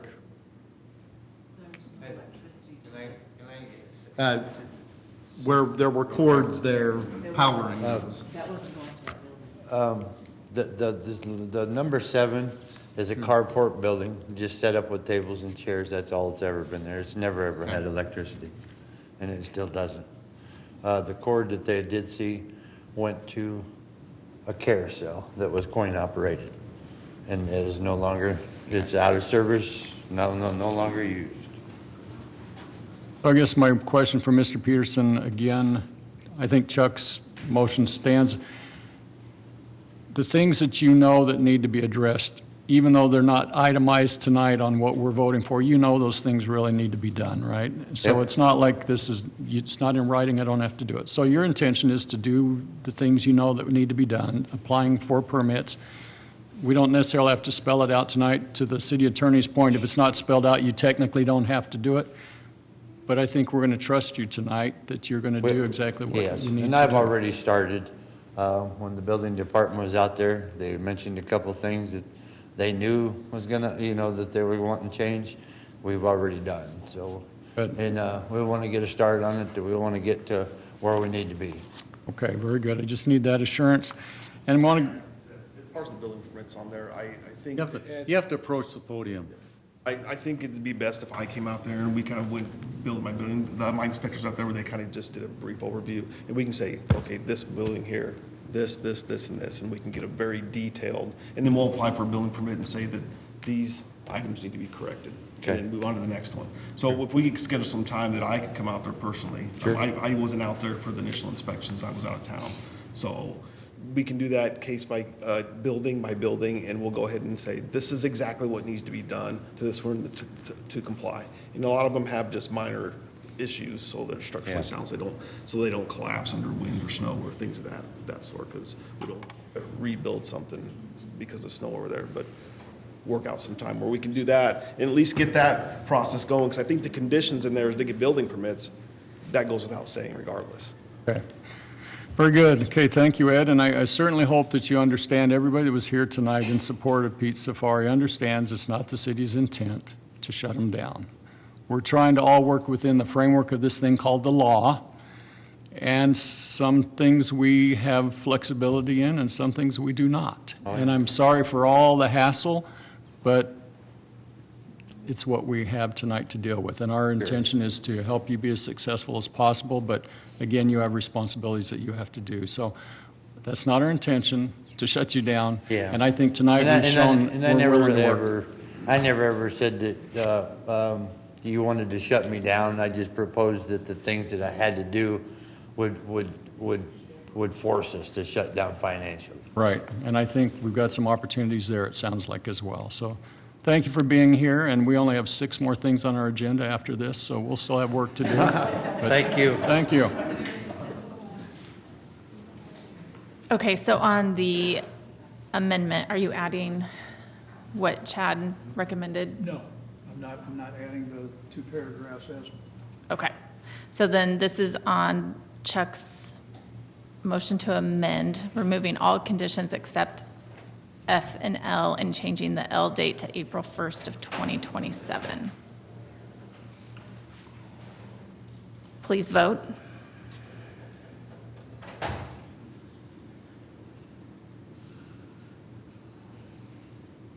Motion adopted.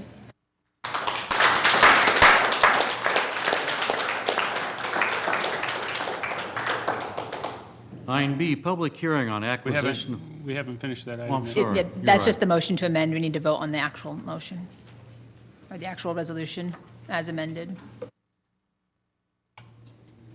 So we need a motion on the, Nope. nope, never mind. Let me go back to it. Please vote.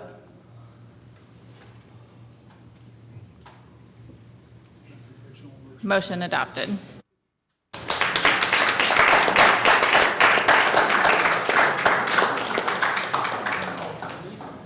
9B, public hearing on acquisition of permanent easements for State Street Deers Avenue improvements. Mr. Kurtz? Yes, this is for permanent easement acquisition for the State Street project that we're currently working on. Needed to construct sidewalk and utilities. Thank you, sir. Public hearing is now open. Is there anyone that would like to speak on this item? If not, public hearing is now closed. Here. I move to approve 2026-202. Mr. O'Neill. I second that motion. Discussion? Please vote. Motion adopted. Resolution 10A, consideration of approving reestablished tap fees for subdivided lots in Sanitary Sewer District Number 530T. Mr. Kurtz? Yes, this is for the assessment fees that were established during the Board of Equalization earlier in the meeting tonight. This is just updating the resolution so that they can be filed against the property deeds. Mr. Hawsey? Thank you, Mayor. I move to approve Resolution 2026-203. Mr. Sheard? Thank you. I second that. Any discussion? Mr. Nickerson? Yeah, Keith, on this, I couldn't ask on the other one, I don't think, but these are some pretty hefty tap fees. And do you ever get any pushback from people that we're going to need to pay this fee? I kind of assume we'd have people here tonight complaining about that, but is that just typically normal? They just know that that's going to happen? Because these are no small sums. They're large sums. I won't disagree with that. On these particular ones, we did, this was done back in 2015 or whatever, but there was distances away from the sewer main itself. The further away you got, the less value was assessed to that because there would have to be sewer built to that. Again, it's based on the project cost. I'm sure that there could be some pushback, but there's been properties that have been developed. Again, you look at that big area, that's a lot, but if we break it down into, let's say I want to build a commercial business on an acre or two, obviously that fee is a lot less on those subdivisions. So keep in mind, we did the Wildwood subdivision out there. Bosselman's is part of this as well. The lot fee is way more acceptable in terms of development cost when you look at it like that as compared to 100 acres of croplands. So those numbers do look pretty big, but I can't say that we really had any concern. Everybody on that list was mailed the notification. Yeah, when I see the price tag on some of those, I thought people would be here hollering about it, but it's not assessed until they tap into it. So this is a tap district, so yes, until they hook to it, they're not going to pay it.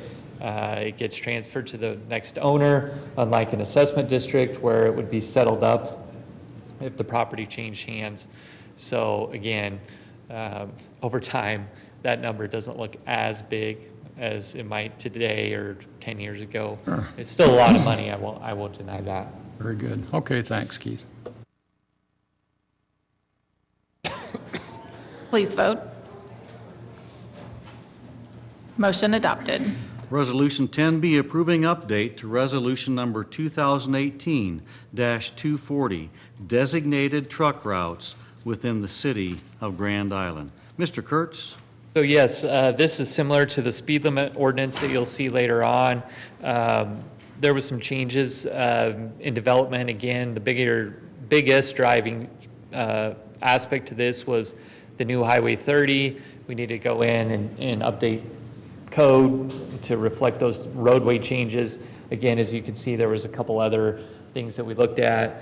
For example, on this one, we cleaned up some of those wordings based on just trying to simplify things. So again, I'm going to call it more of a maintenance, housekeeping type item for updating that.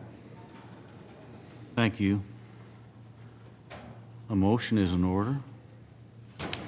Mr. O'Neill? I move we approve 2026-204. And Mr. Lanfair. I second. Any discussion? Please vote. Motion adopted.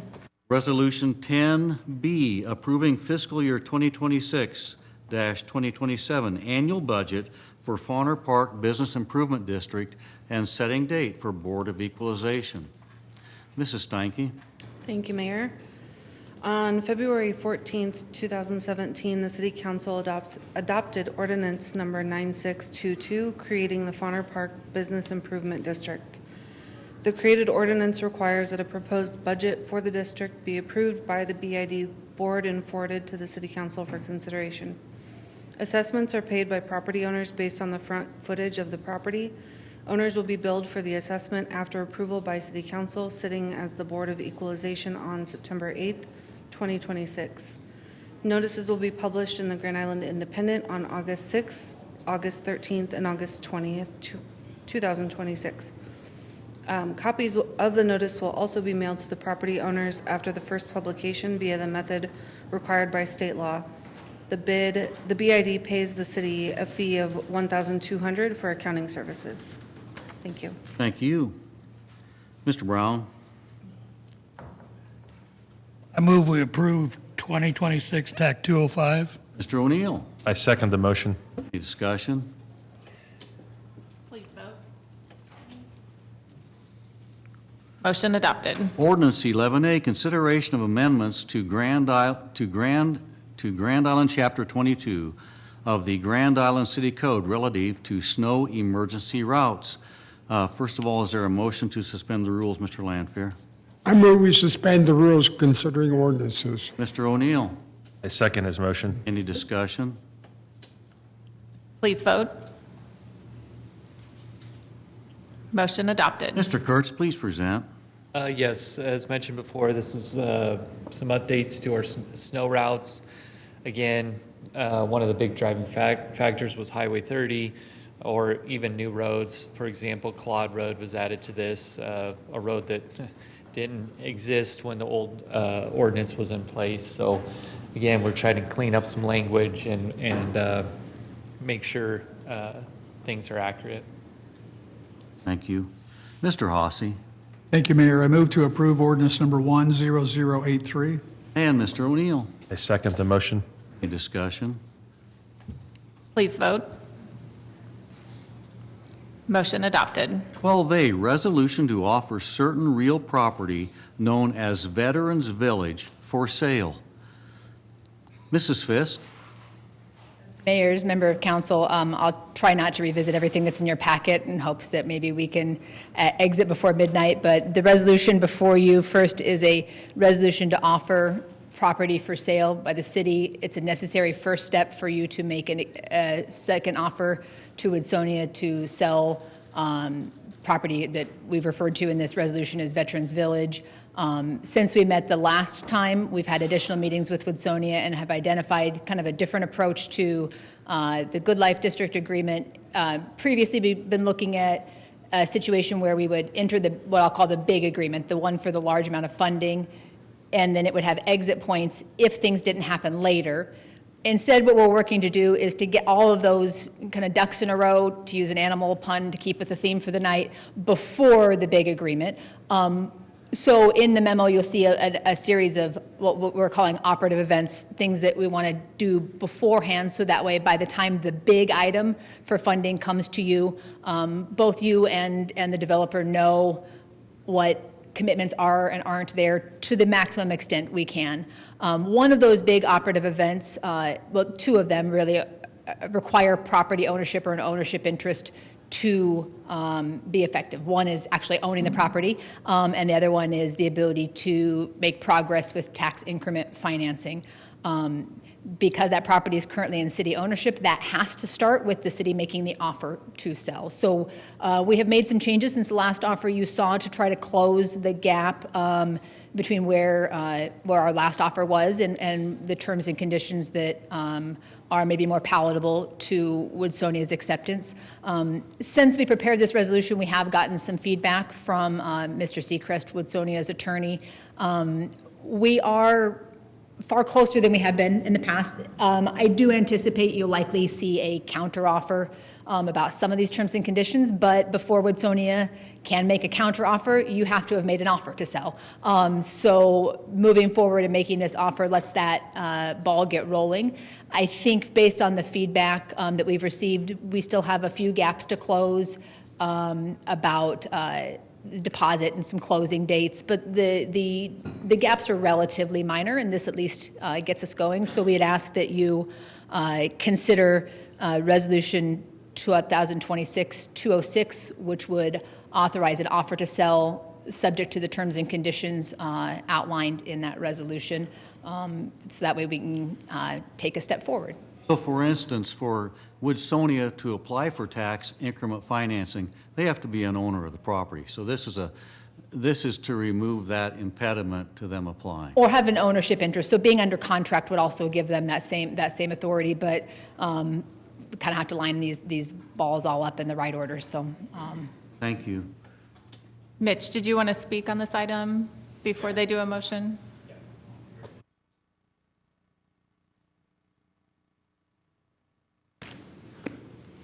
Mitch Holland, 21160 C Street, Elkhorn, Nebraska. I think Carrie gave a great kind of overview of where we're at. We had a meeting on July 17th that I thought was really productive. And per that meeting kind of laid out, I think your memo does a really good job of laying out kind of where we need to go from here to hopefully in October.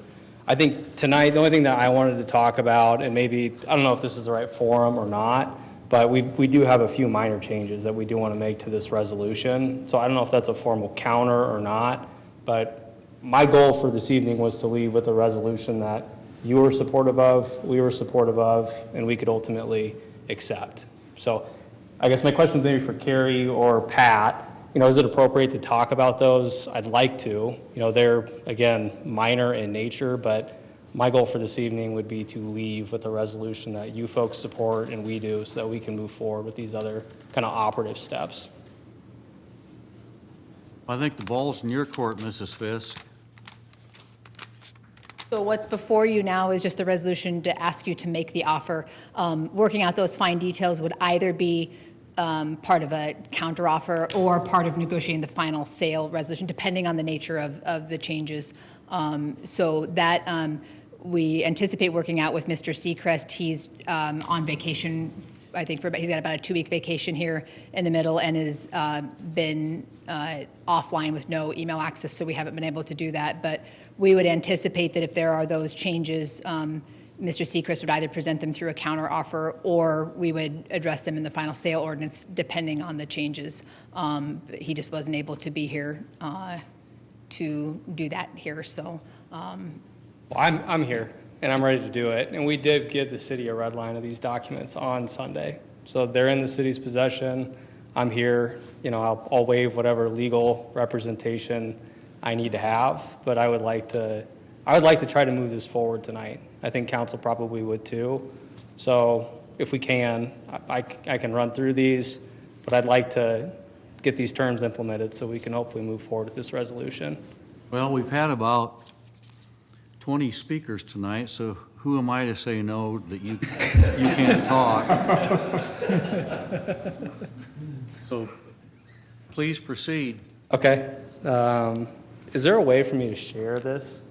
Any version of this? Can I pass out? You can talk about it. Could I give out hard copies? No. It's not a part of our agenda packet, but you're welcome to speak to your proposals. Okay. Well, again, we did provide these on Sunday, so the city does have copies of these. I think the main objective is, my understanding is this resolution is basically an LOI for the ordinance, right? This sets the groundwork for what that ordinance is going to entail. So the main things that we are coming back with requested modifications on, the first would be the earnest money. We're happy to put up an earnest money amount that's contemplated in Section 3 of this resolution, that we would put that up, I think, August 19th. What we would like to have, though, is that money be refundable to us in the event that we don't execute all these documents and ultimately aren't able to close on the property. What we don't want to do is put $150,000 up and then ultimately not close on the property. So that's a standard real estate practice. I hope that would be one that would be acceptable to council, but these other documents that Carrie addressed, those are documents we're gonna have to work through. A lot of those are gonna be in the city's court. If we don't end up crossing the line, we wanna make sure that we can get our earnest money back. So our request is that the earnest money would be refundable in that event. I think the second, again, these are really minor. I don't think these are big contentious items to talk through, but in section 4, the acceptance deadline, we did contemplate an October 30th execution date on this.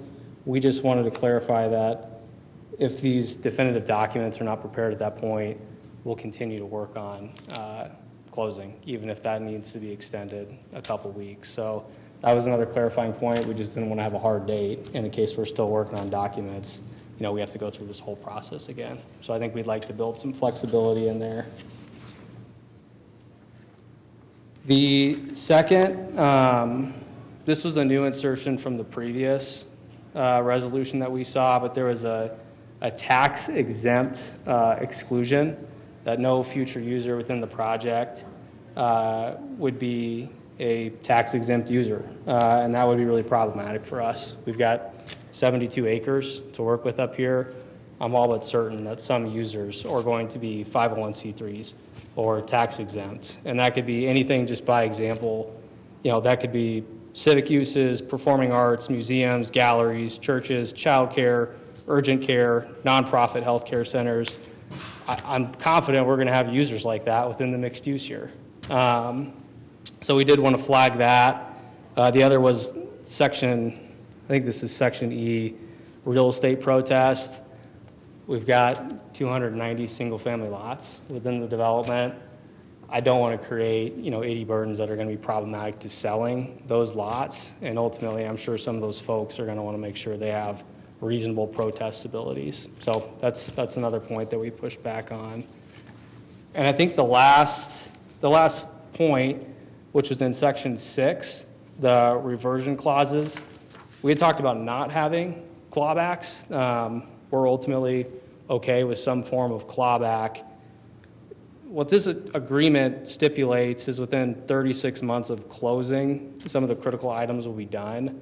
As we've contemplated in the development agreement, I think we want to keep this consistent with the development agreement in that we're tying the completion of these critical projects to having the funding that we need to complete them.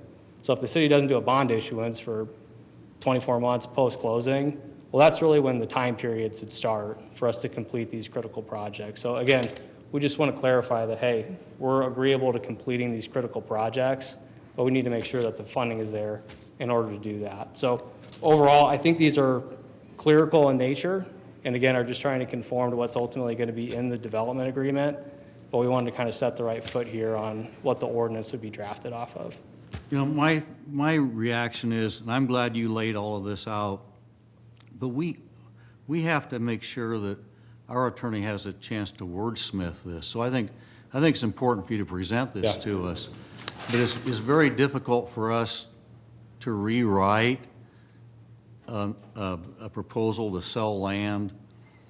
So I guess what I'm asking is,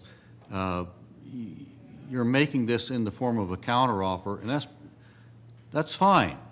But I don't know if we can rewrite our offer to sell tonight.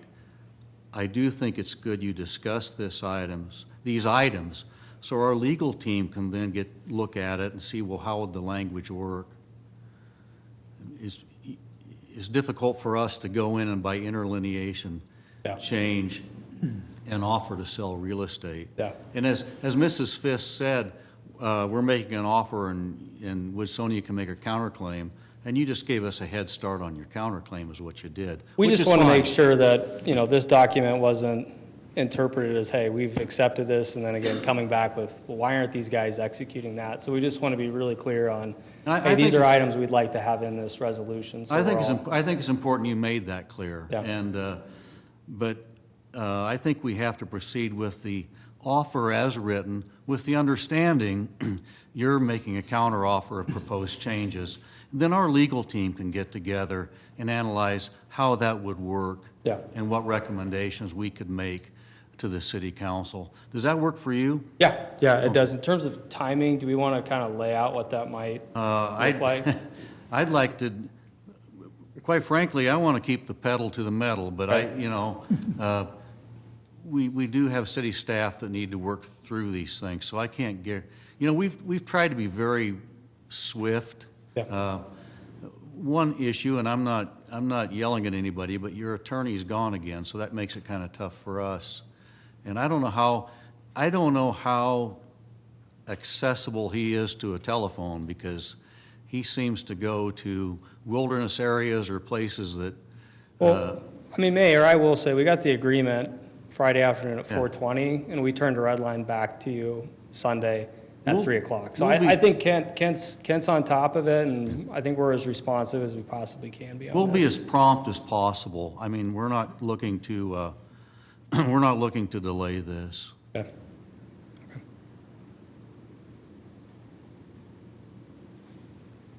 I think we're going to take up, anything else you'd like to add before we take up a motion? I would not. I just appreciate you guys' time. All right, thank you. Mr. Hossie? Thank you, Mayor. I would move to approve Resolution 2026-206. And Mr. Lanfear? I second. Any discussion, Mr. Nickerson? Oh, wait. I need Carrie and Mitch here.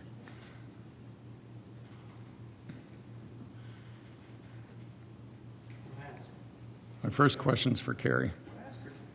She's in conversation. I apologize. So Carrie, my first question will be, can we discuss any of the things that Mitch shared with us tonight, since it was presented to us?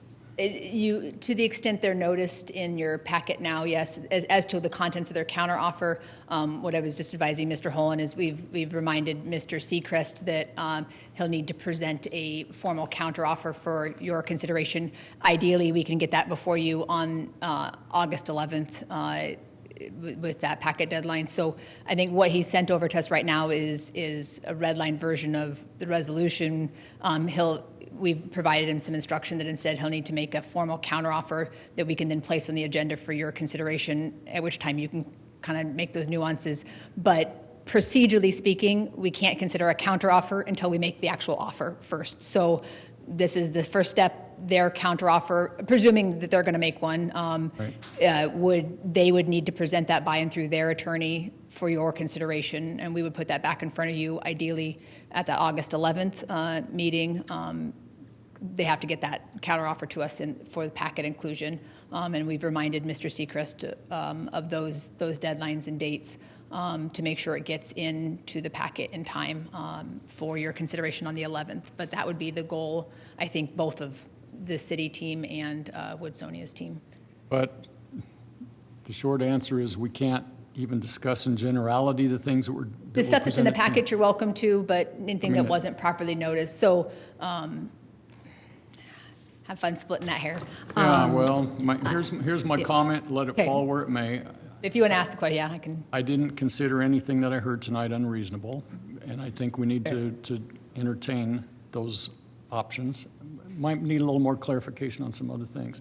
But that would just be my general comment based on what I heard tonight. Seems fairly reasonable to Yep, me. so procedurally speaking, that Sonia would need to present that in a counteroffer. We would then place that on the agenda, provide any sort of nuanced analysis that might be necessary. I think as Mr. Hollen indicated, a lot of the terms are probably more form over function.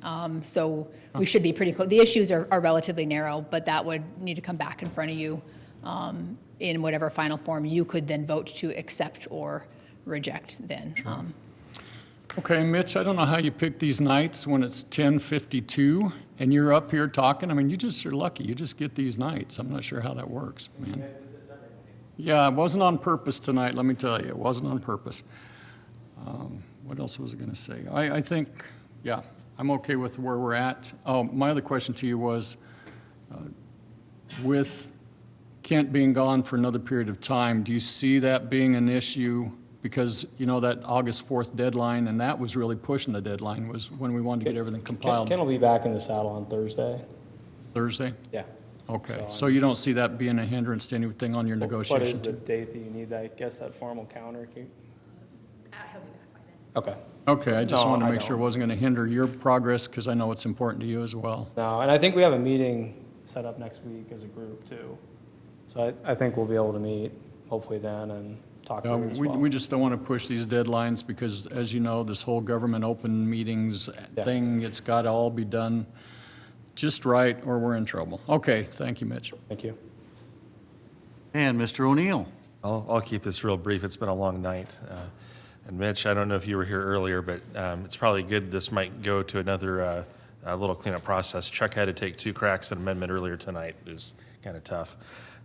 Yeah, I think the whole goal of this is just trying to really get the ball rolling on this process. And yeah, if we can come back and get it for the next meeting, that'd be excellent. I'd love to have that goal with everybody, and really hoping we can do that. But I'm glad to see that things are taking a good constructive turn in the process for this as well. And just hope every meeting can be productive. Love getting the open, honest answers out of you out here tonight too, and hope we can get this approved tonight and see what we come back with for the next meeting. So thank you.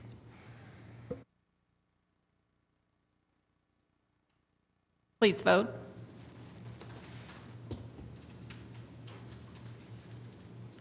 Motion adopted. Ordinance number 12B, ordinance number 10084, an ordinance to amend Chapter 38, Article 2, Sections 14, Definitions, and Section 16, Good Life District Occupation Tax, a provision of the City of Grand Islands, a Good Life District Economic Development Program, to create an additional Good Life District occupation tax over portions of the Good Life District program area as defined therein, and to provide for publication and an effective date of this ordinance. Mrs. Fisk? Well, first of all, we need to suspend the statutory rules. Mr. O'Neill? I move that we suspend the statutory rules. Mr. Lanfear? I second. Any discussion? Please vote. Motion adopted. Mrs. Fisk? Mayor's member of council, like with the last item, the creation of an occupation tax on the northern half of our Good Life District, that property we're calling Veterans Village, has been identified as Woodsonia as a key critical task that needs to be accomplished before they feel comfortable entering into the rest of the kind of larger commitments with the Good Life District agreement, the larger funding agreement. This ordinance serves to be that affirmative council action to establish that occupation tax. What's before you is adding an area to the definition section, what we've called the Veterans Village occupation tax area, which is that northern portion. And it then establishes a 2% occupation tax on any taxable transactions, same as the last occupation tax you had here, for any taxable transactions that occur within those northern boundaries. As you're aware right now, that is a cornfield, so there's no taxable transactions occurring. This ordinance would become effective on October 1st of 2028. So it gives some time for development to actually exist, but lays that framework so that way Woodsonia knows that when development occurs, there'll be an extra 2% occupation tax going into that local sources of revenue available for use in that Veterans Village development. So this ordinance would serve to accomplish that. Otherwise, it functions exactly the same as the prior occupation tax we had over the entire Good Life District before the state took over collections, except this would be back to being administered by the city. It would, and I don't know the exact percentages, but it would create a fairly comparable taxable situation between what exists with the state sales tax and the EEA in the southern portions of the district, up in the northern portions of the district. So would not tax any new users that exist right now. Mitch, did you want to talk on this one? I'm more just had a general question. This is for Carrie. But we were good with the ordinance, but in terms of the remittance of the funds pursuant to this ordinance, will that be addressed in the Good Life District agreement then, or what agreement will that be contemplated within? Because I don't think that was in the ordinance. So after October 21st of 2028, any money collected would be deposited into Right now, it's the current Good Life District Fund into a special allocated account that just contains this Veterans Village occupation tax. How that money comes out of the account would be handled probably through the main Good Life District agreement. But for now, this just creates how the money gets in. Another agreement will deal with how it comes out. Anything else you wish to add? Mr. Hossie? Thank you, Mayor. I move to approve ordinance number 10084. And Mr. Stelk? Discussion, Mr. Hossie? Thank you, Mayor. Yeah, this financial piece has been part of the plan for the last several years, and so we've seen this coming, and I'm glad we're eating this, this elephant one bite at a time, as we'll keep the animal references going. And Mr. Sheard?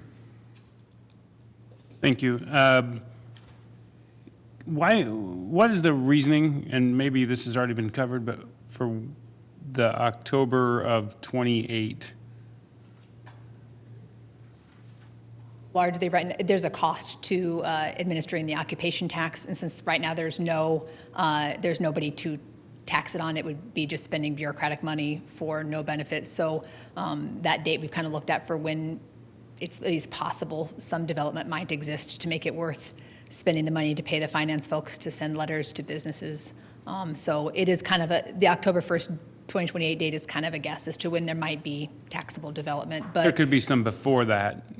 And this ordinance would miss anybody who did a taxable transaction before that. But by the time we backdate our guess as to when development will show up and the required notices to property owners, this was as close as we could get to not too early, not too late. Perfect. But Okay. it is a bit speculative. That's a fantastic answer that I can actually understand. Thank you. Please vote. Motion adopted. We are adjourned.